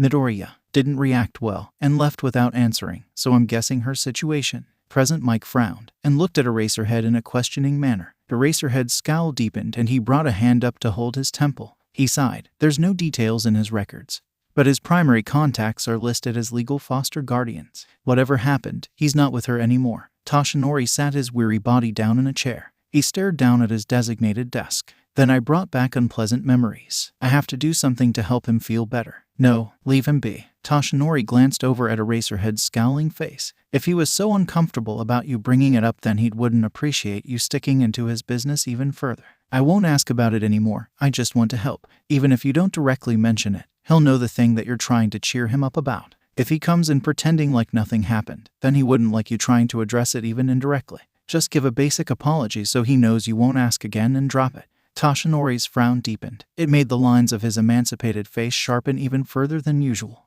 "But him pretending like nothing happened isn't a particularly good way to do things either." "He's got a point. Shouta." Present Mike spoke up for the first time. Eraserhead rubbed at his eyes. "Don't call me that during school hours, and I know that. But frankly, we as teachers can't push anything unless we start seeing more concerning behavior from him. As soon as it looks like he's in need of an intervention, we'll do something. But until that happens, we have to respect our students' boundaries. And really, what is there to bring up with him right now? We don't like that you don't want to talk about your possible deceased mother with All Might. That's just ridiculous." When he put it that way, it was a ridiculous thing to get worked up about. Of course, the boy would try to avoid talking about that kind of thing. It's nothing to be concerned about. Toshinori may have accidentally caused him some sorrow, but as long as he doesn't do that again, things should be okay. But despite this, he noticed that Present Mike wasn't as satisfied with that answer, going by the frown he was still wearing. "Even though you know that, you're still preparing for him needing an intervention though. There's something else about him that makes you worried, right?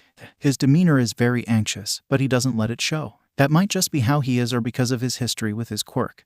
But that kind of thing can be indicative of other problems, especially if he's grieving over a parent. I just want to make sure we're watching him carefully for that. I see, Toshinori muttered to himself. He didn't like that thought. Hopefully Midoriya was handling his grief well, but Eraserhead was right that it's better to be prepared than not. Hitoshi had come to terms with the fact that he apparently has a massive crush on Izuku. It was obvious how that crush came to be. They spent so much time with each other, literally living in the same room, and he was basically the only consistently positive human interaction Hitoshi had. That along with his cute face, his earnest affection, and goodwill, and Hitoshi's brain didn't really stand a chance. He tried to deny it at first, but after the first night of his realization that he thought Izuku would look hot with earrings, he caught himself purposely not looking at Izuku as they changed in their room for bed. That's when he had the mental connection. Oh, shit, I really want to look at him. It got worse when they started UA and Izuku actually got said earrings. It shouldn't be possible for a boy with a face as baby cute as his to look hot. But he did, damn it. And his hero costume was as cool as it was edgy. But then they got home on the day Izuku had his first hero basic training class, and Hitoshi had to come to terms with something else. I really want to live for you, I promise. I won't leave you. This situation doesn't feel right. None of it feels right. When having a crush, most people would be worried about said crush rejecting their feelings. And while he'd vaguely had that thought, his mind was leading into a totally different direction now. Because while it was true that Izuku might still not feel the same way as him, it was also true that if Hitoshi let him know how he felt, Izuku might try to reciprocate even if his heart wasn't in it. Is there anything I could be doing? Anything you want me to do for you? It doesn't matter what it is, I'd do anything for you. It's not that he thought Izuku would outright lie to him, but in his attempt to please Hitoshi he might end up thinking, Hitoshi wants this, and I want to give Hitoshi what he wants, so that's like wanting to be with Hitoshi, right? Wrong, totally wrong. Those weren't the same things at all. The situation reminded Hitoshi of his quirk. Because Izuku was so emotionally dependent on him, Hitoshi could tell him to do whatever and he'd do it gladly, but that didn't mean it was really what Izuku wanted to do. In the case of him telling Izuku not to kill himself, that was a good thing. But it wouldn't be good for any circumstance that wasn't just Hitoshi trying to keep Izuku from hurting himself. Hitoshi could probably tell him to do something ridiculous like give up his spot in the hero department so Hitoshi could transfer in. And Izuku would do it even if he was emotionally killing himself and his dream in the process. All because Izuku felt like he owed Hitoshi for something as simple as having basic human decency. That's not right. He's not an expert when it comes to friendship, but even he could tell that's not what being friends means. He doesn't quite know what it actually means, but it's surely not that. Even if he wanted to try to act on his new feelings, he can't. Because he can't take the risk that he'd be taking advantage of Izuku. And Izuku probably wasn't emotionally in the right place for that kind of thing anyway. All Hitoshi could do was ignore these unnecessary thoughts. What it came down to was that right now, Hitoshi had too much emotional power over Izuku. He knew that would end up happening due to his dedicate your life to me spiel, but when he was reminded of it to this extent, it disturbed him. However, it doesn't have to stay that way. Now that Hitoshi's seen what UA has to offer firsthand, he's more optimistic about that outcome. Not only did Eraserhead seem to be a promising candidate for a reliable adult figure that Hitoshi might be able to convince Izuku to confide to about his suicidal thoughts, but it looked like Izuku is taking the right steps to having friends in 1A. This is Uraraka Ochako and Ida Tenya, who, you actually met the other day. I just thought it'd be good to reintroduce you. And this is Takoyami Fumikage, who I fought against in the battle trial yesterday. And this is Takoyami's friend and our other classmate Shoji Mezu. Nice to see you again, Shinso-kun. I'm pleased to see you could join us for lunch this time. A pleasure to make your acquaintance. The darkness dwelling in your eyes is not misplaced with this group. Nice to meet you. The multi-handed Shoji ended the roundtable greetings with a sentence that was almost hilariously simple compared to the bird-headed Takoyamis which had come before it. Shoji grew extra eyes to stare at Takoyami, obviously aware of the discrepancy. Nice to meet you all too. Hitoshi had to force himself from adding on an I guess at the end of that, since that'd probably make his greeting more controversial than it needed to be. He glanced at Izuku to see he was smiling at everyone, as he always did. It wasn't one of the true smiles Hitoshi's seen from him, but he seemed pretty relaxed. So he was probably feeling positive about this whole thing. He'd committed to his promise to join Izuku for lunch today, but only because he'd already strategically gone some days not sitting with Izuku to hopefully get Izuku to interact with his classmates more. And it seems like it's paid off. They've only just started the school year, and his friend is already introducing him to 4 different people. 4 people? Maybe that number's not really a coincidence. He sat back and let the hero kids take over the conversation. According to their rambling, the class had voted for their representatives today, and Izuku got the most votes, though the number was admittedly low due to most people just voting for themselves. Why they didn't make it so that people couldn't vote for themselves like normal logic dictated, Hitoshi hadn't the slightest idea. But privileged kids with privileged hero quirks did tend to be not quite right in the head. Izuku, visibly repressing awkwardness and embarrassment at this point, explained that he turned the position down, and so it fell to the runner-up named Yaoyorozu, and that they were still deciding on the vice president. Uraraka, Ida, and Takoyami all needled him about that, since all three of them had voted for him, but Izuku just brushed off the question by saying that he wasn't comfortable with that type of role. While that was true, Hitoshi suspected that there was more to it. He wouldn't ask Izuku about it in front of the hero kids, though, as he obviously didn't want to tell them his real reason. They also talked about other things, like how Ida was part of that famous hero family with Ingenium being his brother. Hitoshi had been right on the mark with his privileged hero quirk kid thought. Some people just got all the luck straight from birth, and how Uraraka wanted to be a hero so she could support her parents. That was more along the lines of what people with less fortunate backgrounds wished they could do, so he was more sympathetic about that.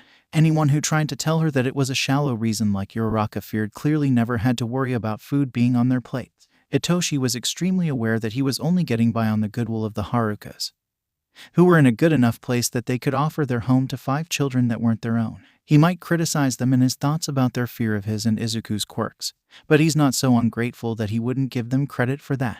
Takoyami and Shoji also gave their own explanations on how they ended up trying to be heroes. It seems like something that's within the reach of my abilities, and I'm physically strong enough to do it, so I felt like I should. It's natural to want to help people when you know you're capable of helping, isn't it? Shoji explained with a shrug. The darkness of my soul is pervasive to the point that my quirk reflects it, but I would like to use that darkness for good. Things that are dark are not fated to be bad. Takoyami intoned with closed eyes and a single nod of his head. Those are cool reasons. What about you, Midoriya-kun? Why are you trying to be a hero? Uraraka turned her shining eyes and smile on Izuku, and from next to him Hitoshi could feel unseen tension enter his body. Well, he never got to answer, as the sound of the school's level 3 security system alarm system cut him off. But Hitoshi suspected he hadn't wanted to answer in the first place. There was a huge commotion over the alarm. An upperclassman explained it was because a level 3 security breach meant that someone had infiltrated the campus. That was concerning to say the least, but once they pushed their way out into the hallway, a look through UAS ceiling-to-floor windows showed it was only the press. Those media bastards. As though Izuku and him hadn't had a hard enough time this morning turning down their poor attempts to solicit interviews on what it's like to have All Might as a teacher. Now they were outright causing panic and trespassing on private property. If he was down there, he'd brainwash them to take their asses back out the door without restraint. Izuku would agree it's the perfect way to exercise the non-violent resolution advantage of his quirk. The hero kids he was now involved with apparently couldn't leave things be, going so far as to have Uraraka send Ida flying into the exit sign just so he could get everyone's attention. This led to people finally chilling out and stopping their stampede. Izuku got lost during this process, so Hitoshi was internally relieved when he popped back up again relatively unscathed. With the eventful lunch period over, Hitoshi parted from Izuku to head back to general education. During his time in boring classes that were still going over introductory material, Hitoshi let his mind wander to his observations concerning the hero kids. The first major step to having Izuku transition from living for Hitoshi to living for himself would be to reduce his dependency on Hitoshi by expanding his social interaction. The more people that could act as a reason for Izuku to want to live, the more motivated he would be to stick around. Hitoshi had had the vague hope that UA would be able to offer Izuku what his middle school life lacked, and it looked like that was becoming a reality. All 4 of the WANA students Hitoshi met seemed like they would at least object if Izuku mentioned something about no one caring if he was alive or not, so that was one thing in their favor. But when it came to Izuku having deep relationships with them, Hitoshi was less sure. Ada and Uraraka were both the standard optimistic, keep your spirits up type, and that would just motivate Izuku to keep up his always have to be happy mentality. Hitoshi knew the 2 of them wouldn't mean to support Izuku keeping up fake emotions like that. But Hitoshi was sure that at this point, any time Izuku's anxiety or depressive attitude showed itself, their first response would be to try to cheer him up, and that Izuku would respond to that by pretending to feel better. That would make it harder for Izuku to actually feel better. In his opinion, their approach to things was the last thing Izuku needed right now, and he could easily imagine it spiraling into a repeating cycle of their true optimism feeding into Izuku's fake optimism. Xiaoji wasn't so clear-cut on the optimism versus pessimism spectrum, but Hitoshi's overall impression of him was that he was a fairly normal guy, so Izuku might want to keep up appearances that he was normal because of it. And Izuku's version of normal also included being happy. However, Tokoyami was another matter entirely. Hitoshi had never been so relieved to not see a person crack a smile once over the course of a full conversation. He was clearly the edgy Chunibyo type, the kind of person that found interest in dark subjects like Izuku. Hell, he'd repeated the word dark at least a couple of times in the few sentences he'd spoke. And Hitoshi could easily see Izuku bonding over that. The other boy was always elated whenever he could ramble on to Hitoshi about whatever occult knowledge he was thinking about at the time. And having someone that already had an active interest in that was sure to fuel that fire. Tokoyami would reassure Izuku that his non-typical interests weren't a bad thing. But most importantly, Tokoyami was a person that didn't require Izuku to act cheerful, since the boy himself was on the opposite spectrum from that. Given enough time, Izuku would realize this himself and hopefully let go of his habits when with Tokoyami. Maybe that was wishful thinking on Hitoshi's part, but there was at least a higher chance of Tokoyami being able to achieve that kind of honesty from Izuku compared to, say, Uraraka or... With that in mind, Hitoshi left class feeling more optimistic about Izuku's chances to get to a better emotional place during their time at UA. The two of them were soon reunited at the end of the day. Izuku met him out by the gate like usual, and together they made their way to the train station. The sun was behind them, extending their shadows on the concrete in front of them, but not yet low enough to change the blue of the sky. It was a beautiful day, with the birds still out and the leaves on the trees still green in the midst of spring. Izuku glanced back at the backpack he was carrying, fiddling with one of the straps. His face was relaxed into a natural, neutral look. Because of what happened at lunch, we all voted Ida-san to be the vice president. I wasn't able to give the others the charms I picked out for them because of that too. But I guess since Xiaoji's tagging along with Tokoyami, that was probably for the best. I wouldn't want him to feel left out. I'll pick one out for him first. Hitoshi frowned as he thought about the implication of Izuku giving the hero kids what he assumed to be good luck charms. Are you giving them charms to ward off your quirk? I know you think I don't need to, but it's better to be safe than sorry. I hear giving gifts is a thing that friends appreciate. Anyways, Izuku mumbled guiltily and averted his eyes down towards the concrete. Hitoshi had to keep himself from sighing. He knew that Izuku honestly felt more secure knowing Hitoshi always carried that rabbit's foot charm with him, since Hitoshi spent so much time with Izuku and therefore Izuku's quirk. But he wished that Izuku could truly understand that he had control over Jinx and that precautions were unnecessary. As long as he thought like this, he would always think he was at fault for his mother's accident. Is that something else Hitoshi could work on with him? But his words alone aren't getting anywhere. He doesn't know how to get progress. He decided to keep the conversation going instead of prodding. Tokoyami seems like exactly the kind of guy you'd want to hang out with. The corners of Izuku's mouth curled up into a small smile. It made something inside Hitoshi feel elated at the sight. Right, he likes my costume too, and his quirk is some kind of sentient shadow. Do you think maybe he likes occult and stuff? I would bet real money that he likes occult, Izuku. He speaks like he's living in a Lovecraft novel. Izuku gasped slightly, his hand coming up to cup his chin in thought. Do you think he's read Lovecraft? That's such an old foreign author. Even if they'd heard of him, most people wouldn't bother to read his works. Maybe he might have watched those old horror movies too. I wouldn't be surprised. The night that Izuku had pulled Hitoshi into a mixed binge of black and white relics and other century-old Japanese-produced horror films was a night that Hitoshi somewhat regretted.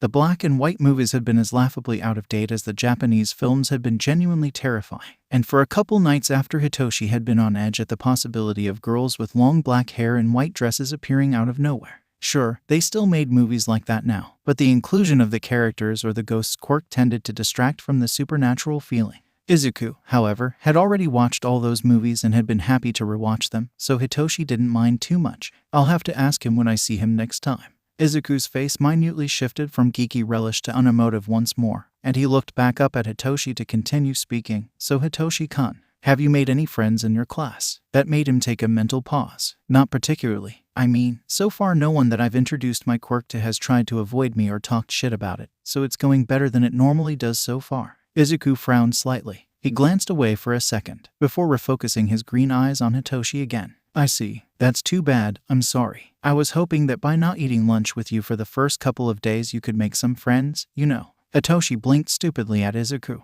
That was exactly what I was doing, too. He managed to get a momentary half-smile from that, but it left Izuku's face as soon as it came. I know you don't plan on staying in 1 degree Celsius, but maybe you should try finding people you're comfortable with, at least. You might have to stay there a while. If you get put in one, you're already off to a good start now though. Those green eyes glance back down at their still moving feet. I just think it will be better for you if you have more friends than just me. Don't get me wrong, I'll always stand by you and be your friend, but I feel like I'm not enough to give you what you need. Not alone, that is. Hitoshi found himself unconsciously stopping his steps. Izuku stopped with him a couple steps ahead and looked back at him. He couldn't name what Izuku was feeling based on his expression. It was too blank. That's right. While Hitoshi was all Izuku had, Izuku was all Hitoshi had. He'd been so focused wanting to fix the first part that he didn't even think of the second part as a problem.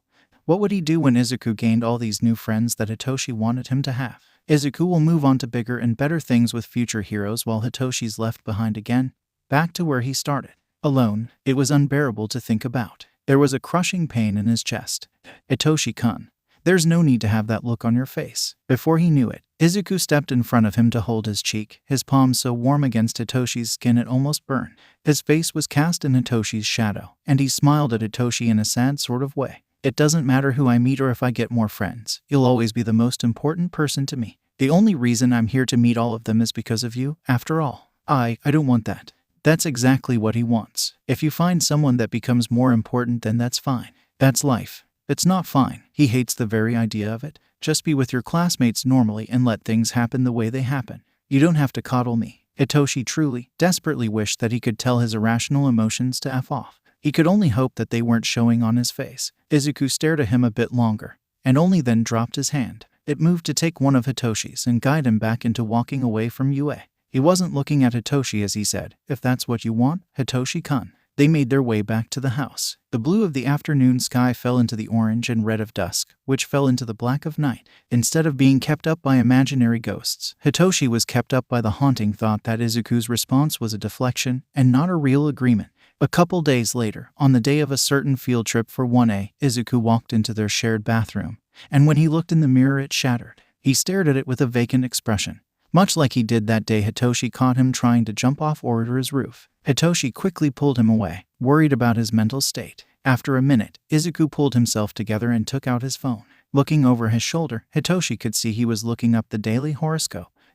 It says Cancers will face ill fortune today, so Jinx is acting up. What a bad omen. Izuku glanced up at Hitoshi with a dull look in his eye, and he could tell what his friend was thinking. Nothing's going to happen to me today, I promise. I'm just going to be in class.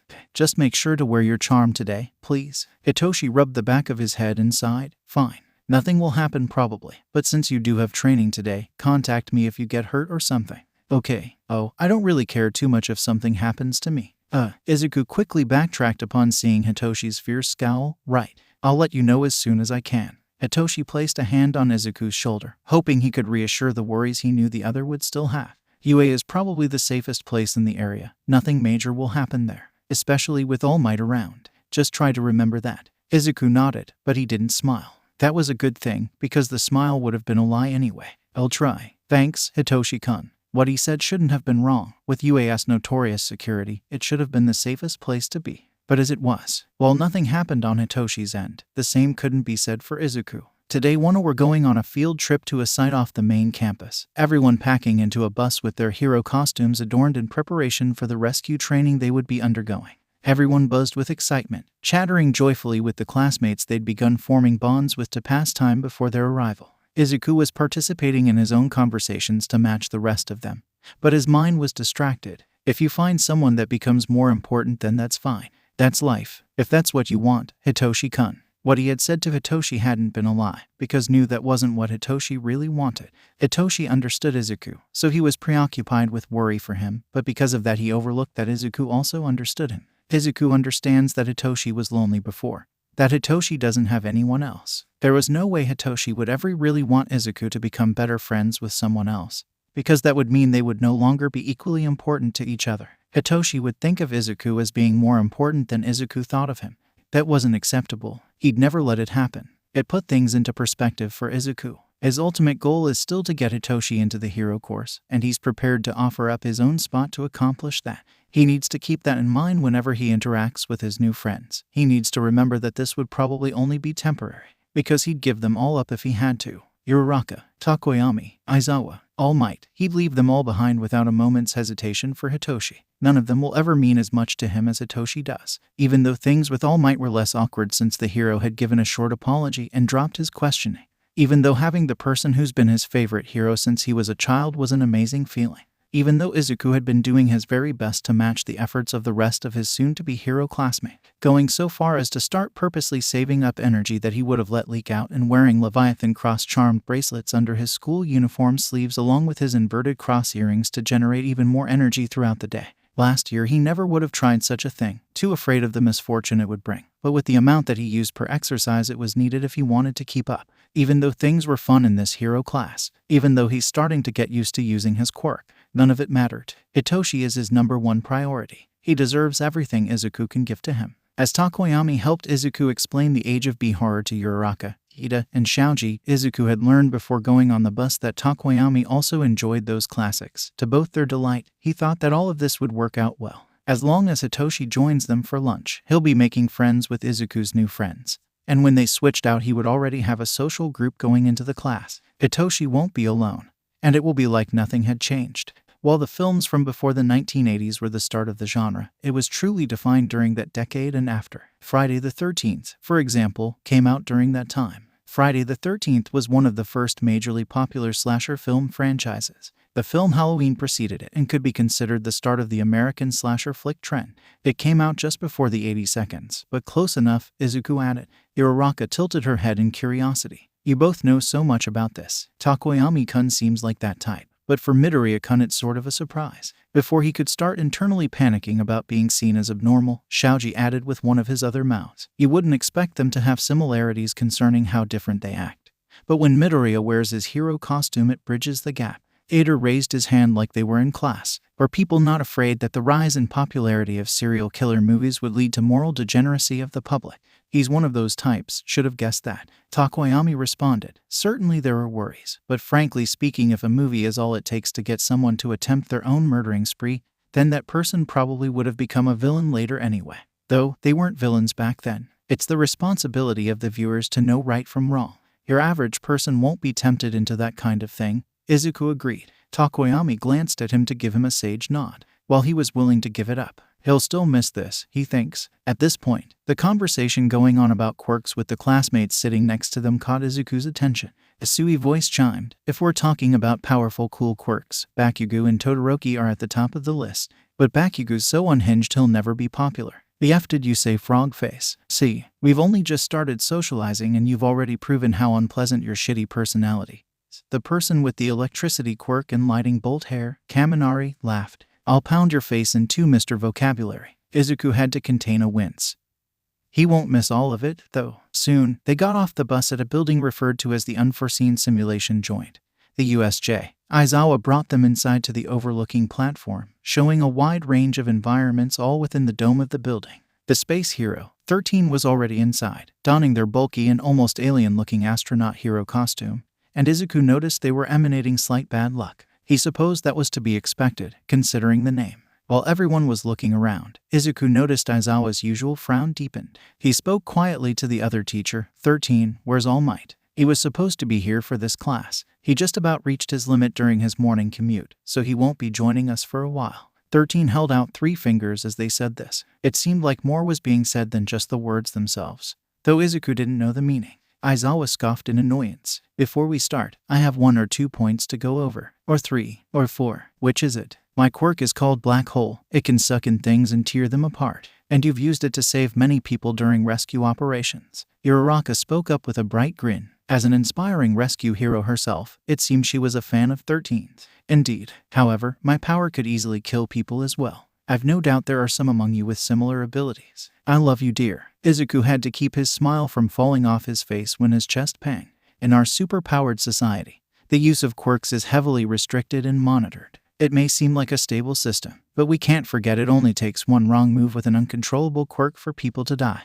As though he would forget that. It was another reason why he was better off giving his spot to Hitoshi. 13 cast their arm to the side, gesturing to all the rescue areas down below. Through All Might's battle training, you experience the danger that your quirks can bring to others. In this class, you'll get a new perspective. You'll learn how to utilize your quirks to save people. I hope you leave with the understanding that your powers aren't meant to harm, They're meant to help people. With the end of the speech, the class applauded, and 13 took a bow. Energy bustled through his classmates from their excitement, but Izuku was still stuck in place. His mind turned 13's words over, as though it could look at them from an angle that would help make more sense of them. He knows theoretically that Jinx could do good, but can he truly believe that? That a curse which has plagued his life is meant to help and save? Surely anyone would look at his quirk and think it's meant for the opposite, and that Izuku was simply choosing to use it in a way that wasn't meant to be. He wasn't like the rest of his classmates. He wasn't meant to be here. Would this class be able to teach him otherwise? He would never get the answer to that question. With an intense expression unlike what Izuku's seen from Aizawa before,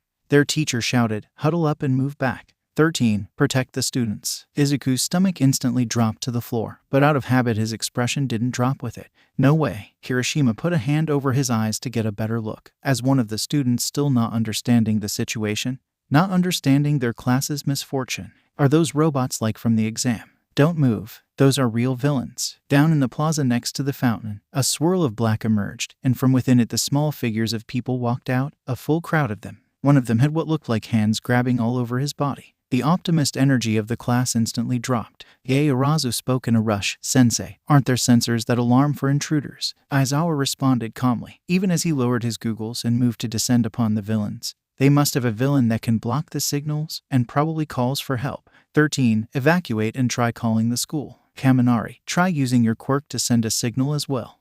Got it, Sensei." Izuku realized he was planning to go alone, and his feeling of dread increased. "Aizawa-sensei, you can't erase so many quirks at once. Your style of fighting relies on quick capture. A straightforward battle like this isn't in your favor. No hero is a one-trick pony. 13, take care of them."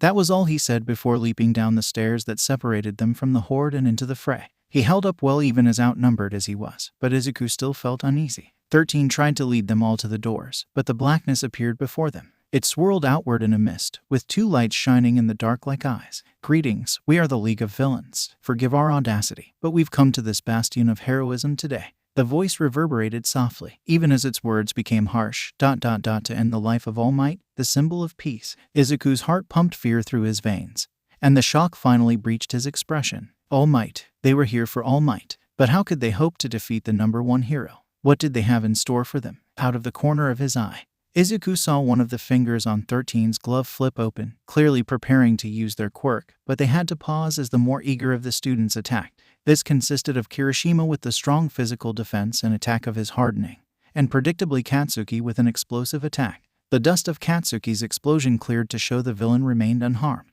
That was close. While you may be students, you're still the best of the best. Unable to use Black Hole with the two in front of them despite seeing the danger approach, 13 cried out, "Both of you get back." The black mist swallowed Katsuki and Kirishima whole, and soon Izuku followed. Everything went black for a second. When his vision returned, Izuku plunged into water. The liquid burned his eyes, and the little that he swallowed before holding his breath burned his lungs. He tried his best to move past his shock to tread water. His breath was taken away again at the sight of a frightening shark-like villain. He opened his gaping mouth to charge at Izuku with sharp teeth. Izuku snapped. It wouldn't be heard underwater, but it was the motion that was important, not the sound. The villain had to pause as a random piece of floating plastic got stuck in one of his gills. Reaching to pull it out with his hand, he choked out, "Ack. Stupid litterers." Ugh. Asui kicked the villain in the face with one of her frog feet. Wrapping her tongue around Izuku, she pulled them both to the surface. "I guess we know that villain doesn't litter, Kiro. I don't like people that do that very much either. People with animal characteristic quirks are probably more inconvenienced by it."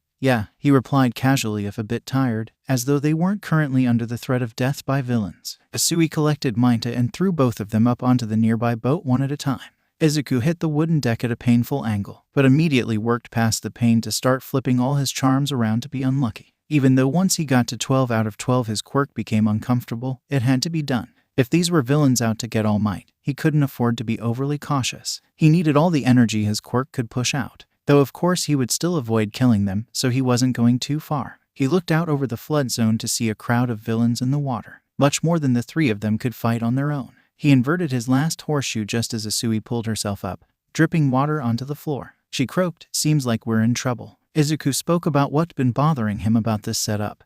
"They knew our schedule. Maybe they got it during the media break-in. Either way, they're well prepared. But there's no way they could actually kill All Might, right? Let's just wait for him to take care of the villains." Mineta objected. If they're here, they must have a plan for that too. Why would they come here if they weren't sure of success? Isui responded seriously. And who's to say we'll even last that long? We might die before All Might even gets here. Izuku contained a wince. That's certainly true. It's sort of bad for Moral to say it out loud. But still, he definitely wasn't counting on being lucky enough for All Might to arrive just in time to save them.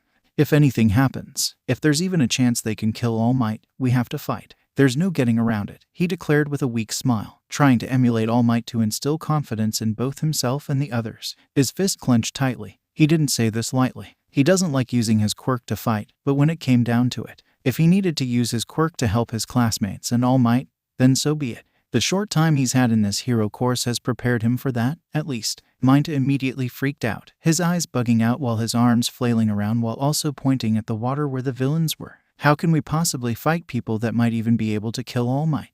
We need to wait for rescue. Even though Asui-san's quirk is good for aquatic regions, they put her in the flood zone, so they must not know our quirks. Why are you ignoring me? Call Mitsu-chan. Izuku continued to ignore Mineta. Sorry Asui-san, but I'm not comfortable enough for that yet. Anyway, that's why they're trying to overwhelm us with numbers. But they still have the disadvantage of not knowing what to be prepared for. And your quirk is good for being unpredictable, too, Asui added on. It looked like she was on board with Izuku's plan to fight. You can do a wide range of things that people won't even expect from quirks in general. I guess so, yeah. Do you think you can do anything like that now? Anything that can hit them all at once or would work well with our quirks? It's okay if you don't. We'll think of another strategy. You could probably already tell, but my quirk frog lets me do things a frog can do, like jumping high, sticking to walls, and secreting a low-potency poison. I'm also a really strong swimmer. Mineta, what's yours? The other boy startled at being called upon. My quirk is pop off. My hair can pop off in balls that I can make sticky at will. He reached a hand up to his strange hair to pull off a ball-like object, then stuck it to the wall of the ship next to it. The two of them stared at Mineta in silence for a couple of seconds. Like I said, we should wait for help. My quirk sucks for fighting people. Izuku spoke up. Actually, I think it'd be really useful right now. It's great for incapacitating opponents by trapping them. And that's just what we need. He just has to avoid thinking about how Mineta's quirk is essentially sticky balls. Mineta's expression did a sudden 180 from fearful panic to bashful pride. He rubbed at the back of his head with an annoying grin. You really think so? Hehe. Midoriya-chan's right. We could really use her help. Mineta's bashfulness exploded into pure smug. He rubbed his hands together while his grin turned into a squinty-eyed smirk. Kahaha. Well, I guess there's no helping it then. If a cute girl needs me, I gotta give it my plus ultra. Now that Mineta was dealt with, they could have a plan that included all of their skills. But before they could talk further, an attack by one of the impatient villains shook the ship and caught them off balance. The shockwave ruptured the hull of the ship and split it in two. Mineta began freaking out again. They're already attacking. What are we gonna do? That was really dangerous. The middle of the ship is usually where the fuel tank is. It's probably leaking now. While she was shaken, Asui still managed to remain collected. She assessed the damage to the ship before focusing back on the villains. Fuel tank. Asui-san, do you know if we could remove it? She immediately caught on as to what he would want a gas tank for. Can your quirk cause it to ignite? Independently, probably. But regardless, it'll definitely be able to in this situation, since all it needs to do is cause something to make a spark. There's a battery somewhere in this mess. He waved a hand toward the rest of the ship. Actually, I could electrocute them if there are cords in the water. I wonder which would be better. It's sort of weird to say, but an explosion or fire would probably be safer. If the voltage is too high, electrocution might kill them. A chill ran down his spine upon imagining dead bodies floating limply in the water, but he kept his tone level. Right. That would be bad. Looks like we'll do this Katsuki style. The fuel tank is usually bolted, but if you use your quirk to break the screws, we should be able to take it out. I think I see it at the bottom there. Asui pointed a large finger towards the other piece of the ship at one of the hollowed sections. A clear fluid mixed with harsh black oil was dripping out of it. He let a false smile appear on his face as a show of optimism. Great. First I'll try to break it out before you try anything, cause I might accidentally set it off. If everything's clear after I snap, then grab it with your tongue quickly and fling it at them, please. It'll be disgusting to taste, but the plan sounds good. Hero, you guys. Both Izuku and Asui turned around to look at a shaky Mineta staring at them. You guys are scary. How can you calmly talk about gas tank explosions and electrocution like that? Not to mention Midoriya might accidentally set it off right now. Are you crazy? A wave of guilt silently swept over Izuku. Mineta was right. Isn't it morbid to be talking about these things? Even if they're going with gasoline and not electrocution, there's still a very real chance those people could get hurt. There's no helping it. If we don't go on the offensive, they'll kill us. We're only students and this is an emergency. We don't have the luxury to handle this with minimum injury to the villains like a pro could, Asui stated as a matter of fact. That was also very true. If anyone dies, like all major problems in his life, Izuku ignored his internal crisis. They had mind to start throwing balls out into the water as far as he could to buy a few seconds and set up for his part of the plan. Izuku noticed that the villains were extremely wary of them, treading water from a good distance away like poison could spout from them any second. This both proved that they didn't know what quirks they were dealing with, and that they had enough common sense that they would start swimming away as soon as a gas tank was thrown at them, which was good, since that meant they were less likely to die. While this was going on, Izuku snapped with the vague wish to release the gas tank. Even though he could see part of the tank, he couldn't see any sort of screws from this distance, so vague was all he could do. It seemed to be successful though, as he felt a small portion of his bad luck being used up without any explosion or fire following it. Like he directed, Asui's tongue stretched out to grab onto the box, and flung it towards the villains in front of them. It was thrown to the side in such a way that the leaking gas spewed into the water in a wide arc surrounding the boat, with the gas tank itself being at the end closest to the part of the ship they weren't on. The villains startled away. What? Get back. Before their opposition could even finish their shouts, Izuku snapped with the thought, ignite. Asui jumped far with Izuku wrapped in her tongue and Mineta under one arm. They dived into the water a little ways away from the boat right before the gas tank erupted just before hitting water. The gas trail that sprouted from it lit up into a path of fire. Before Izuku ducked under, he glanced back and saw the flames followed the gas leaking from the ship itself, which instantly transformed into a rapid explosion inside the wreckage. The inferno raged on top of the water fueled by floating hazardous liquids and burning wood. They dived down deep to avoid the chaos, but were still close enough to see the villains run into the many balls surrounding them in their panic, getting stuck to each other. Even after they get it together, pursing the three of them would be too difficult. After they gained some distance and the need for air couldn't be put off any longer, they resurfaced. Izuku looked back to see that the entire ship was now on fire and smoking along with the water immediately surrounding it. The facade rescue scenario was now a true shipwreck. They trended water heading towards the shore with the sound of cracking fire and screams fading away in the background. I didn't see anyone in mortal peril, so I think that went well, Izuku said just to have something to say. He peeled the fingerless gloves off his hands in a hopeless attempt to prune his skin, storing them away into one of his pockets. He wished he could also take the dragging and extremely waterlogged cloak off, but it'd be unwise to lose all his extra accessories for the sake of comfort. Asui nodded, looking much more content in the water than he did, which was logical since her costume must have been made for the water. They all looked like strong enough swimmers to keep away from the fire. I still think you guys are kinda scary. They decided to stop by the plaza instead of avoiding it and the villains that Eraserhead was dealing with there. While the latter was the smartest plan, Izuku was worried that Eraserhead might not be able to make it until backup arrived. Asui agreed to look and see if there was a way they could help their teacher without getting directly involved in the fight.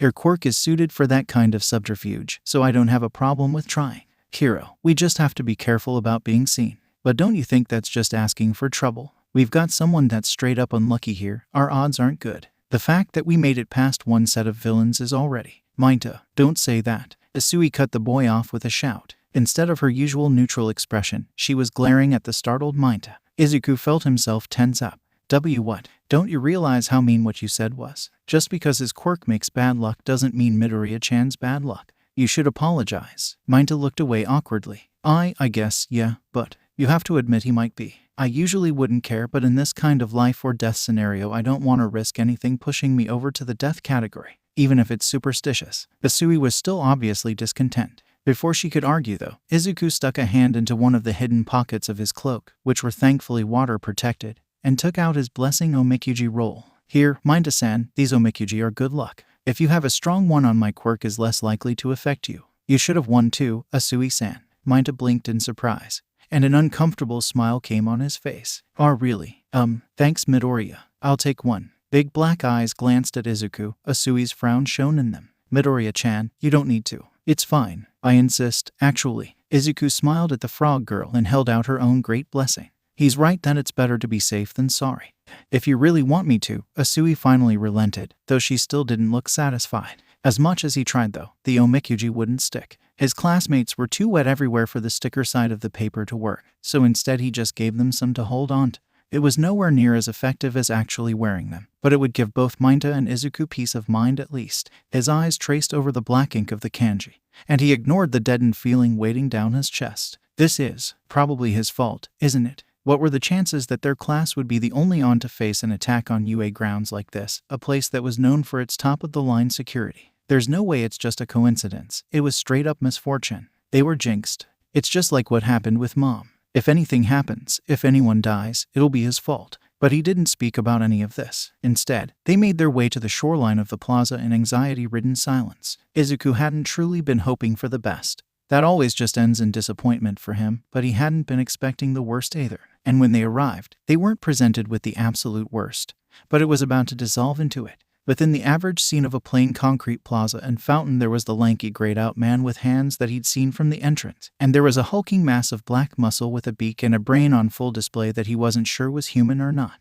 Eraserhead had been leaving a trail of unconscious villains in his wake, but when it came to those two, he was outmaneuvered. With a touch of his palm, the hand villain crumbled the skin of Eraserhead's arm away. It was a frightening quirk in and of itself, and when that was halted, he ordered Namu to fight. Their teacher became a broken doll in its hands. His arms were crushed and snapped by its grip. His already bloody head was slammed into the ground, the concrete cracking at its wake. All Izuku could do was blankly watch the scene unfold, the shock reaching into his core. Then all at once, he couldn't do nothing anymore. With his hands covering his mouth, Mineta whispered quickly, This is too much. Midoriya, surely even you're rethinking. You too, you should get away from me. Start swimming away or duck under the water. That fusion between a person and a monster was hardy. Even though Izuku still had a good amount of energy, it might not be enough. He felt around his hidden pockets again and located his 13 small mirrors. It's not enough if he wants to use them more than once. He needs to remember to get more. Midoriya-chan. Asui reached her hand towards him, but he was already standing up in the water. It rolled down his body and weighted down his cloak and clothes, but he sloshed forward regardless, climbing onto dry land.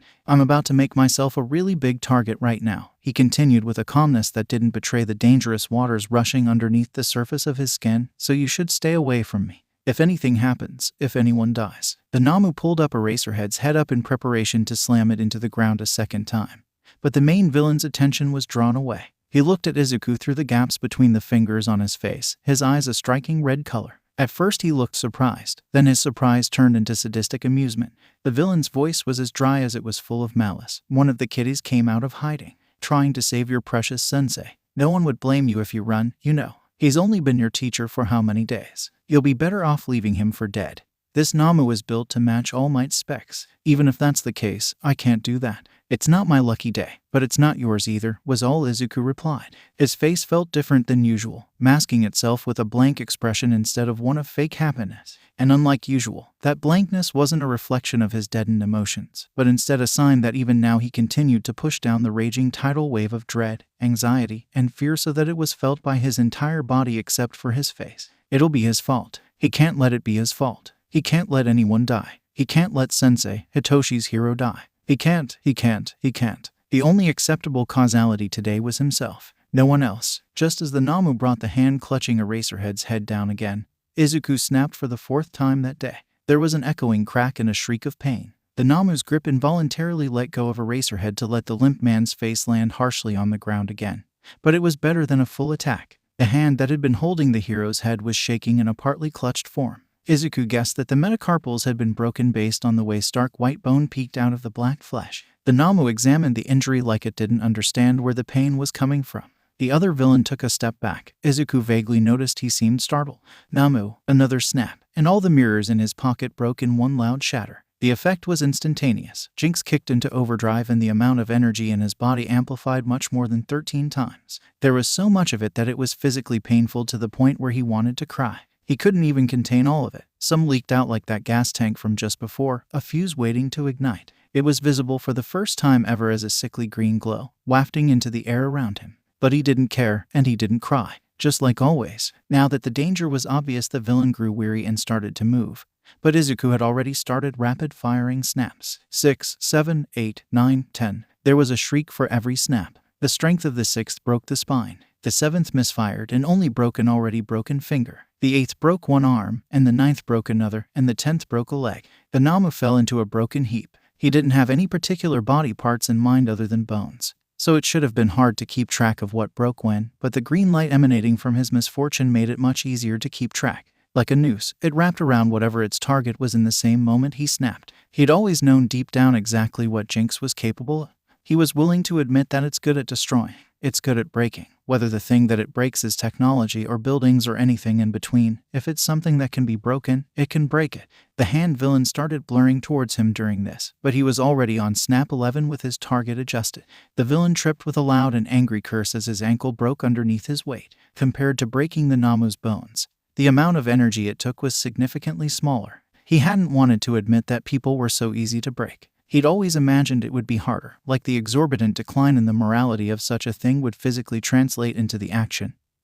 But all it took was a snap, just like everything else. He hates it. The painful pressure underneath his skin was lightened. He'd apparently used enough that the energy now stayed put obediently, no longer so potent that it was visible. His heart rate slowed. He let himself take a breath. He couldn't remember when he'd stopped breathing in the first place. The black mist from the entrance appeared before them in a swirl. He took one look at the scene with wide lit-up eyes and gasped out, "The Namu, Shigaraki Tamura. How did a mere student accomplish such a thing?" Wait, on the ground. The now named Shigaraki held a hand out towards the other. His eyes were trained on the Namu. He must still be in pain, but it couldn't be heard in his voice. This is a good checkpoint test. Izuku didn't even have a second to wonder what the villain was talking about before the grotesque sound of bones cracking filled the air once more. His head swerved back to see that the Namu's body was independently realigning itself. The white bone pulled back into the black, and the muscles surrounding them budged out until they settled back into place to presumably be refused together. The hand fixed itself first,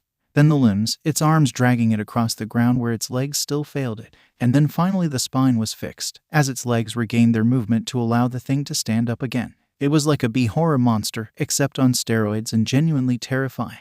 Dread flooded back into him. Thunder sounded off from above like a bad omen. The excess use of his quirk had again caused the once clear blue sky to darken. It wasn't enough. How could it not be enough? What he had left over was nowhere near what he used up. He went as far as he could and gave as much as he could. What else can he do? Shigaraki raised himself back up on one leg. A smirk could be heard in his voice. As expected, the Namu's regeneration is up to par. Our last boss would hardly be enough for All Might if broken bones could stop it. The thing that pisses me off more is what he did to me. Thunder rumbled above a second time. His eyes flicked upward for a split second to see the barrier the reinforced glass dome provided to separate them from the gloom. Izuku was reminded that while the Namu's regeneration had been insane, while this was something that seemed to have been brought specifically to fight All Might, that didn't mean it was invincible. It was just invincible where it needed to be for All Might's strength. It still couldn't move its lower half until the spine repaired itself. Its nervous system was normal. The warping villain still seemed unsettled. Even so, there are still complications. I successfully incapacitated 13. But a student managed to flee to call for help. It was one with a speed quirk. Shigaraki seemed to mentally pause. He brought his hands up to scratch so harshly at his neck over and over that it was painful to watch. Kurogiri, if you weren't our warp gate, I'd turn you to dust right now. But the Namu's not as likely of a target as that robot had been. He needed more energy to overcome that. With all 12 of his charms, Jinx is producing more at a fast rate. But it's not fast enough. He needs it to be like when he first broke all the mirrors. What was it that caused that reaction? The sheer amount of misfortune he gained in that instant. No, the physical sensation of Jinx itself is too close to how it felt in that moment to be that. Then it must have been because it's over. Game over. Shigaraki let his hand fall to his side to cry out, "We can't beat tons of pros like that. We have to leave." Izuku carefully didn't turn his gaze when he caught a flash of green out of the corner of his eye where Eraserhead had gone missing. Asui and maybe Mineta were still here, having retrieved their teacher during the opportunity that Izuku had given. That was a good thing, but it was also a bad thing since it meant they were still here. He discreetly felt around his hidden pocket. The only things he had left were the Omikuji paper, useless since he's too wet for it to stick, his backup lucky charms, the opposite of what he needed right now, and tons of mirror shards. An idea rose to the surface of his mind from within its random jumble of superstitions. He could use the shards, but was it really necessary? Maybe if he just stalled for time, All Might will be here soon. And they mentioned they were leaving. However, the memory of the mirror shattering that morning played in his mind's eye. It was just like that morning when his mom died, just like that morning he almost killed himself. Let's just leave a couple dead kids to wound the symbol of peace's pride. He can't count on good fortune. If anyone dies, it'll be his fault. He needs at least 13 to push his quirk to that level. If he doesn't have a 13th, he can make one. His hand gently wrapped around the biggest shard he could feel. In a single, fluid motion, he withdrew it to stab into the top of his still bare wrist on the back of his hand. He dragged the edge down to his knuckles quickly to push aside the pain, then removed it from his hand to stab below his wrist underneath the beginning of the line. He dragged it across horizontally to complete a bloody cross, lifting up the hand so his fingers pointed upward and inverted it. Red streaks dyed the skin of his palm and arm, dripping down onto the ground below. He had less than a second to process too many things at once. How the pain was almost numbing. How Jinx was so forceful it was hurting again, and yet his blood rushed through his veins like he was high on adrenaline. How energy seeped from his cuts as a green glow. How the blood cross was so much more potent than any of the metal omens he currently wore. How that green glow could also be seen in the eyes of his reflection in the blood-covered mirror before he snapped. A small section of the dome above them shattered. He snapped again, number 13, with the Namu as his target. With a deafening crash and a blinding light, the lightning bolt struck from the hole in the roof. The Namu didn't even have time to shriek before it was gone, leaving only the energized atoms in the air surrounding its victim. The scent of burnt flesh waited in the air as it dropped heavily, its muscles twitching at random. Izuku used up all of his stores, with the main villains walking impaired. All that should be left to deal with was the warp gate. He didn't know what the hell he could do about that other than stall for time until the still overdrive Jinx made more energy or someone else comes. He hadn't noticed until his vision cleared that Shigaraki had already moved right next to him. Red eyes like the blood on his hand stole the breath from his lungs, just as rough fingers pressed against the left side of his face right over his eye. It hurts, it hurts. Half his world went dark at the same time that a pain much more intense than what he'd given himself burst in his head, like there was an ice pick in his eye. An agony he's never felt before enveloped his senses for a second that lasted for an eternity. He felt himself scream bloody murder more than he heard it. No sensation reached him other than pain. Then in the next instance the pain died down, but it still pulsed. He was on his knees even though he hadn't felt himself fall. And when Shigaraki retracted his hand, Izuku replaced it with his own instinctively. It pressed hard against his face. He hardly felt the warm blood seep out and onto his palm in comparison to the burn that side of his face had become. His right eye was trying to focus on the blurred concrete beneath him. But he heard Shigaraki talking, a bit late there, Eraserhead. And a word of advice for you, kid. Stubborn villains who know what they want like me won't stop for distractions or just one broken leg. You should have gone for both. I wouldn't make the same mistake of not being proactive when you'd already proved that was a bad idea. From somewhere far away, Izuku could hear the familiar sound of something breaking, or rather, something being absolutely demolished. He could also hear Shigaraki's echoing laughter, and he glanced up to see an unidentifiable gray figure already halfway into the black mist. The symbol of peace is finally here. Between helping a child and following the escaping villains, I'm pretty sure of what you'll choose. Within the span of a blink, he was no longer stationary on the ground, but instead he felt the sensation of movement as the wind and indecipherable colors of the world rushed by him. Izuku was cradled into a large arm with his face pressing into a firm chest, and he could only vaguely notice he was bleeding right onto a white shirt. He pawed at All Might's shirt with the hand that wasn't against his eye, the one that wasn't cut up. His voice was weak and croaking from the roughness of his throat. Wait. Eraserhead. I have him right here, my boy. You don't need to worry anymore, I'm here. Relief finally settled into Izuku's body, only matched by the unbearable pain of his head. He couldn't see Eraserhead from where he was, but he guessed he was in All Might's other arm. But what about everyone else? No one other than you and the teachers were seriously injured. I checked with your other classmates about that before leaving. You're going in and out of consciousness, so you weren't aware when that happened. That was slightly concerning. He hadn't even noticed. The rest of the teachers were almost there along with the police and ambulance. But I'm backtracking with you two and Recovery Girl. You're both in need of immediate medical attention. 13 was too unstable for me to transport, so I dropped them off with an ambulance. No one died then. And Aizawa-sensei and 13-sensei were only ones who were hurt. That's good. The arm holding onto him tightened. And you, Midoriya, and you. That doesn't really matter, though. Even if he was out of it, he knew better than to say that thought aloud. He blinked again, and his view changed to that of a ceiling. He was lying down in some sort of bed. It seemed like All Might was just in the middle of laying him down, as the arm underneath him pulled itself out. But when his eye trailed up an unfamiliar withered, bony arm, it landed on a gaunt tall figure instead of All Might's wide stature. He stared down at Izuku with shadowed eyes and a deep grimace. Oh, Might. The much smaller figure of Recovery Girl popped into his field of vision above his head. Midoriya, I'm putting you to sleep now to stabilize your injuries and see what I can heal with my quirk. You'll be sent to the hospital along with Eraser afterwards. Just relax and let yourself rest, dearie. He wasn't sure what she was doing to medicate him, but he could already feel it taking effect. Lethargy replaced the pain in his body, finally giving it relief, and his eyelid drooped involuntarily. Contact me if you get hurt or something. Okay, wait. Someone. Tell Hito, Shinso Itoshi, where I'm. His words slurred together until he was unable to talk entirely. The world fell into darkness. Shit, I think that kid broke my ankle. Now that he was lying against the wall on the wooden floor of their base, Tamura took the time to lift his leg up to examine the damage. The ankle in question was obviously swollen and definitely hurt enough to be broken instead of just a sprain. What the hell was his quirk even, anyway? That lightning was completely different from what he was doing before. A few seconds later, and Kurogiri rematerialized in the room. He bowed his head in shame towards Tamura. I failed to retrieve the Namu before All Might got too close, and right after he left the other heroes arrived to secure it. It was too risky to make an attempt. Damn it, All Might didn't show till later, sensei. We couldn't even test the Namu or see for ourselves if All Might had actually gotten weaker. That kid effed everything up by fighting it himself. The only thing we accomplished was effing him over. From the speakers of the staticky TV monitor in the room, Sensei finally spoke, and after all the trouble we went through to make it as strong as All Might. What a shame. I suppose that if a student was able to deal with the Namu, then we were too hasty, though. Did you injure him enough to cause a fuss? Most definitely. Kurogiri responded. From my perspective, Shigaraki Tamura did quite a bit of damage, even if it was only to the head. I'm certain their inability to protect even one student will bring criticism to their doors. He had it coming with what he did to my weapon and ankle, Tamura sulked with crossed arms. But of course, it's unlike you to leave him alive though, Tamura. One of the other kids pulled up Eraser's head so that he could use his quirk on me halfway.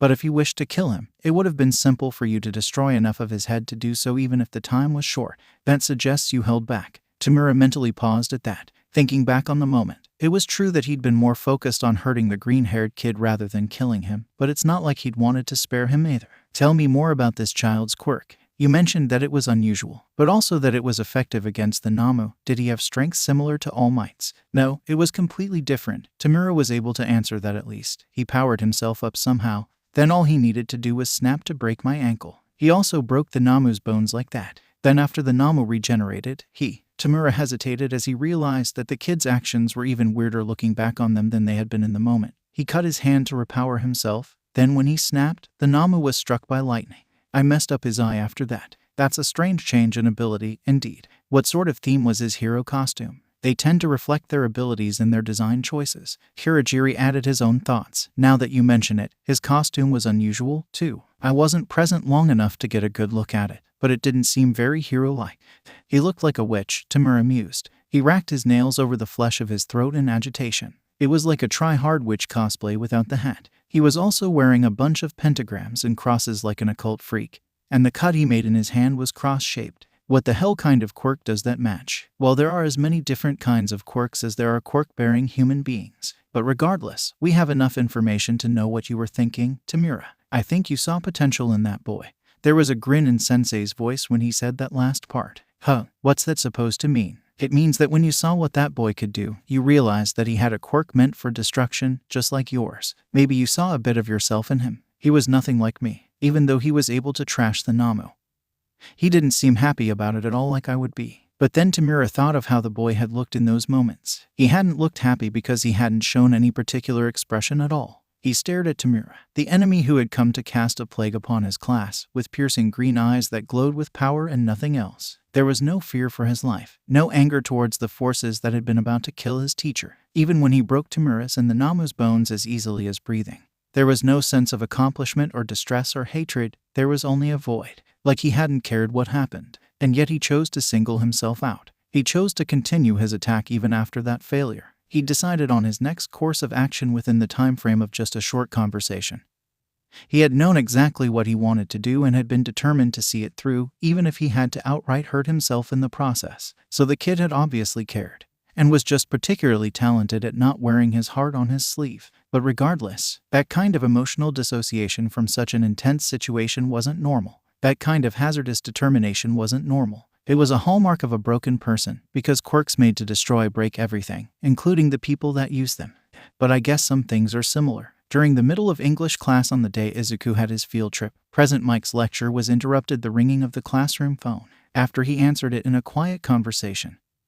He turned to the class to say that one of the other teachers would be by to escort them to the gym and left in a rush. 1 degree Celsius broke out into whispers in his wake. It got worse once they were taken to the gym only to find that all the other classes at school were also headed there. The teachers present had all the students line up by class to take roll call, and then announced what was going on. There has been a report of intruders on a site off the main campus. While the main campus has no sign of similar intruders, protocol dictates that we place all the students present in the same area so all the teachers and heroes can supervise everyone. The principal, All Might, and many other hero teachers have left to apprehend the intruders. Until we have received word that everything has been secured, please do not leave this room. There are bathrooms connected to this gym as well as vending machines with snacks and drinks to use for your convenience. The entire gymnasium broke out into harsh whispers as a nervous energy overtook the crowd. Hitoshi felt his breath choke in his lungs as he made the obvious connection between a remote location intruder attack and 1A's remote location field trip.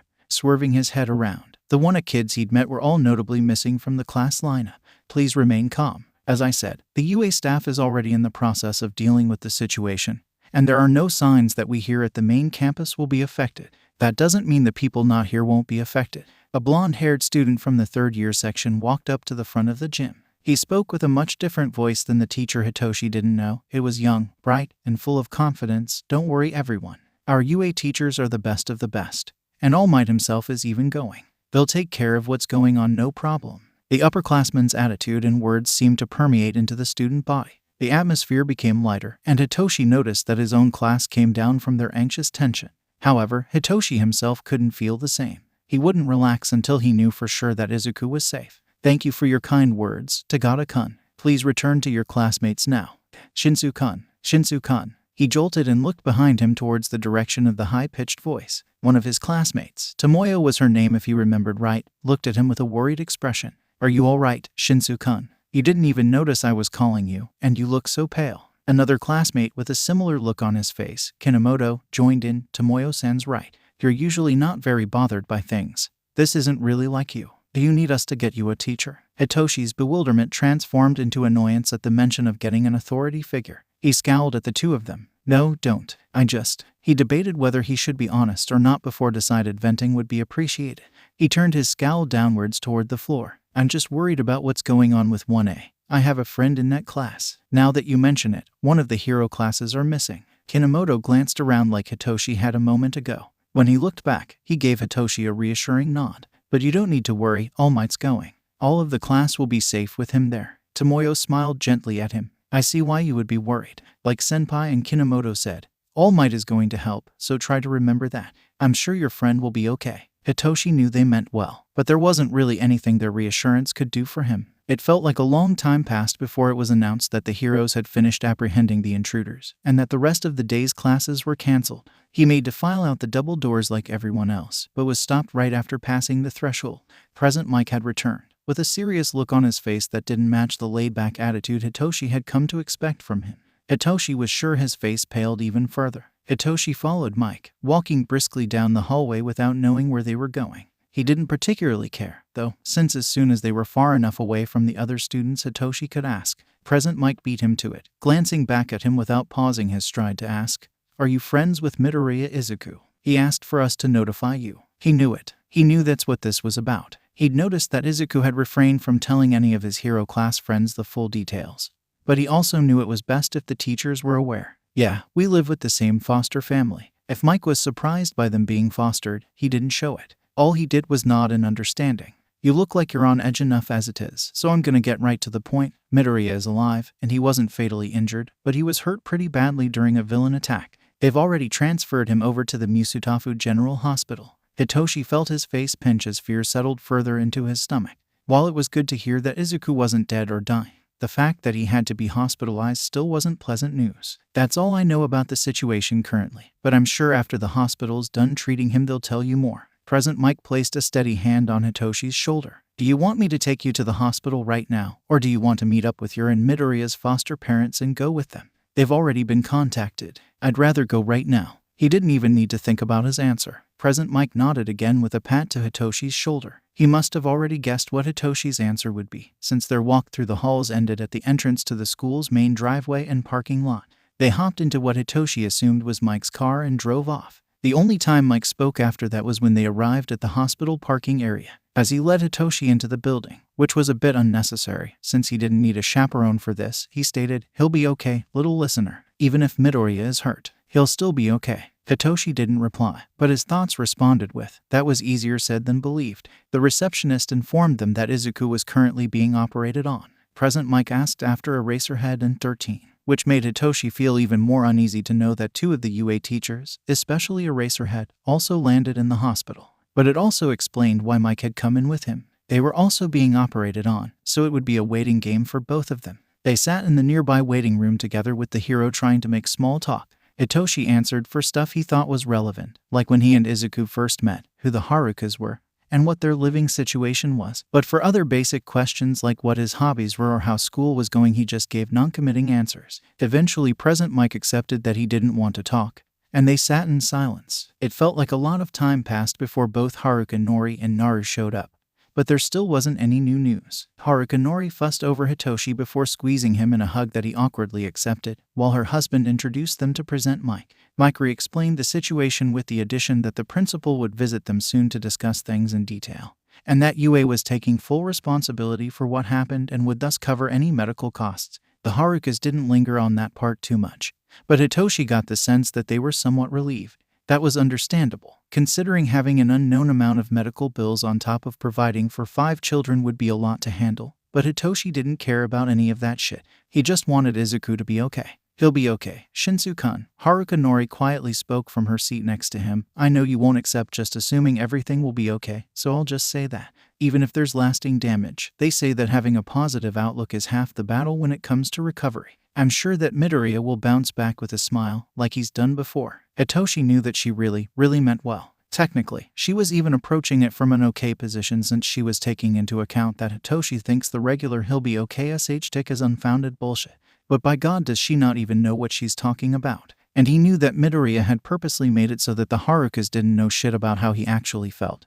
But Hitoshi couldn't help the frustration he felt at their ignorance. The 4 of them waited in that room for a long while, and even the slight weight of the lucky rabbit's foot that Izuku had given him that one day wasn't a comfort anymore. The only thing that would bring real comfort to him now was to be told by Doctor that Izuku was truly okay, but that wasn't feasible. So all he could do was wait. The first thing Izuku noticed was the sound of incessant, rhythmic electronic beeps. The second thing he noticed was that when he tried to fully rouse himself from sleep, only one of his eyes would open, and the other eyelid felt like it had something pressing on top of it. The colors around him solidified into actual scenery, which he quickly identified as being a bleached-out hospital room upon turning towards the source of the sound to see it came from a heart monitor placed next to an IV. There wasn't any more time to process things after that, since a monitoring nurse came into his sight to smile and say she would be retrieving the doctor. When she left the room, Izuku examined what he could see of himself: a light hospital gown under the covers, a bandage covering up his left hand. Then he remembered what happened and realized, "Oh,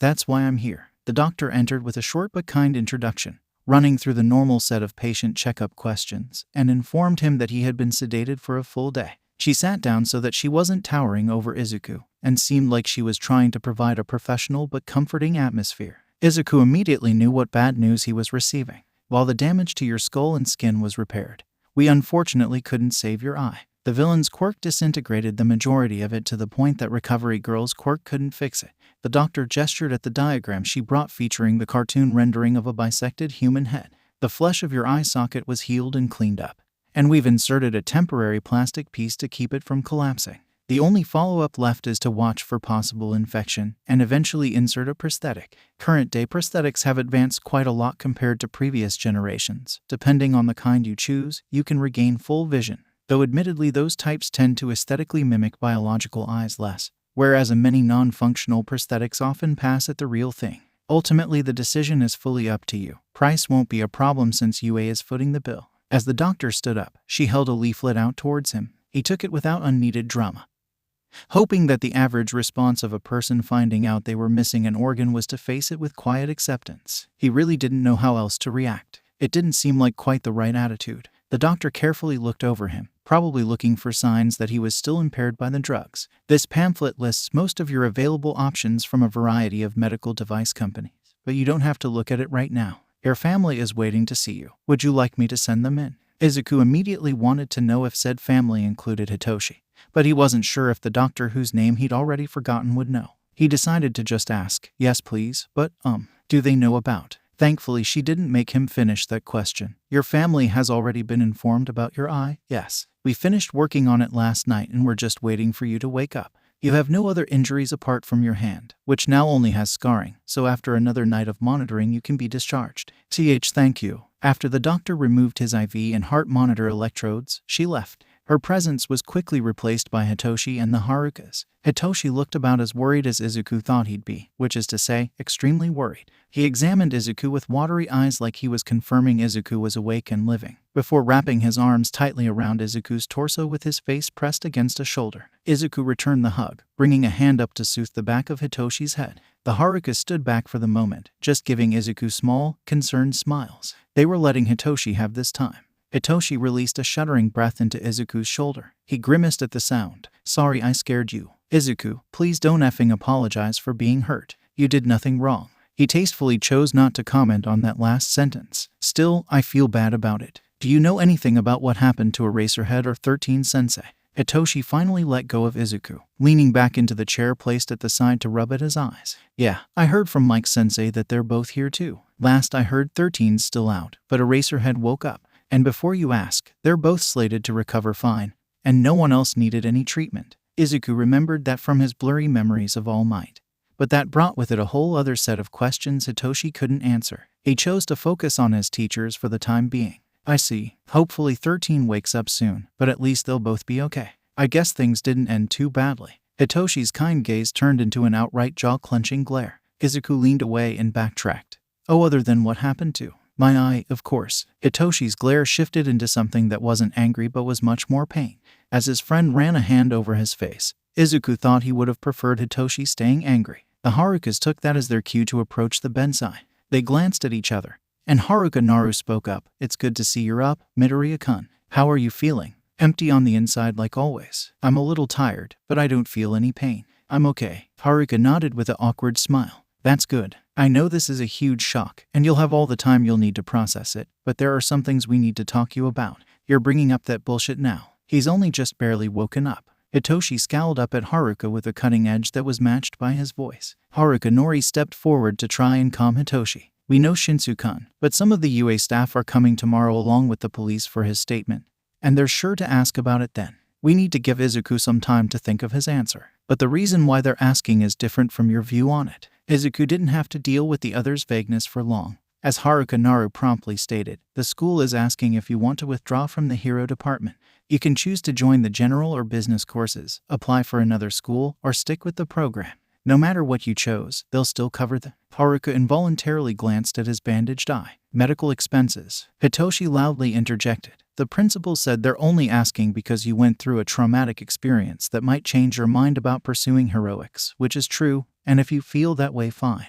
But it has absolutely nothing to do with your quirk. Shinso. Haruka Nori reached out her hand to put on Hitoshi's shoulder, but he shrugged her off. Her eyes were starting to tear up slightly. Naru, and I don't mean to be cruel, but just look at what's happened. Midoriya's only just started school and he's already lost an eye. We're worried that hero work is just too dangerous for him. It wasn't his fault. Her husband held out a calming hand. We know that. All of the fault lies on the sick villains that came after you kids, not Midoriya's quirk. But you have to admit that he might be more at risk than other people. Being a pro-hero isn't for everyone, and that's okay. Haruka furrowed his brows as he looked at Izuku beseechingly, like he wanted Izuku to understand.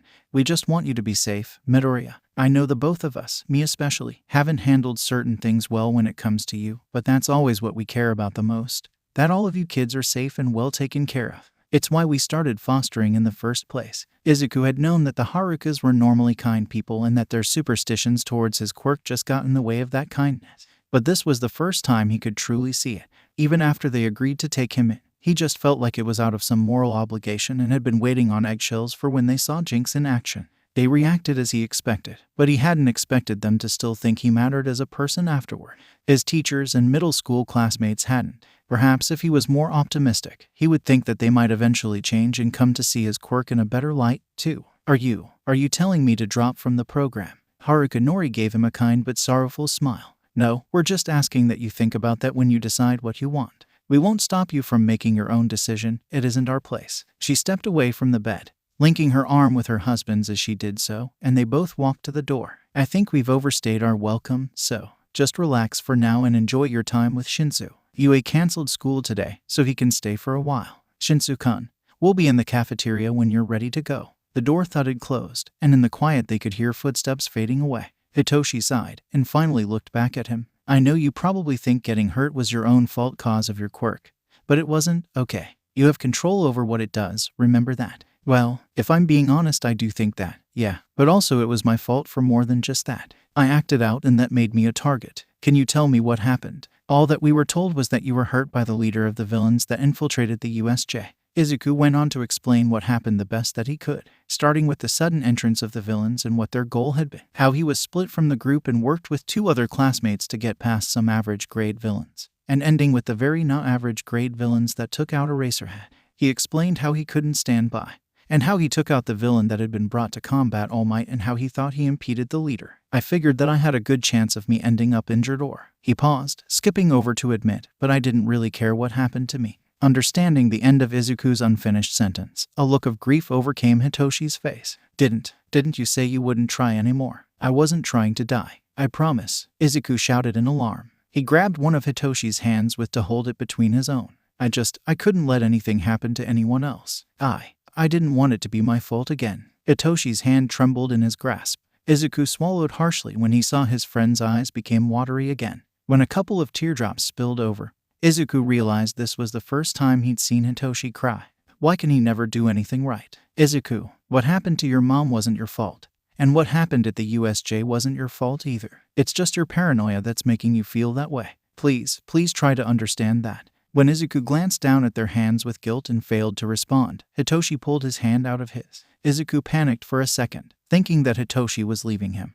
But instead Hitoshi just wrapped his own hands around Izuku's. I can't stand that you care so little about yourself that you don't care if you die, that you would outright hurt yourself like you had to. Hitoshi's thumb gently swiped over the bandage on his left hand. That you don't care that you were permanently maimed. I was so scared when I heard something happen to you, and even now I'm still scared. Because I know that you won't care if you end up here again. You won't care if you don't make it back. How am I supposed to trust that you'll be okay when you won't even try to stay okay? When I know you'll just let yourself die. Izuku felt his own hands start to shake. His voice became a croaking whisper. It's not like that. I don't want to leave you, Hitoshi. I don't want to die and leave you alone, so I'll try to stay okay. Then why didn't you do that this time? And before you think I'm saying it was your fault, I'm not. You fought because you had to, but you weren't fighting to keep yourself safe along with everyone else. That's important. Because it was my fault. Izuku, whenever something like this happens, you'll always think it's your fault. That's the way you're stuck thinking. Hitoshi's voice rose in desperation before he forced it back down. You have no self-preservation instincts and it shows. If things stay the same, next time, you'll still get hurt. With his head bowed over their hands, Hitoshi's quiet words almost couldn't be heard. Everyone kept trying to tell me that you would be okay, but I couldn't believe any of them because they don't know you like I do. And I know that. You're not okay. It's not your fault. Not the villains coming or the villains hurting you, but you're still not okay. You're still suicidal. Hitoshi raised his head to look into Izuku's eyes, pleading and tear tracks shining on his cheeks. Be honest with me. Are you still at where you were before, where you don't want to die but you don't want to live either? Or are you worse? Do you want to die? I don't want to leave. I didn't ask how you feel about me. I asked how you feel about dying. Nothing else. Hitoshi cut him off. He felt like he wasn't breathing even though his chest still moved. The outside world was dull except for where his hands were held in Hitoshi, and his focus was involuntarily set on the feeling underneath his skin. It was weak, hardly a drop in the well compared to overflowing fullness he felt the other day. But it was still there, his misfortune. He hates it. Why did he even bother trying? He already knew what would happen, trying to reach for impossible dreams like being a hero and being helpful. He was less than useless, he was a hindrance. If he never tried to be more than he was, his classmates would have been safe. His teachers wouldn't be in the hospital. He shouldn't have let himself be with them, he should have stayed away. And if he had stayed away from Hitoshi, Hitoshi wouldn't be in so much pain.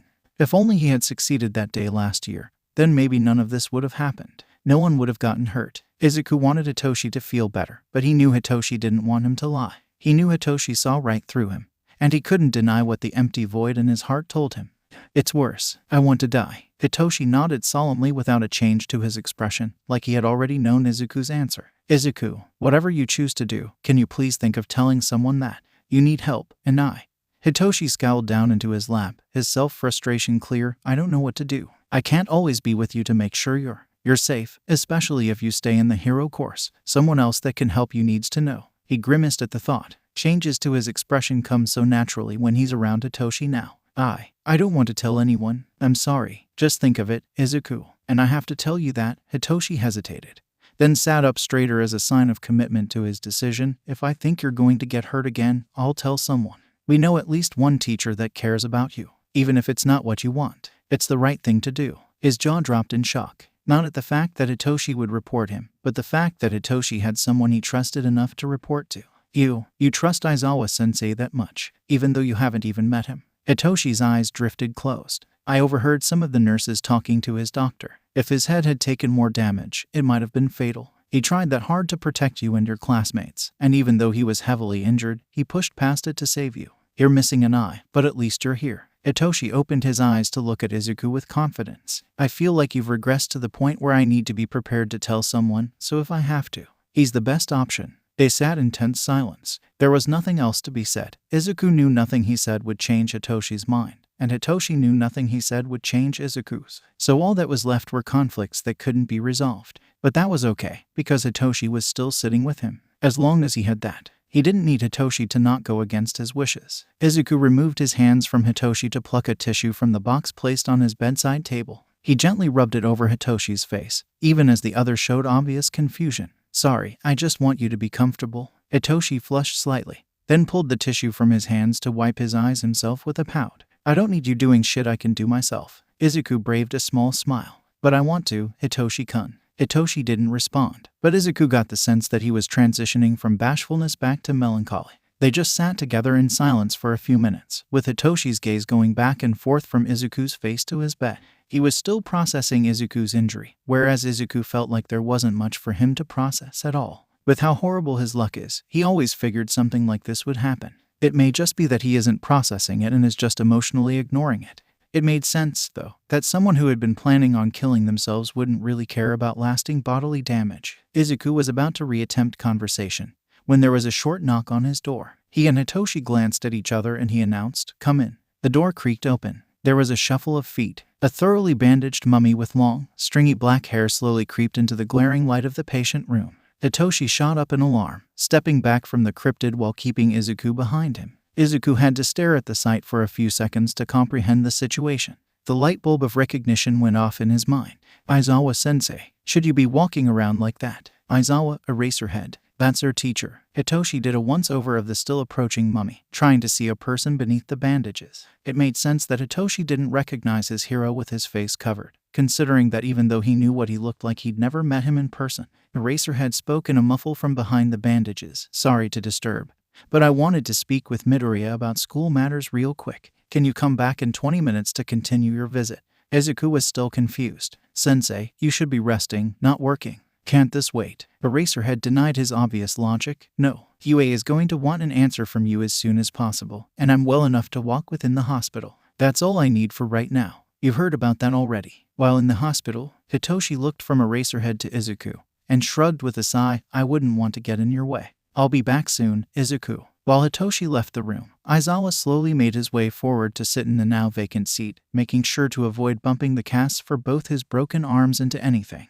He leaned forward towards Izuku, making Izuku wonder if the man was somehow able to see him with his face covered and his eyes surely still in recovery. Sensei, this about UAS offered to let me transfer out of heroics, right? Izuku was hesitant to discuss this, but even he couldn't avoid a problem that had already arrived at his doorstep. That's right. I thought you would benefit from some teacher counseling to help you make the decision best for you. What decision do you think is best for me? I don't know your perspective of things, so I can't make that call. It's better if you think things through first without another person's bias. Damn, now he doesn't know what the normal answer would be. Izuku let himself examine Eraserhead. His entire upper half and head were buried in bandages, a mark of how close he'd come to death. He hadn't wanted it to be his fault, and yet, it'd be better if I wasn't here. WASn't in the class. Izuku fit his vague suicidal ideation into the context of the situation to make it a normal thought. Despite not knowing if Eraserhead was looking at him or not, Izuku got the sense that he was the full focus of his attention.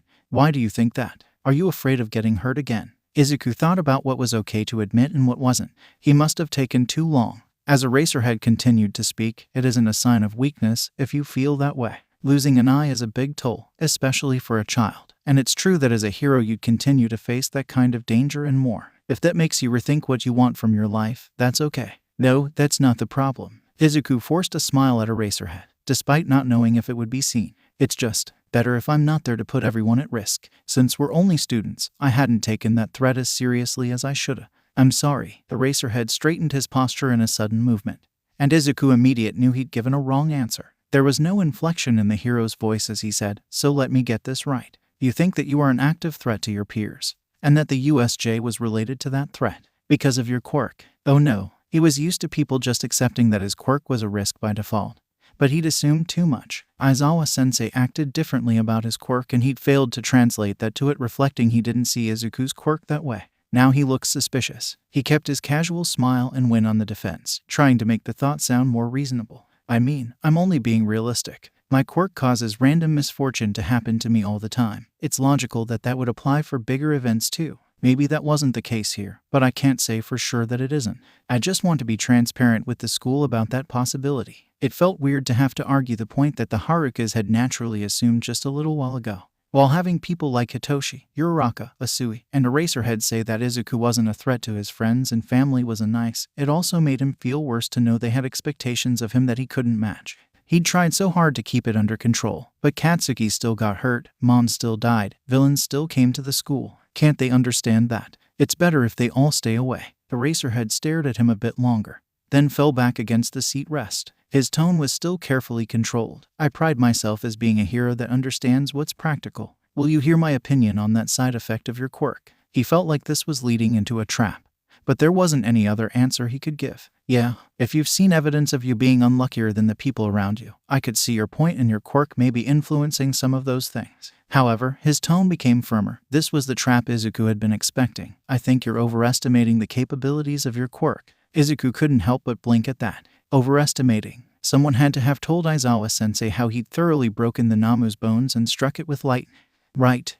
I've found that my quirk is capable of achieving more things than it isn't. So with enough energy, I don't think it's too far out there to say. That's not what I'm referring to. Actually, you put it best in your written quirk description.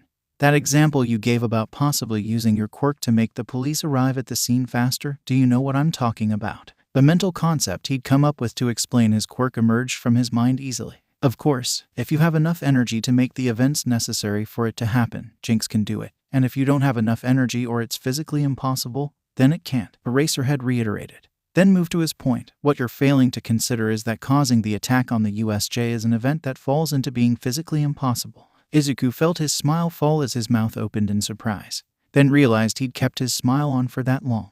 Was it weird to smile when having this type of conversation? It probably was. He should have ditched it when it turned serious. He's just making all kinds of mistakes now. He still kept his tone neutral. Why? Why do you think that? Your quirk manipulates probabilities. In other words, it requires the events it causes to have a probability assigned to them. Even if the chance of being struck by lightning is incredibly small, if a storm producing it is present, it isn't fully zero. Right. From what I can see, the energy from Jinx is used to drive the event into resulting in that probability. Even if I have a 50% chance of winning a coin toss, Jinx can choose the losing side to be the one that comes up. Then my understanding of it is accurate. Eraserhead leaned forward again. Izuku couldn't tell if he was an intimidating presence or something else. From my experience, I know that a villain attack of this nature is not something decided by chance. They retrieved lesson plans to work around prior. They gathered a force to fight for them. They developed a weapon to use against All Might. And then they initiated the attack at the prime location and time where All Might would supposedly be present.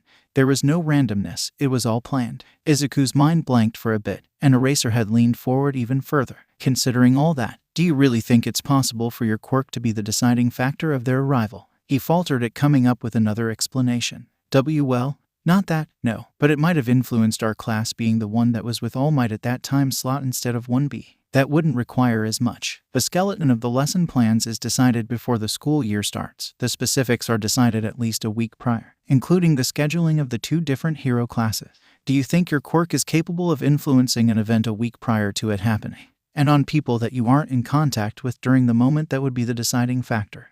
Maybe, even with his pessimism. That'd be a stretch to believe though. But for some reason, he couldn't admit that aloud. There was some part of his brain that rejected the idea that he wasn't at guilt for absolutely everything wrong with his life. It insisted that there must be something he's doing wrong, some curse he's casting on himself and those around him. The world wouldn't make sense if that wasn't the case. You'll always think it's your fault. Eraserhead seemed to understand he was still processing everything. He got up out of the chair and ended the discussion by walking back to the door. Regardless of what you choose, UA wants you to go to at least one counseling session for you to work through the trauma of the event. You don't have to have your answer now, but just know this: if you're trying to think this through logically, then logically, you weren't at fault for what happened. You should not assume you'll be at fault for future incidences of a similar nature. That should not be a factor in your decision. So if that's the only reason why you'd want to leave my class, then I'd suggest not leaving. When Hitoshi heard footsteps from the room, he rushed down the hallway as to not get caught eavesdropping. He knew that this was a violation of Izuku's privacy, but goddamn, he was going crazy with worry. He needed to know ahead of time what bullshit he'd fed to Eraserhead, just in case he somehow got the hero to agree with his paranoia. So much had happened to his friend in so little time. So much of his progress had been undone, and he'd been hurt in a way that couldn't be fixed. Hitoshi couldn't take chances anymore. Izuku was at the point where if the wrong person said the wrong thing to him, it might lead to a second suicide attempt. That risk just wasn't worth it. Hitoshi needed to be prepared for damage control like he needed air to live. But as it turned out, he hadn't needed to be worried when it came to Eraserhead. The hero had not only denied Izuku's self-blaming, he'd also managed to prove that Izuku was blameless, something that Hitoshi had been trying and failing to accomplish for the better part of a year. On one hand, it was frustrating to know that a solution had been there, that all Hitoshi had needed was to think through the situation in terms of quirk mechanics and not feelings. Because of course Izuku would only accept an answer that was backed by quirk theory and probability theory. He was as much of a nerd as he was a superstitious occultist. But that was overshadowed by the relief that finally, some progress had been made, that there was someone near them that could handle Izuku's mind and steer it right. Hitoshi knew that there was much more that had to be done. Izuku still undoubtedly blamed himself for his mom, and he would continue to blame himself for other things, like what happened to his eye. But if Izuku could come to accept that he wasn't at fault for this one incident, then there existed the chance that he could one day accept he wasn't at fault for the majority of the things he blamed himself for. He doesn't know anything about probability manipulation, but he'll find a way to drive Izuku towards that chance. There's nothing else he can do to help. Despite the heaviness of his thoughts and what was to come, for the first time since yesterday, Hitoshi felt a smile creep up onto his face. Izuku had been right when he said Eraserhead was cool, though. He was cooler than Hitoshi had ever thought possible. Sensei, should you be here like that? Also, what do you know about Midoriya-kun? Sensei, why didn't Midoriya come to class today? Also, please sit down and rest a bit. Hiro, is Midoriya-chan okay? He looked like he was really hurt. Is Midoriya at the edge of death, barely keeping himself from falling into the abyss? I can't help but assume the worst. You guys need to calm down and let Aizawa-sensei speak if you want any answers. Shaoji finally spoke some sense to the group. Shouta watched, as well as he could in his condition. Uraraka, Ida, Asui, and Takoyami all sit back down in their seats and forcibly calm themselves. The rest of the class were wary but looked like they were all managing well too. That was all about to change, though. There was no way this news would be taken lightly. First he insisted, I'm fine. I'm already healed, so it looks worse than it is. We literally can't even see your face and both your arms are in casts. 13 is also going to be okay. They just need a little more recovery time. Midoriya is being discharged from the hospital this morning, and he'll be taking the day off to rest at home. All of the students immediately perked up, glancing around at each other to share their relief. Uraraka was the one to cheerfully say, so Midoriya-kun's okay. I'm so glad. Others murmured similar sentiments, making it hard for Shouta to say what he needed to. But he had always been known for being the harsh bringer of reality. He'll do it here, too. For the most part, yes. However, he did suffer a permanent injury. Silence reigned as the jovial atmosphere disappeared. Everyone looked back at him with worry again. He noticed Asui's gaze lower down to her desk, casting most of her face in shadow. It's his eye, right? That didn't look like something that could be fixed. Shouta nodded solemnly. It was irrecoverable. Midoriya will have to get a prosthetic. The students went wide-eyed with shock. The ones that Shouta had noticed were part of Midoriya's friend group looked particularly shaken, with hands clenched on their desks or covering their mouths. Takoyami grit his teeth as his shadow stirred underneath his desk. Trouble controlling his quirk in certain circumstances, to be expected with a quirk that has sentience. He'll have to train the boy on that. I'll telling you all this in advance so that if Midoriya comes back, you all know to be mindful of this. If you pester him about it or overreact, it will just make things harder for him. Please be considerate to how he's feeling during this time. If he comes back unexpectedly, Bakugo was the one to speak up about that. though perhaps wasn't too unusual, seeing that even with his attitude towards the other Bakugos known him throughout their schooling years from what their records indicated. Shouta glanced over at him to see the student was watching him with a glare, but his hands were similarly clenched against his desk. It was like he didn't know how else to express his anxiety at the situation other than through anger. He'll note that as another thing to watch, then. The school has given Midoriya the option of leaving the hero department to explore other avenues for his future, considering he might not want to continue down this path after what happened.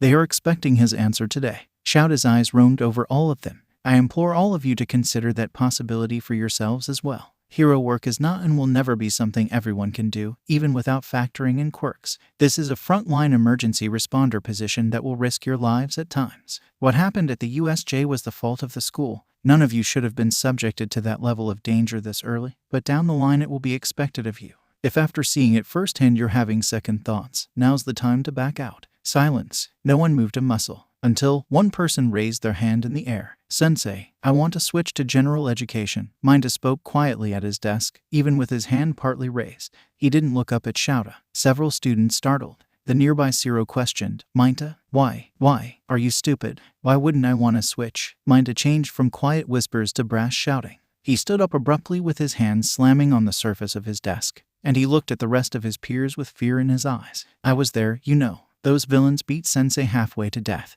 And then Midoriya was so cool when he stood up to them, but he was also so scary. Did you hear what he did? He broke the bones of that monster they brought to deal with All Might like it was nothing and brought down a freaking lightning bolt. But even that wasn't enough. He still ended up like that. How is someone like me supposed to do anything when even a person like him can lose his eye like that? Mineta glared down at his shaking hands. If those are the type of villains I'm gonna have to face as a hero, I want out. Even with the fame and money you get, only a crazy person would sign up for that. All I wanted was to be popular. This is too much. If you want to leave, then leave. Damn it. I don't need an extra like you dragging me down.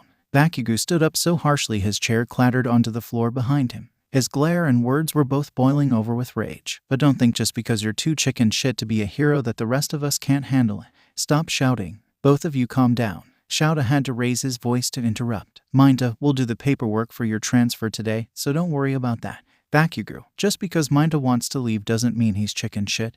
And no one else that wants to leave is cowardly either. With order restored, Shouta pushed through to get the other important news he had out. With that being said, UA also has the sports festival coming up in 2 weeks. We're still doing that, even with what happened, Hiroshima exclaimed in surprise. It's so big of an event to cancel that doing so would just bolster the idea that the villains are becoming unmanageable. Security will be drastically increased, which will be a deterrent in and of itself. I know that this is a lot of pressure to face right after such stressful time, but please persevere and show your best efforts. This is an important chance to advertise yourselves to scouters that only comes up once a year. You can't afford to miss it.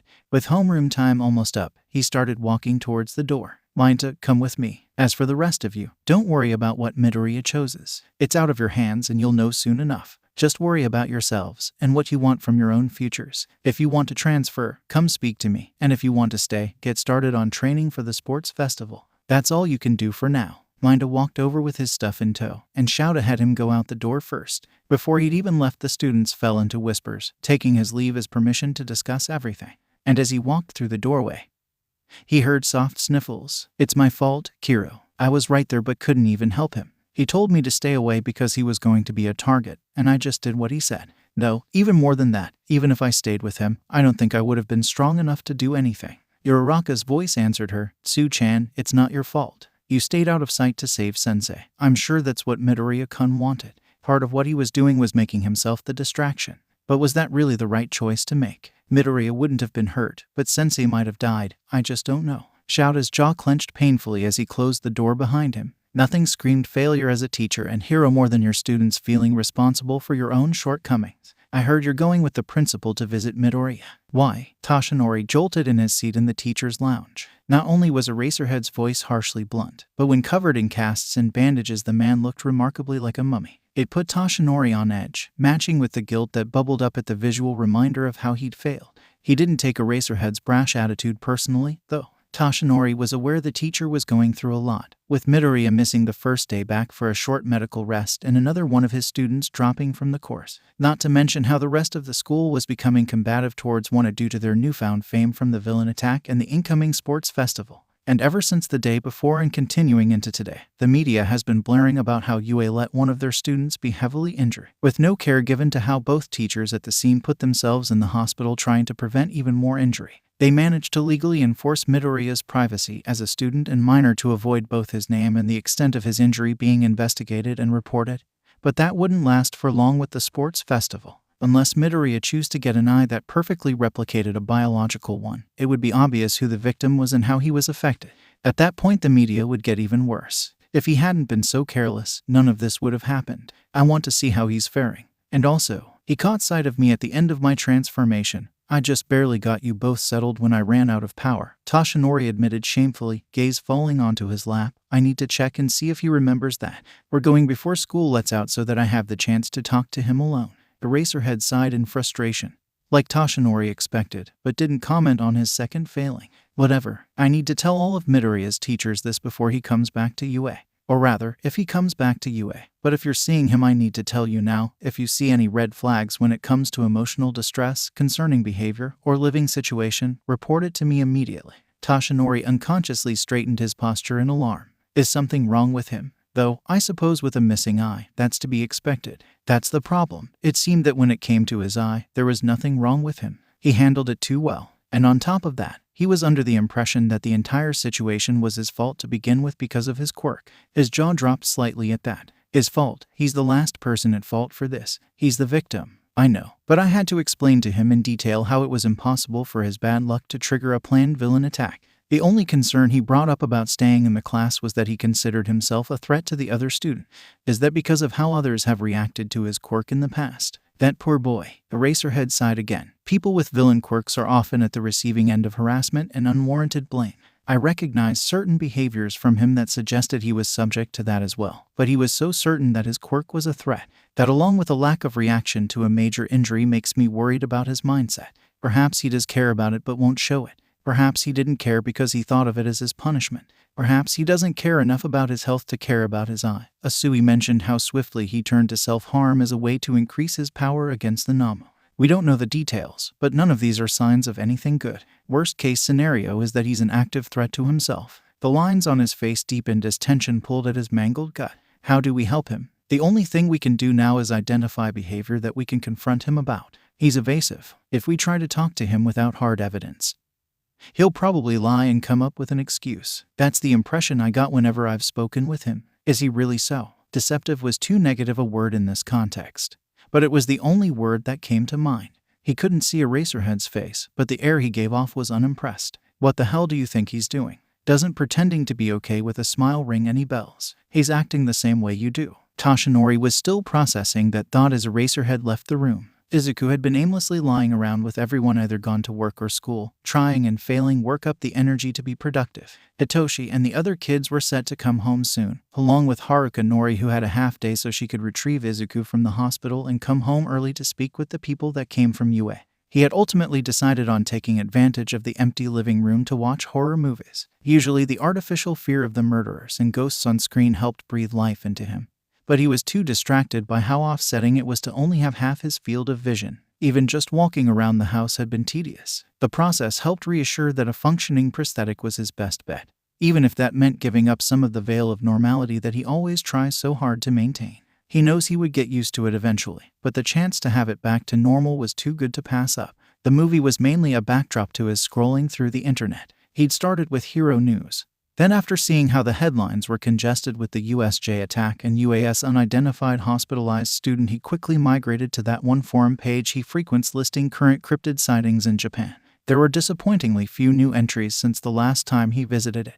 Even the more common sightings of urban legends like the Kuchisake Anna weren't being claimed. It was like the world was trying to be boringly average on purpose. He'd already made his decision last night, so having to wait to give it officially was sort of agonizing. It was a full hour before the scheduled meeting time that someone rung the doorbell. Izuku looked down to see he was wearing a t-shirt labeled t-shirt and not anything particularly satanistic or goth, and that his left hand was still lightly wrapped in bandages. He was also avoiding wearing his earrings or bracelets, not wanting to be reminded of his quirk at the moment. Seeing that everything was in order, he looked through the peephole to make sure it was actually people from UA and not a serial killer. The large figure of All Might, the small figure of the principal on the hero's shoulder, and a person in a trench coat were all on the other side. Assuming that the person with the trench coat was with the other two and therefore not a murderer, he opened the door to greet them. He noticed that after a single glance at the white medical eye patch covering his eye, none of them paid it any mind. "We weren't expecting you this early. Neither of my foster parents are here yet, sorry." The principal laughed him off with the wave of his small paw.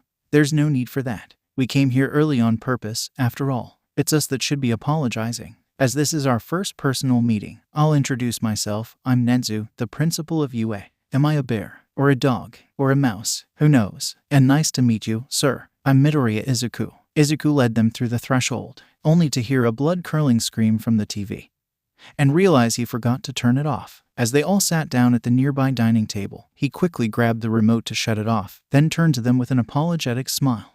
Sorry about that." All Might chuckled heartily, again with the apologies. "It's good to see you're enjoying your day off properly. Are you a fan of horror?" Izuku made sure to keep his smile pristine and steady as he rubbed the back of his neck and sat down across from the three. "I guess you could say that." He let his eye trail over to the unfamiliar man. "Are you the police officer they mentioned would come for my statement?"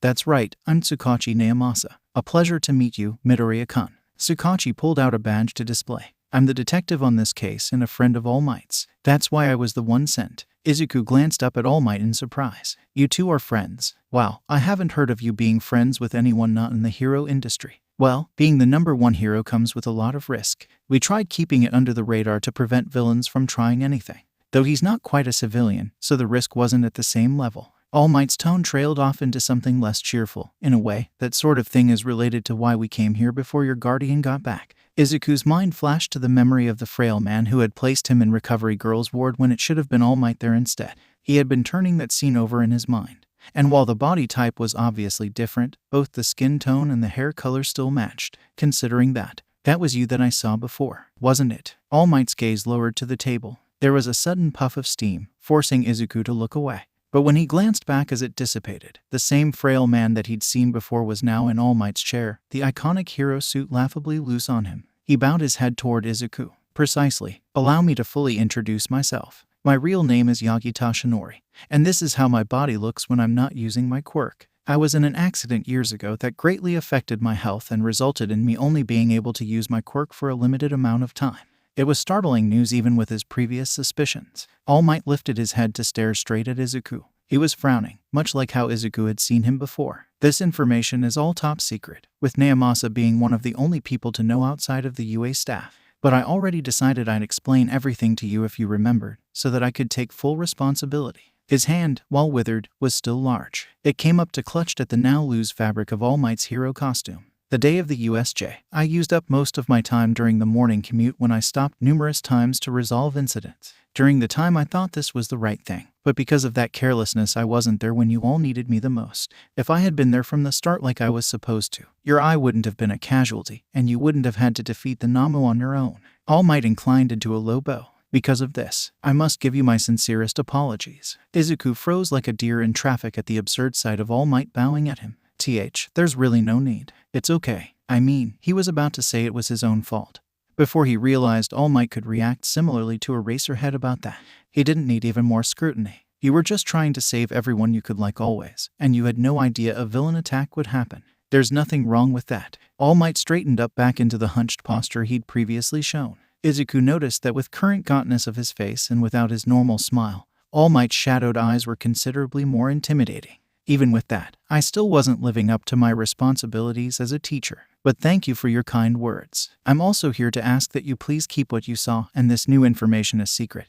It'll cause a lot of trouble if villains became aware of it." "Of course, don't worry, I'm good at keeping secrets. It'll be strange to have to also keep it a secret from Hitoshi, now that he'd gotten so used to telling him everything. But before Izuku really had never told anyone anything. It'll be just like that, but for a better purpose." There was more that unsettled him about the situation than just that, though. This version of All Might was different than how the hero usually was. It was clear that his sense of heroic duty and desire to help was still there, but the other aspects people most associated with All Might, his grin, his constant optimism and cheer, were nowhere to be seen. "Midoriya-kun, I know this is surprising information, but I'd like to move on to the other aspect of this meeting." The principal spoke up from the middle seat between Tsukachi and All Might. He was just barely tall enough to lean his arms against the table. "Do you know whether you want to continue the hero course or not?" Izuku had to keep from shifting nervously under the beady eyes of the principal. He'd thought over what Eraserhead had told him carefully. If he took what the hero had said to be the truth, that it was physically impossible for Jinx to have caused the attack, then that was relieving, but it didn't assure that he wouldn't be a threat to his classmates in the future.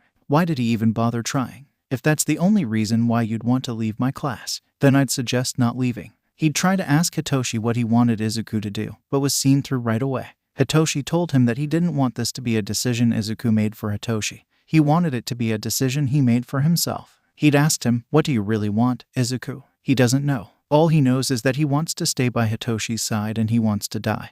And that one of these things is something he shouldn't want. He wasn't sure if he could accept his quirk wasn't at fault for the villain attack. And even if he did accept it, he wasn't sure he could believe that it wouldn't be a danger in the future. But he also wasn't sure if leaving the class would be a good thing. He still wanted to help Hitoshi become a hero, and help Hitoshi catch up to and join the class. He's been going over what they learned in basic hero training, but it wasn't very helpful since the class was mostly practical based. Leaving now would open a spot, but as it's before the sports festival, Hitoshi hasn't had the chance to show he's the best candidate. For all Izuku knows, there's a dark horse in some other class and his open spot will go to someone else. This would be a worst-case scenario involving Hitoshi, since it meant that Izuku wouldn't be able to tell Hitoshi what he was missing and he would have wasted the only chance he had to ensure a spot was open for Hitoshi at the right time. The worst-case scenario involving his quirk was, of course, everyone being brutally killed in some accident or incident caused by Jinx. The second scenario was objectively the worst, but was also much less likely to happen than the first, which actually has a good chance of happening. Basically, the entirety of his night was spent thinking in circles like that. So trying to think of what he wanted hadn't helped, and trying to think of risk management hadn't helped much either. In the end, he defaulted to opting for previously established behavior. As a rule of life, Izuku found that in times when he wasn't sure what to do, the best thing to do was to continuing doing as he's done before. When he felt like he couldn't face Katsuki but couldn't miss school, he went to school like nothing was wrong. When he'd first noticed that it had been a long time since he'd felt happy outside of his home but didn't want to worry Mom about it, he left every morning with the same smile he always had before. Enacting change was hard. It always came with fear. Even if he was discontent with the current state of things, trying to change something might have just led to something even worse. And when nothing changes, the only thing to do is move forward with the way things are. Life doesn't stop moving, so he can't stop even if he wants to. Unless he killed himself, but he was trying not to think like that this time. That's why after he breathed a deep inhale to help steady his resolve, he told Principal Nezu in All Might, "I would like to stay in the heroics course." Both of the UA heroes smiled at that, and even the detective gave a small one of his own. Ultimately, there was no immediate need for him to drop out. He could always just wait until after the sports festival when it seems more likely for Hitoshi to get in. Until then he may be risking his classmates. But it was unlikely for anything of the same caliber as a villain attack to happen in a short time frame. And once he did drop, he would simultaneously succeed in both his goals of helping Hitoshi and keeping the class safe. It was the win-win scenario. UA is glad to see that even when faced with such harsh circumstances, you're still choosing to follow the path of heroes. You have such a unique quirk that will make for unique solutions. It would have been a little disappointing to not see it used to its full potential. Though of course, I wouldn't have discouraged you from leaving if that was what you wanted. Principal Nezu spoke with accolades that made Izuku wonder if his hearing had also been damaged during the fight. It was one thing for the principal of UA to pick out a student from his school and know their quirk, and it was another to actively think their quirk had potential. How the hell had Izuku's quirk gotten noticed as being potential hero material and not potential threat to the school material? He had the smile on his face grow a little wider to show the usual signal that he was pleased with the praise. But for all that Principal Nezu was smiling back at him, the look in his eyes was one of intense examination still. Eraserhead most likely explained how Izuku felt about the USJ to prep the principal on the situation, so he was probably looking for a sign of discontent. It made Izuku wonder if what the chimera-like being had said was truly benign, or if it was a test to see his reaction. He also wondered if it was possible for someone to know another person had suicidal thoughts just by looking at them and having an intelligence quirk. Surely they would still have to see a sign, right? Unknowing of the tense thoughts that had passed through Izuku's head in the short seconds after the principal spoke, All Might chimed in good-naturedly, "I'm also glad to hear that, my boy. It speaks highly to your determination and bravery. Though just the fact you fought is enough to prove that. I'm sure the other teachers won't mind me speaking for them when I say that we will do our very best to make sure a situation like this doesn't happen again, and that you're as safe as you should be while attending UA. I won't fail you again." He hated seeing All Might take his injury so personally. It made it hard to not insist that it was his own fault instead.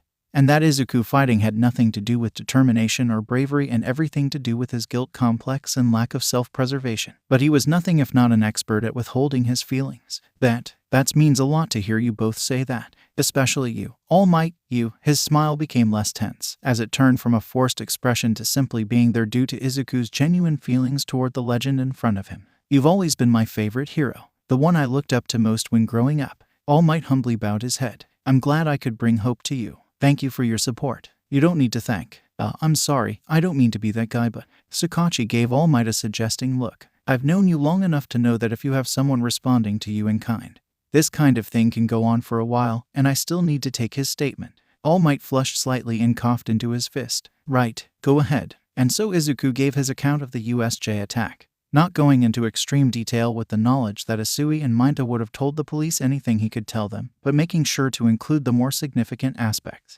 Detective Tsukachi let him go through his story without interruption. At the first sound of the lock on the door being opened, All Might transformed back into his hero form, as Izuku would think of it for now. Conveniently, Haruka Nori was the one who entered, and after the usual amazement at All Might's presence and greetings, the principal explained that Izuku had already given his decision, after confirmation of her okay.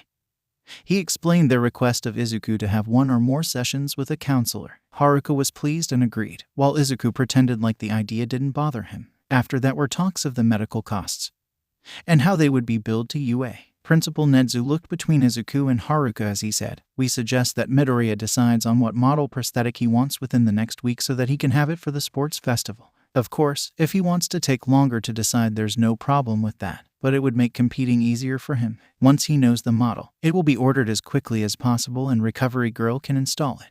Haruka frowned slightly, glancing at Izuku out of the corner of her eye. Does he have to participate? That festival always seems really strenuous, and with his injury, I'll be okay, he declared with a smile at Haruka. The wound itself is healed, the eye is just missing. It won't make competing harder, All Might answered, flashing his iconic grin and thumbs up. Well said, Midoriya my boy. Though if you wanted, you could choose not to participate given the circumstances. I just wouldn't recommend it if you don't feel like it's needed. Not only is it one of the limited chances you have to show what you can do to outside pro heroes, but you especially will gather a lot of attention due to being the representative of your year. Many of the top students in the past who gave the athlete's oath also used it as an opportunity to have a speech to encourage the other students or everyone watching. Are you planning on something similar? The silence went on for too long, much too long, until Izuku brain rebooted so that he could sheepishly grin and chuckle. Not particularly. I think just giving the pledge is fine. Haha, that's right. He was the top scorer of the hero exam, so he's the one that has to speak in front of literally millions of people. How the F did he forget that? Is it too late to change his answer and drop from the course? Of course it is. That would look so weird. Is there something wrong, Midoriya-kun? Nedzu asked in a knowing tone. Izuku swore the principal knew exactly what was wrong and was just messing with him. Izuku just continued to smile and waved him off. Nothing at all. It just, hadn't crossed my mind that I was the representative. I'm sure it'll be fine, though. It won't be fine. Everything was wrong. The chance of him getting through everything without having some bout of misfortune that embarrasses him in front of the whole nation is 0%. 0. What the hell is he gonna do? The meeting ended without Izuku showing signs of his internal screaming. He and Haruka walked the three visitors to the door when All Might asked for a short moment to talk at the doorstep. Haruka happily stayed inside the house, guessing that Izuku would like having the chance to talk to All Might. And Tsukachi and the principal went to ready the car they came in. All Might smiled down at Izuku, but spoke in a softer voice. I'd just like to thank you one last time for putting up with all this, and especially for putting up with my request about you know what when you don't owe me any favors. What are you talking about? Don't you remember you saved me that one time? I owe you for at least that. You basically defeated the sludge villain on your own and I just cleaned things up. I would hardly consider that something to owe me for. And even if it was, theoretically my failing you this time would have cancelled that out. So now we're back to being even and you not owing me anything. Izuku had to keep himself from rolling his eyes at that. Detective Tsukachi wasn't joking when he said you could go for a while like this. All Might's grin gained a little embarrassment. Perhaps. Is there anything you'd like to ask about me before we leave, then? You didn't get the chance to ask your questions before, so I thought I'd let you have the chance now. Izuku knew the best answer would be to decline and let All Might go on his way. But he did, in fact, have one question. It was a question that shouldn't be asked, but it stabbed into his consciousness with a need he couldn't ignore. He ended up asking it, keeping his tone as casual as possible. Do you not usually smile when you're, You always smile, so I was a bit caught off guard. All Might leaned back, slightly caught off guard, but gave a hearty laugh with his response. Haha. I can see why that'd be confusing. As you probably know, my belief is that a hero always needs to smile even in the face of adversity so that the people they save can know their confidence and feel secure. Keeping your joy through hard times will help you find strength. All Might's grin subsided slightly, not disappearing but merely decreasing in size and energy. However, it's impossible to always smile and always have joy. There are just times where that isn't possible, and that's true for even me. I do my best to act otherwise so I can be a proper symbol, but at the end of the day, I'm still just a man. I hope this doesn't disillusion your view of your favorite hero. As always, Izuku smiled without feeling it. Not at all. You're still the best hero there is. You've always been just a man. All Might stared at him for an extended second, before nodding sagely and patted him on the shoulder. I suppose there's truth in that. Yes. Thank you, young Midoriya. Izuku continued to smile as he waved the leaving car goodbye. He stood on the step for a little too long. There was a feeling in his chest, something discontent and uneasy, like he was looking at a picture he didn't like, or rather, a picture that had something wrong in it. A minor detail among the numerous colors and lines of a beautiful setting that almost ruined the whole thing. It felt like something was wrong with him, but also with something else. Was All Might right? Had he been disillusioned to know his hero wasn't more than human? Maybe, but it was more than that. There was something wrong about this that was much, much more than that. He knows what's wrong, he just can't admit it. Toshinori waited until he and Nezu were dropped off back at UA to speak about the meeting with Midoriya. As much as he trusted Naomasa with his own deadly secrets, the privacy of his students' affairs was something that can't be breached simply based on trust. Nezu seated Toshinori in his office, in the modern and elegant lounging area he used to create a casual feel during intimate business talks. Seeing that Nezu was enjoying a cup of tea, he took that as his cue to initiate the conversation. He seemed a lot better off than Eraserhead said. He didn't mention that he felt like the attack was his fault. Did Eraserhead's words reach him that quickly? He was certainly trying for that. Nezu lowered his cup to the table and leaned forward to give Toshinori a serious expression. The way he steepled his palm belated how the brilliant principal was deep in thought. Frankly speaking, there aren't many instances where a guilt as deep as what Eraserhead described would go away just like that, even after being convinced otherwise. It's much more likely that Midoriya learned from Eraserhead's reaction and adjusted accordingly. That behavior is concerning in and of itself. Toshinori frowned solemnly, trying to reason a more hopeful alternative. Are you sure it was on purpose? Perhaps he just thought it wasn't his place to mention those kinds of troubles to figures like us. Taken on its own, perhaps. But there's much more to it than that. Eraserhead was also right that he didn't seem distressed about his eye. In fact, he acted like nothing had changed, and there was definitely acting involved. Nezu tapped the underneath his eyes with his stubby fingers and smiled. I'm not sure if you humans notice this, but since I'm an animal that recreates human facial expressions, I catch certain details. Though, I suppose my quirk also helps with the observation for that. You can often tell when people are truly smiling based on if they're smiling with their eyes. That is to say, their lower eyelids are shifted upward by the muscles contracting for the smile. So he wasn't smiling with his eyes. No, he was. However, the movement of his eyes was delayed by about half a second compared to his mouth. That means that he was actively telling his face to smile like that. You do that too when you're forcing yourself, by the way. Toshinori winced slightly. Nezu's pause left his face as he let his expression turn neutral. So he knows the requirements to fake a smile convincingly, and it's something he has practice in. During our time with him, I don't think he actually smiled once, even though he was smiling the entire time. That means he feels like he needs to be happy for the majority of social interactions and is compensating. Nezu leaned back while picking up his cup again. This is just a long-winded way of saying that Midoriya is the type that puts on a brave face while suffering in silence, and actively goes out of his way to keep that silence. Eraserhead was right to think that directly confronting him without evidence that he's in need of help would just lead to him trying to work around it or claim it's unnecessary. Uneasiness turned in Toshinori's ruined gut. He held his chin in his hand while wondering aloud. I suppose his actions during the USJ wouldn't be evidence of him not caring for his well-being, since all of the kids were basically doing the same thing as him. He was more extreme by confronting the leaders, but I'm sure that some of the other stronger students would have done the same. His eyes glanced down to the corner of the room as he admitted, when I told him I thought his actions were brave, that wasn't a lie, though. I do think he was being heroic. But is that not something to be proud of if he was doing it out of recklessness instead? Nezu took a long sip of his drink before speaking in a carefully even tone. That's just the kind of people that are attracted to hero work, brave and eager to put themselves forward. They're all reckless, in a way. It's the job of us hero educators to properly identify when a student is properly heroic, recklessly heroic, Or, what Eraserhead fears might be the case with Midoriya, when they are heroic because they lack fear for themselves. Those are very important distinctions. Nezu set down his drink again to count off his fingers. The first is our goal to steer them towards. The second is something that inevitably happens just due to the nature of heroes, but is something the student themselves know should only be the last resort. The last one, however, is a very dangerous place to be in. A person that is willing to hurt or dispose of themselves for the greater good is often thought to be the basis of a hero, but to expect people to commit to that is cruel, and that is why those heroes are the seen with the most splendor. It's the moral reward you humans give to each other to help foster that behavior, and it's because of this that if a person harms themselves in the context being helpful,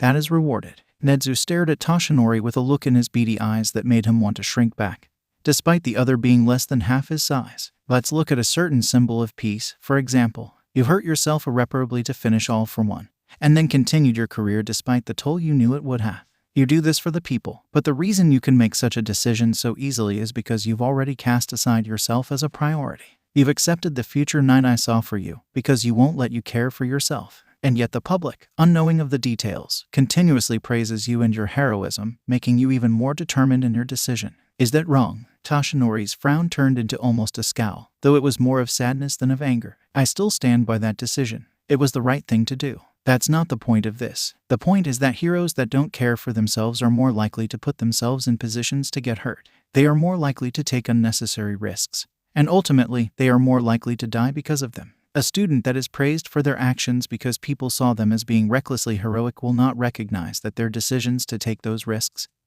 and their thoughts towards themselves are wrong, and will continue to endanger themselves. Nezu leaned forward to deliver his ultimate point. It is the duty of hero educators to ensure that they aren't accidentally leading their students into an early grave. And that is why not just any person or hero can also be a hero teacher. Mistakes in this building can be just as fatal as mistakes out in the field, though they will never be apparent until much later. Toshinori's teeth were clenched together so hard that it was almost painful. He thought of all the moments he'd seen Midoriya during class during the short amount of time it had been.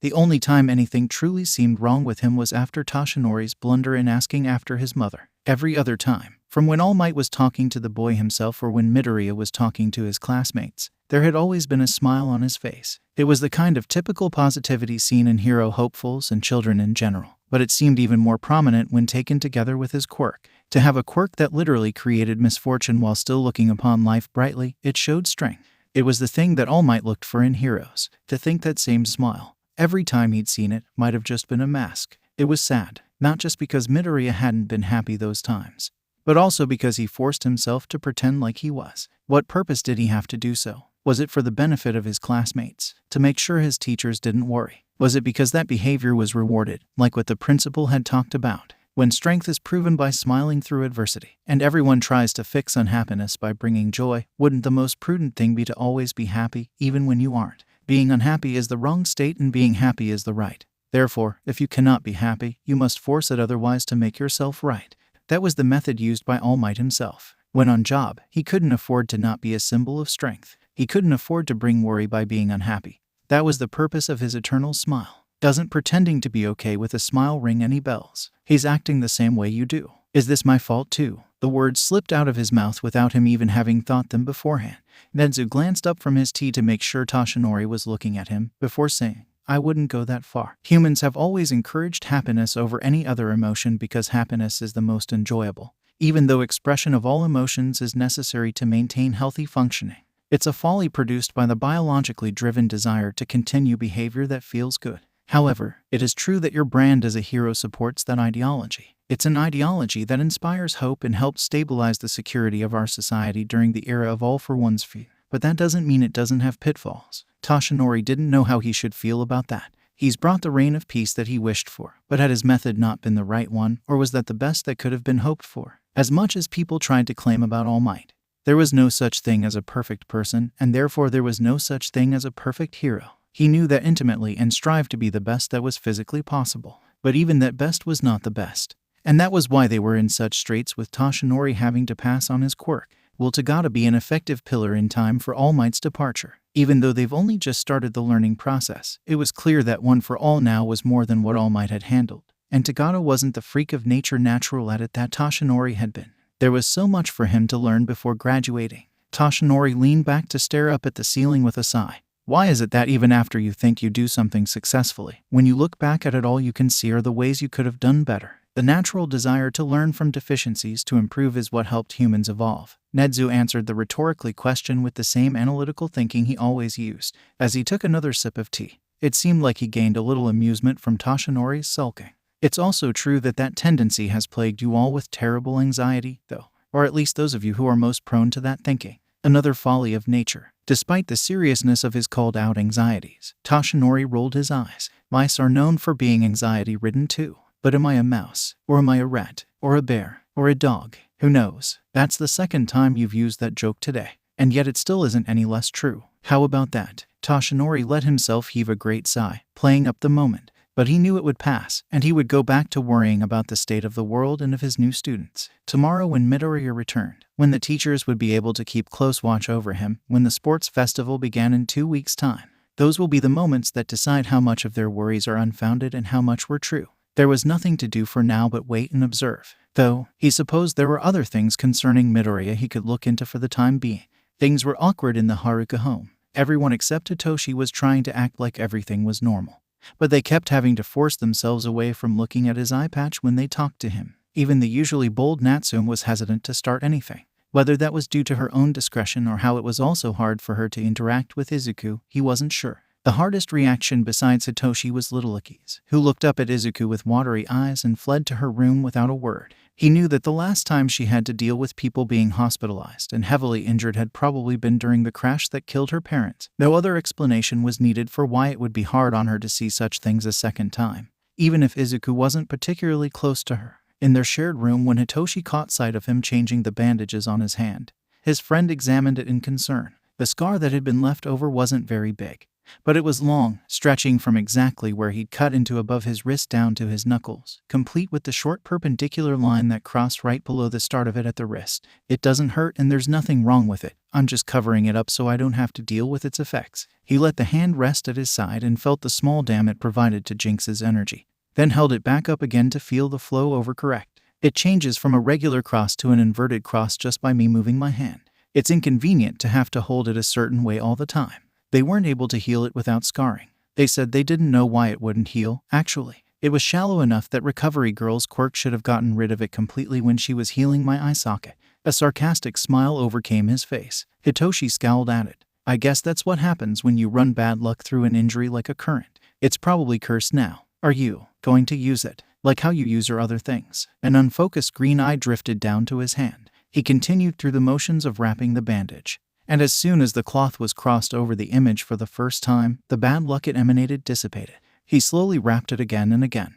It's sort of funny. I've never felt the need to cut myself, even when I was suicidal. Am suicidal, his thoughts corrected. But now that I have, it turns out that it's incredible powerfully for my quirk. It was better than any of my normal omens. And even as just a scar instead of a fresh wound, it feels potent, though not as much as it was before. I guess black magic is associated with blood magic and sacrificial offerings and such. A hand covered his now fully wrapped one. Izuku looked up to see Hitoshi's purple eyes gaze down at him with a pinched expression. Maybe it'd be better for you not to use it. There's no need to bring unnecessary temptation. The fact that it's synergistic with my quirk makes me want to cut myself less, not more. Don't worry about that. His remaining eye traced over the hidden lines on his hand. Though I don't really feel good about using it, either. I'll just make another omen to incorporate into my costume to be my 13th item. Hitoshi and Izuku went to UA together like usual the next day, with Hitoshi explaining that it was probably a good thing Izuku missed yesterday since the other classes had been gawking at one. Hitoshi himself didn't have any problems talking to Izuku like normal. He just occasionally gained a solemn look in his eyes when they glanced over Izuku's eye patch. Hitoshi had been happy at Izuku's news that he was sticking with the hero department, but he had also seemed like he wanted to ask something else. Izuku guessed it was whether or not Izuku would tell anyone about anything, and that he'd decided to let Izuku think more on it before bringing it up again. That was good, since Izuku still had no intention of doing what Hitoshi wanted when it came to that, and it killed him a little on the inside. Everything was supposed to be for Hitoshi, so why did he falter now when Hitoshi had told him exactly what he wanted? This is all just proof that even though he's living for Hitoshi, he's still selfish. Hitoshi was honestly scared for what he might do to himself, and he can't even bear with the hardship of actively reaching out for help to let his friend feel better. It was just too hard. If everything was so hard, then why was he even still here? It'd be better if he didn't have to try at all. The awkwardness continued with his classmates. All of them were accommodating. Right when Izuku first stepped through the door, everyone was telling him about how they were glad he came back, his new friends especially. Katsuki had only looked at him once after confirming he showed up, then seemed to actively not pay attention to him. Izuku wondered what he felt about Izuku coming back, and what he felt about the USJ.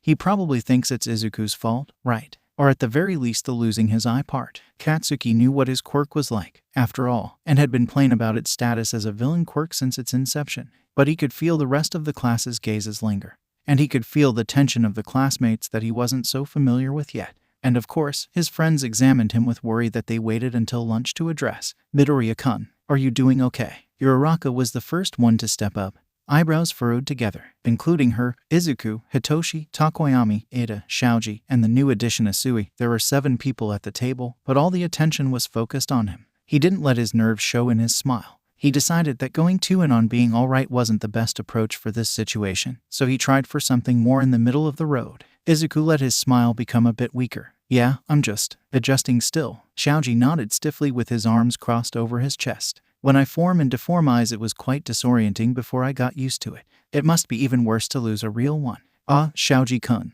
perhaps it's best not to be so direct about the matter while he's still processing it. Ida glanced back from Shoji to Izuku in worry. Izuku gave him a purposely weak smile. Oh, it's okay, Ida-san. I don't mind. I was the one that brought it up, anyway. Midoriya-chan. He looked over to the other end of the table to see Asui crouched in on herself, her hands clutching her knees tightly. I'm sorry I wasn't able to help you more, Kiro. I really wish there was something I could have done to prevent you from getting hurt. Izuku kept his eyes from widening in surprise. What, Asui-san? It's not your fault at all. You got Aizawa-sensei out of the way, didn't you? You did great.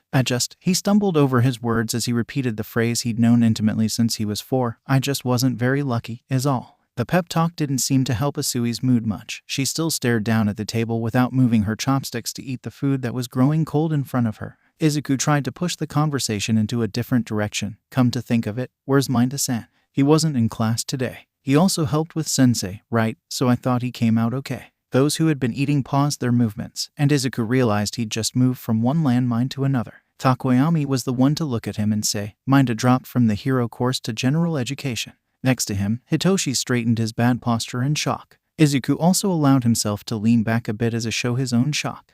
He dropped because of what happened at the USJ. Izuku phrased it like a question, but he was pretty sure that his guess was right. Essentially, yes, both his and your experience with the villains led him to see it as being too dangerous for his liking.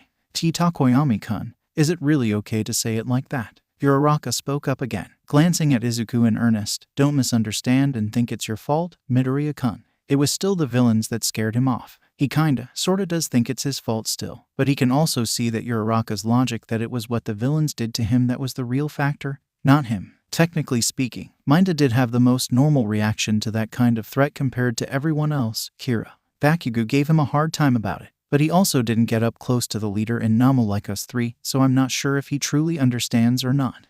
Even if he met them, I think Katsuki would still have that opinion. He's not the type to run from adversity, and people that don't do the same aren't worth thinking about in his eyes, Izuku admitted. He wondered if part of the reason why Katsuki hated him so much was because he'd been able to sense that when it came down to it, Izuku had run. He ran so far that he almost ran himself right off a building. Though, another major part of it was that Katsuki hated liars, and Izuku was basically a pathological liar at this point. You and Bakugo are that familiar with each other then? His behavior did seem off when Aizawa-sensei said you might not come back, but I couldn't tell what he was thinking. Ida pondered, bringing his hand up to cup his chin. Izuku didn't really know what that was supposed to mean. He didn't let himself think too much on it, though. He preferred to think as little of Katsuki as possible. We used to be childhood friends. We've gone to the same school since preschool, and we're usually in the same class. Because Izuku's luck is crap. Having to work with him for so long seems tough. Shoji's eyes, including the ones not on his face, glanced at Izuku. He wondered if Shoji purposely brought those out or if it was an unconscious reaction to their previous conversation. He's not the type to get along with others. Takoyami questioned seriously. Has he always been a gremlin of violence? Uraraka immediately slapped a hand over her mouth to muffle her laughter. Gee, gremlin of violence. Takoyami-kun's character becomes more defined yet more unpredictable by the day. Izuku's smile became a little easier to keep up. He's basically always been like that. Yeah, things have been an experience, I guess is one way to put it. He's gonna be tough competition during the sports festival. Not only because of his ability, but also because of his drive and lack of restraint, Xiaoji mused out loud. A couple of his extra limbs turned back into hands to drum their fingers on the table while Xiaoji's main right hand fiddled with his chopsticks. Come to think of it, have they ever seen Xiaoji eat? He gets food at the same time as them, but then keeps it for later instead of eating it right away. Why does he do that? Does he dislike taking off the mask covering the lower half of his face? Izuku jolted out of his thoughts when Uraraka suddenly stood from her seat to punch her fist into the air. There was fire in her eyes as she declared, even if that's the case, I'm not gonna let him beat me. This is a war for the best of the best. Uraraka-kun, please lower your voice. That volume is inappropriate for a lunchroom setting. Ada yelled in an equally loud voice. Izuku had to keep himself from shrinking back when he felt other people's eyes start to stray their way. For the first time they'd sat down, Hitoshi spoke up with a deadpan stare set on Ida. You're literally yelling at her not to yell. He's right. You need to keep it down too. Ida-chan, Asui backed up Hitoshi's unimpressed comment with a more neutral tone. Gah, you're both right. Ada coughed into his fist then continued with his volume properly adjusted. In order to maintain the rules, it's important to not overlook them yourself in moments of passion. Thank you for reminding me that. Uraraka slowly sat back down with a sheepish grin and slightly flushed face. Sorry about that. I'm just so hyped up for the festival now that I know Midoriya is staying with us. It was rather hard to feel the broil of anticipation when we were uncertain of Midoriya's fate. Takoyami nodded in agreement. His eyes trailed over to Hitoshi in curiosity. Shinso, will you be attempting to get moved into the heroics department during this trial? A couple other students from your department that came to witness our supposed grandeur mentioned that was a goal many of them aim for. I think after seeing Bakugo's personality they're all hoping he gets dropped.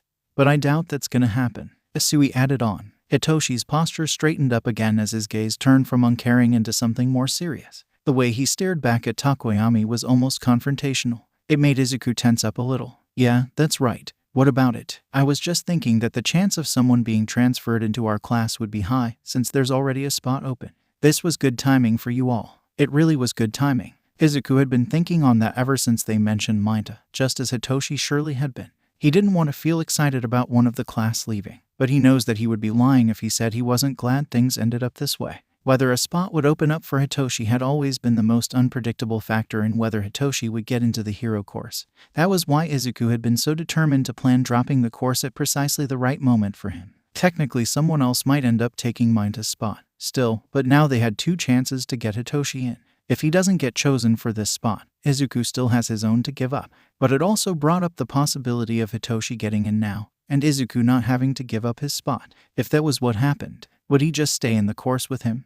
No, he can't do that. He needs to stay away. It'll be his fault again. Ada chimed excitedly. I'm sure you would be a wonderful addition to 1A, Shinso-kun. Though I don't know enough about you to say how you'd perform against us and our classmates. Come to think of it, I don't think I even heard what your quirk is. Hitoshi's mouth stretched into a smirk. Yeah, that was on purpose. No point in giving up my advantage even if I'm playing nice with you all. Oh, that's smart thinking. You've had your sights set since the beginning, huh? Uraraka gave Hitoshi a boorish grin that Izuku could almost expect to see on Katsuki's face, and raised her fist to him. That's great. May the best fighter win. It's going to be less about fighting more about general strategy when it comes to Shinso, probably. Not only do we not know his quirk, but Midoriya might have already told him most of ours. They're good enough friends that I don't think he would have thought to keep that kind of thing secret for our benefit. Xiaoji glanced at Izuku in what he hoped was a non-judging look. Am I wrong? Izuku's smile became stiff. After a second to decide how to react, he let his eyebrows furrow together in a show of embarrassment. My bad. We've lost the advantage that much. Uraraka cried out in horror. He noticed that she kept her pinkies lifted ever as she held her cheeks in her hands. Asui croaked before her voice smoothed out. Kiro, it's not like any of the others who knew you knew people outside the class told you not to say anything. I doubt most of us were thinking that far ahead like Shinso was. Though that's just my opinion on it. No, you're right. We didn't think of that at all. This is a folly of our own hubris. Takoyami shook his head like he was looking down at his past self. After more conversation that thankfully avoided the topic of Izuku's eye, lunch ended. They all went through their classes, and eventually school was let out. He went through his day as he normally did, pretending there was nothing wrong with the world. But his friends and classmates still sent him wary glances. In a class full of people who wished to grow into adults that would save the world, they were all looking for ways they could help the perceived problem at hand, only to fall short when Izuku didn't show that help was even needed. And their help wasn't needed, not for his lack of feeling when it came to his eye, and not for any of the despair that weighted down his mind. He'd be able to handle everything either on his own, like he always had, or with Hitoshi's help. Anything more would just be an unnecessary hassle. There hadn't been any gawkers this time at the end of the day, but Hitoshi met up with him in the hallway instead of the gates like usual just in case. As they got further from the main first-year classrooms, Takoyami caught up with them. Izuku noticed that Shoji wasn't with the other like he usually was from what he'd seen of their after-class habits. They paused to the side of an emptier hallway, with the main stream of students filing through the adjacent hallway nearby to head out of the school or to various clubs. Takoyami seemed unsure of himself at first, startling at having been noticed. But then he lifted his beak and cleared his throat, and took the few remaining steps towards them. Perhaps this is obtuse of me, but considering your circumstances, Midoriya, I don't believe you can truly be as well as you seem. Izuku carefully didn't react to that, but Hitoshi glanced at him out of the corner of his eye. Takoyami pushed forward to say, the brightness of our fellow classmates may be too much for you to want to dim, but if that is the case, you can place your worries upon me instead. The darkness of the human mind does not frighten me. Takoyami's red eyes stared at Izuku with a steady calm.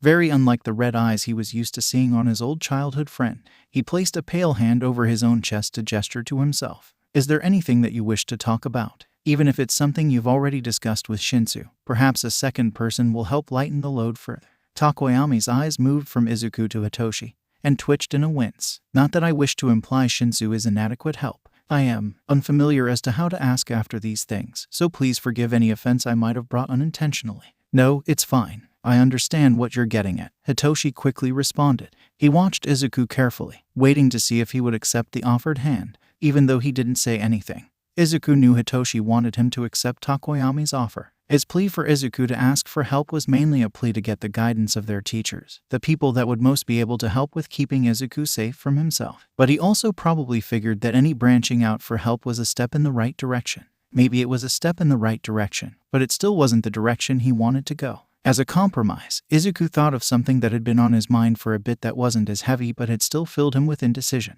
Takoyami would be the perfect person to ask about it, and he hadn't gotten the chance to tell Hitoshi either, so this seemed like a good opportunity to bring it up. Well, now that you mention it, there is something I'd been thinking about. Hitoshi's eyes widened in surprise, before squinting in confusion as Izuku pulled off his backpack to search through it. His fingers brushed hard paper, catching onto it. His still bandaged hand pulled out the brochure the doctor had given to him. He flipped to the dog-tagged page to present to both Takoyami and Hitoshi, who both leaned forward to get a better look. He pointed at the eye model on the page. It was probably the furthest you could get from a human eye without straight up not making it look like an eye at all, with ink black filling in place of white and a glowing red pupil ringed by more red. The specs were all listed next to it and marked the model as a high-end functioning prosthetic that not only provided standard vision, but could be installed to have various enhancements. It wasn't the kind of prosthetic a civilian would need, so it was almost certainly designed with heroics in mind.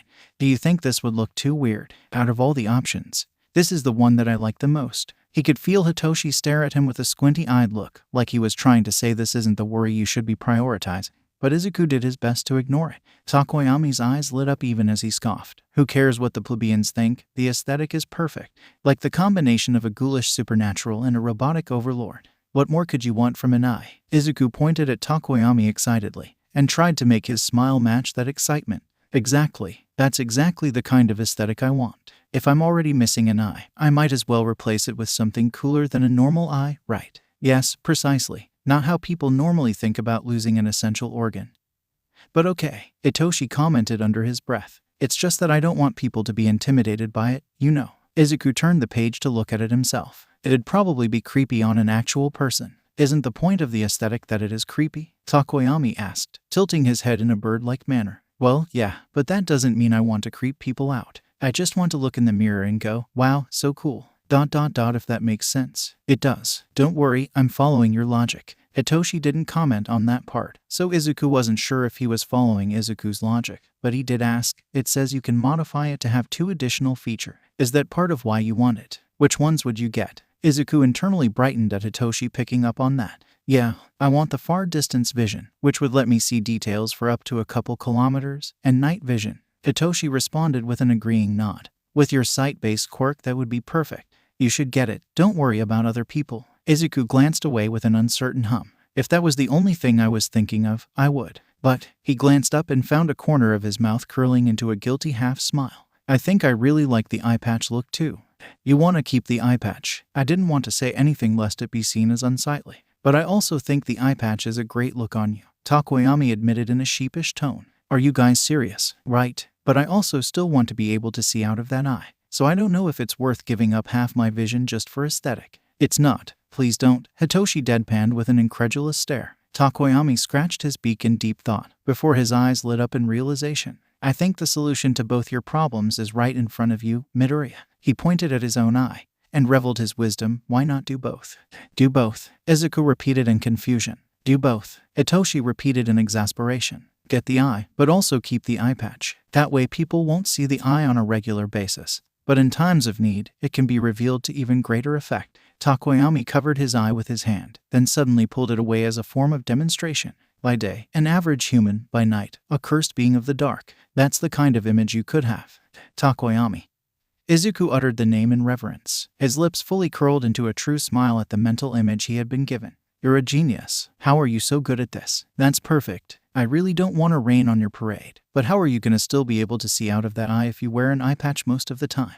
Hitoshi asked the obvious question. I could use see-through material, like what's used in cosplay and various hero masks. So basically you're trading out the non-functioning eye for a non-functioning eye patch. For aesthetic.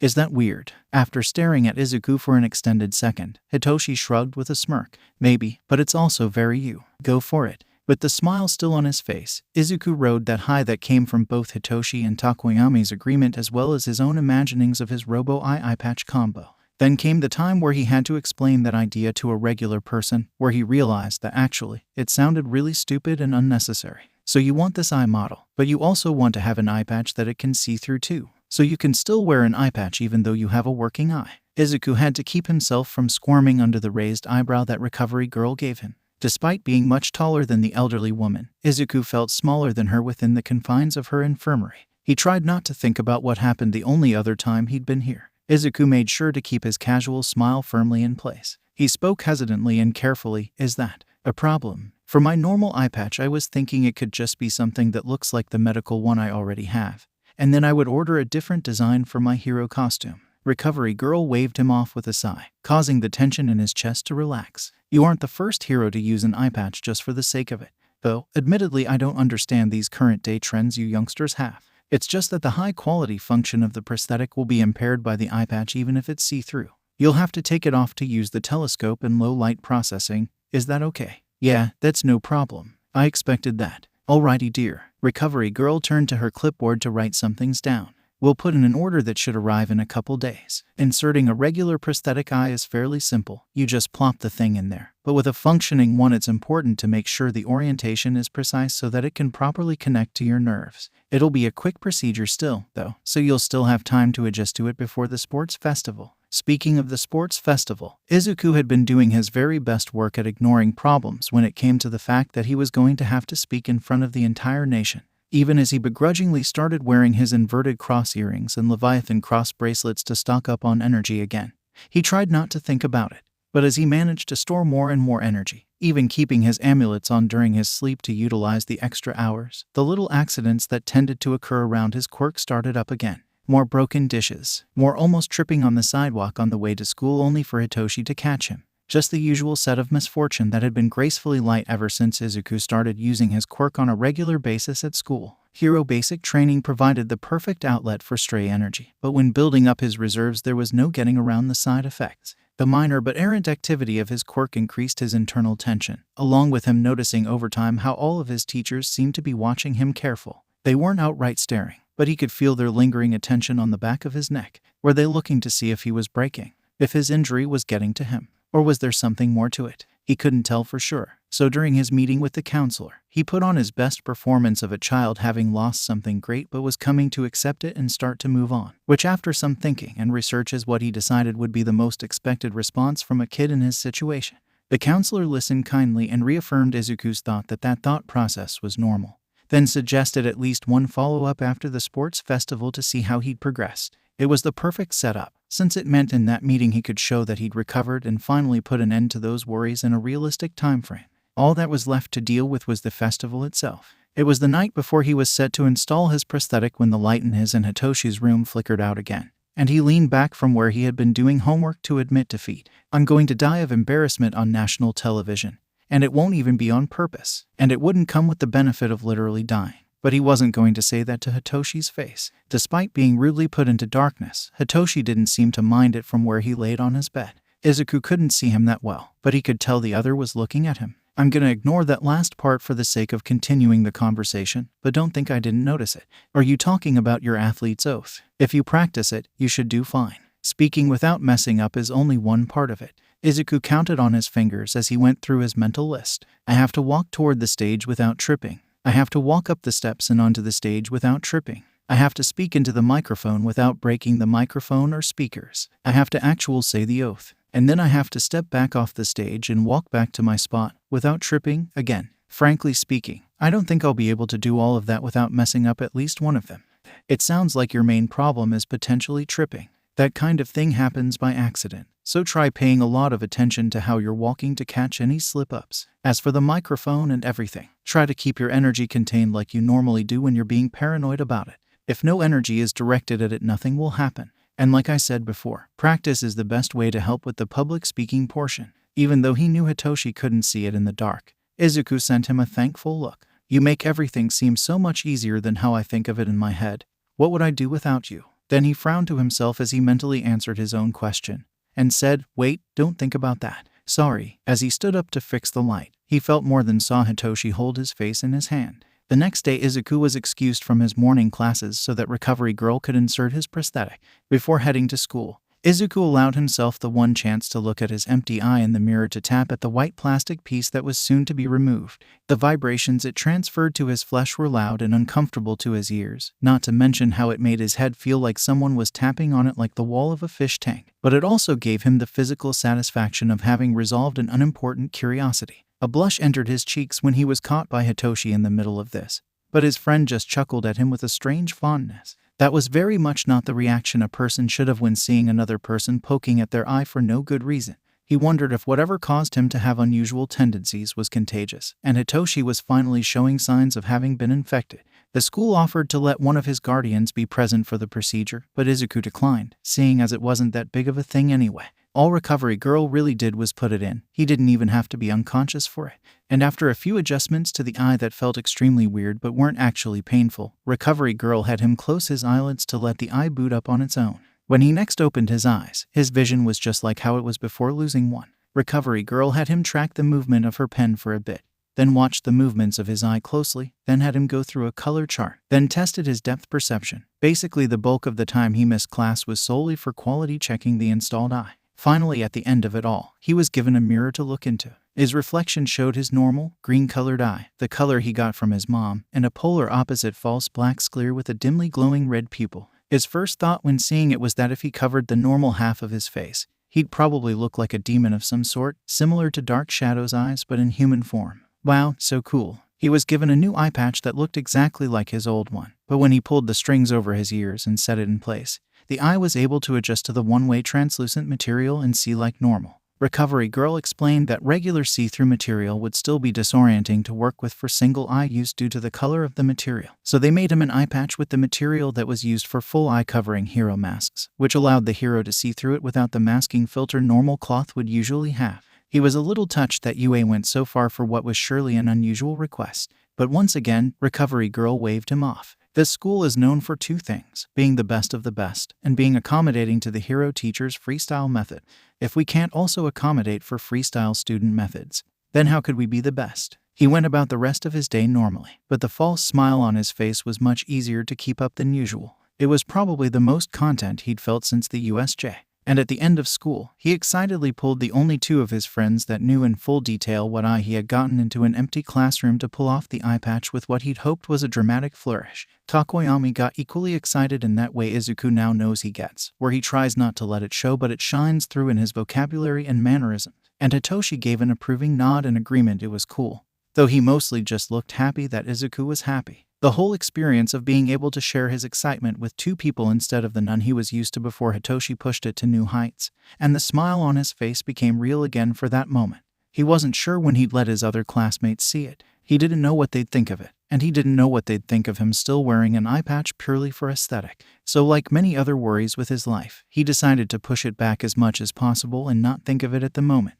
At the very least, he'd be able to cover up his apprehension by explaining it as a strategic decision to not let his competition know he now had his full vision available for the sports festival. Unfortunately, the same couldn't be said for the sports festival itself. The days passed by much too quickly. Soon there was only a week before it, and then the weekend passed. Almost like how he counted his snaps, the days counted down. 7, 6, 5, 4, 3, 2, oh shit, it's tomorrow. The day before the festival was rife with anxiety among all the students. The tension was growing to its peak, and it followed both Izuku and Hitoshi home that day in their minds, which was why both of them were caught off guard by the greeting that awaited them. It's whatever you two want for dinner tonight. Just make sure to get a good night's sleep and do your best, Haruka Nori declared with a cheery smile. Her husband shared her sentiments with a firm nod. While Izuku blinked in surprise, Hitoshi eyed the both of them with suspicion. You said you didn't want Izuku to stay in the hero course. Izuku knew Hitoshi still held a grudge over the Haruka's reaction to the USJ, but Izuku himself didn't hold any spite over it.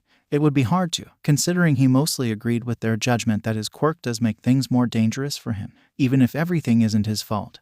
That part still holds true. That's just how it is when probability is manipulated against you. That doesn't mean we still can't cheer for him. It's a school event. I'm sure nothing like what happened before will happen there. Haruka averted his eyes during his awkward explanation. Oh, don't go jinxing it now. His chance at not dying of embarrassment is low enough as it is. I think it's so cool you guys get to be in the sports festival. Izuku and Hitoshi turned away to see Fuyuki was beaming at them. He hadn't expected the younger boy's enthusiasm after going so long with Fuyuki not knowing how to interact with Izuku after his injury. He caught Fuyuki giving his eye patch a quick glance after facing him, but the boy got back on track right away. All my friends are getting together to watch it, and I told them and the rest of my class about you guys. Even though they don't know you, they still think it's really cool, so we'll all be rooting for you too. Especially you, Shinso, since you'll be like an underdog against the hero classes. The festival's always more fun to watch if there's surprise students from other courses that stand out too, so if you do well you'll get real popular real fast.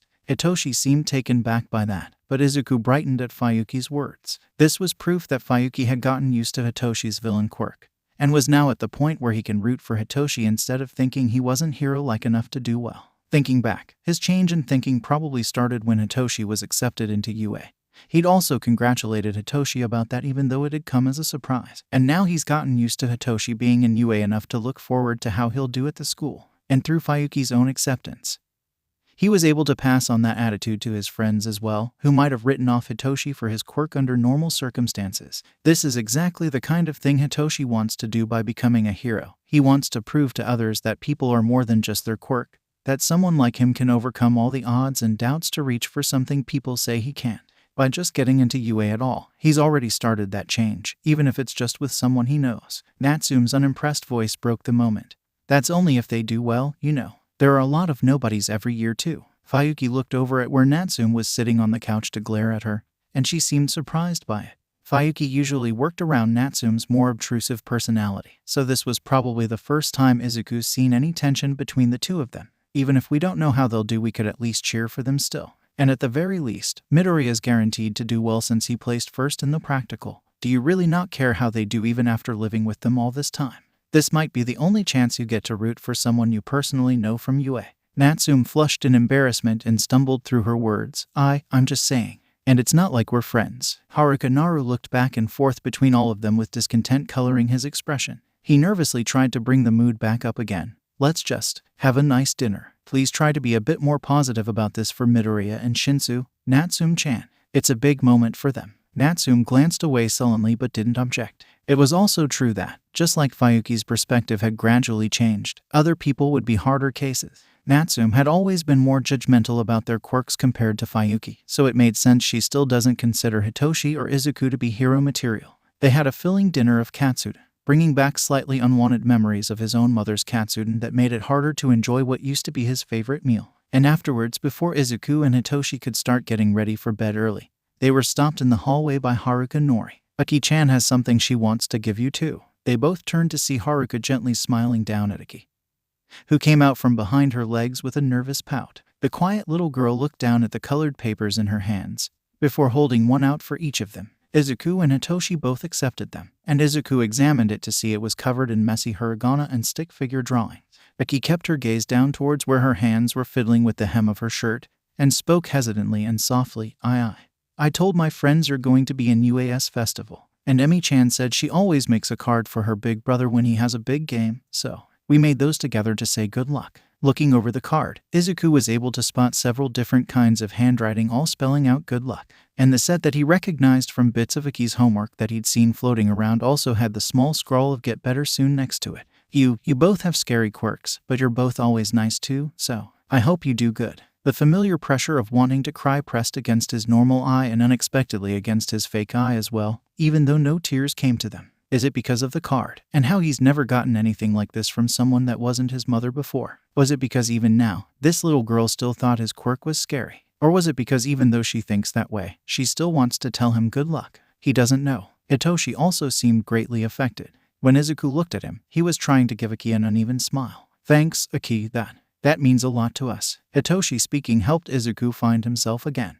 He knelt so that he could smile at Aki directly. Hitoshi-kun's right. Thanks so much, Aki-chan. I'm sure our cards will help us do our very best. Can you tell your friends we said thank you to them, too? Aki stared at him with wide eyes but nodded her head in a small motion. Her cheeks were tinged pink, but there was a slight, pleased smile on her face. To have people you know and people you've never even met before rooting for you. To have a child look up at you with a smile to say good luck. The feeling it gave him was indescribable. It was like the void that was usually empty except when he was with Hitoshi was suddenly filled with something unknown.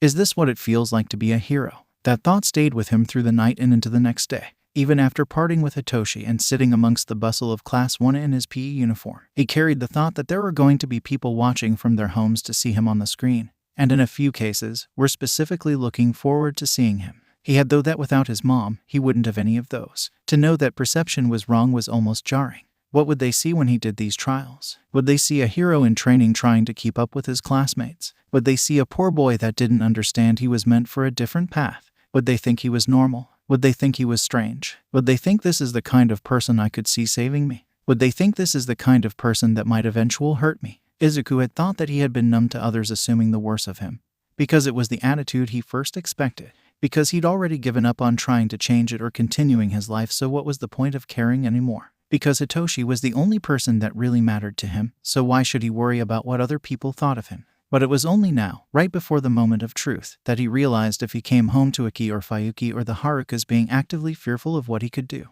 it would be painful, even though he hadn't ever truly felt a connection with them, even though they were all acquaintances at best, even though he didn't know any of the other people that were watching. Thinking about what they all might say of him was so painful. But if it flipped the other way, if people saw a hero in training, if they thought this is the kind of person I could see saving me or this is the kind of person I want as a hero, wouldn't that be such a wonderful thing? If he had to put words to the feeling he felt when Aki looked up at him with a smile, or put words to the feeling he had moments before he would enter a stage with all of Japan as his audience, the only description that came to mind was that he was on the precipice of either heaven or hell, but didn't know which he was about to fall into. How strange that when he had been literally about to fall to his death without knowing what was on the other side, he hadn't felt like this. He hadn't felt this fear. He hadn't felt like he was about to die, or questioned whether it would end in despair or elation. All he had felt was relief. Midoriya. Izuku forcibly blinked himself out of his spiraling thoughts to look up from his seat and see Todoroki Shoto looking down at him with a cold but neutral expression. His first thought was vague surprise that the other boy even knew his name, despite there being no reason why Todoroki wouldn't have picked it up by this point. He clearly wasn't like Katsuki and his inability to remember the background characters in his life, and his second was to note that most of their classmates had paused their conversations to listen in. But all he responded with was, "T Todoroki-san. Is something wrong?" Todoroki seemed to give him one final look over, and Izuku noticed his gaze didn't linger that long on his eye patch or still bandaged hand, despite those things being what people would find most attention-catching about him. He looked Izuku straight in the eye as he said, "Objectively speaking, we both have raw power in different kinds of ways, and we're both technically skilled in different kinds of ways. But overall, I'd say I have more experience using my quirk than you, and that would give me the edge. Not only that, but you don't have any of the add-ons you get with your hero costume. They even made you take off the earrings. That means you'll be weaker." Izuku's hand floated up to brush against his bare ears. He didn't notice that Todoroki had looked at them. "Well, as much as Aizawa-sensei lets me get away with it in class, having a quirk booster for an official competition where we don't even have our costumes is a bit much. Not to mention how the media and internet would cry to hell and back about how he'd cheated, or the image he'd get as the UA student that wore the symbol of the Antichrist to the sports festival. It was awful just to think about that potential shitstorm. But it's not like I wasn't stocking up in advance for that. I hadn't realized you knew what those were for. It's only natural to observe and try to figure out the quirk of your biggest opponent. If they were only for decoration, you wouldn't have been changing their orientation as often as you had been. He noticed that too. How much has Todoroki been watching him without him noticing? It's a good thing he doesn't let his feelings show on his face by pure habit.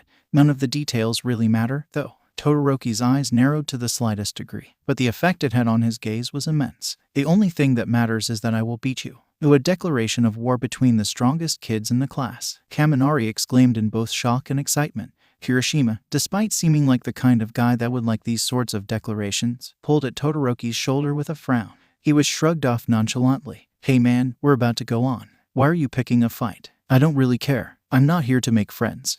Okay. Everyone's head swerved back to Izuku. He let a small, nervous smile grow on his face. I don't really know what you expect me to say to that. I'm going to try my best, but it's not like I know if my best if better than yours. I don't care about being first place as much as I do just not effing up, performing well overall. So while I'm gonna try to beat you, if you end up beating me instead, it's not that big of a deal. The room was filled with questioning stares and tense silence. Apparently Izuku should have bullshit an answer, because giving his actual opinion had been the wrong one, much like it always is. The silence was broken by the crash of a chair against the floor. He didn't even have to turn his head to know Katsuki was raging towards him. God, this is effing bullshit. Why did you bother to come back if you don't care about being the best? Why the hell did you even come to UA in the first place if you don't care about being the best? If you don't think you can be a hero, then just leave already. Stop wasting my time and forcing me to see your fake-ass face every day. Izuku finally looked up to see Katsuki glaring down at him with familiar red eyes, his fists actually shaking from the power of his anger. After a beat to understand the situation, Kirishima placed himself between Katsuki and Izuku to push the aggressor back.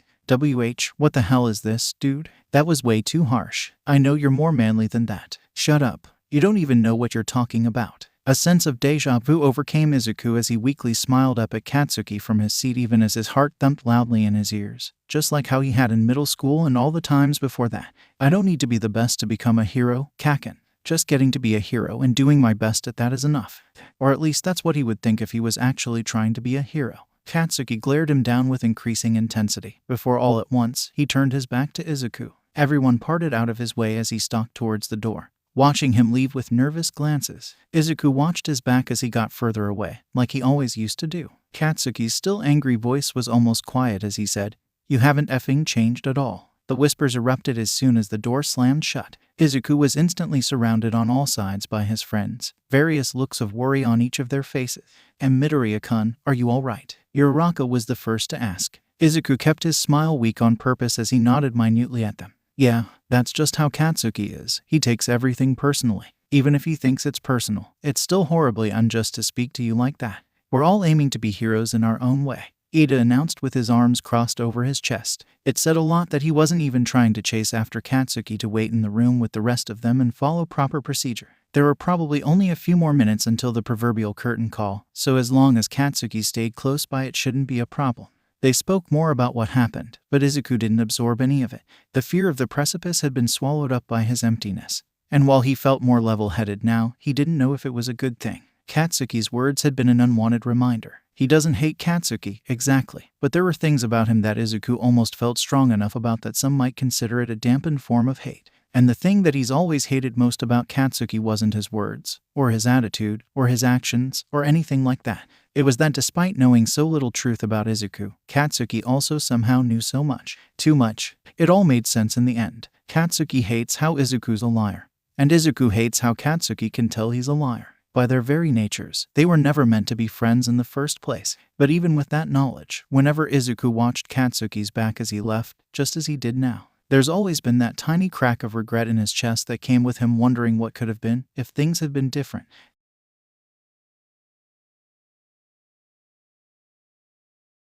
Okay, sadly the chapter is over. And if you enjoyed the video, just leave a like and subscribe with post notification. So when the next chapter is ready, you will be notified. Okay, see you in the next video. Bye.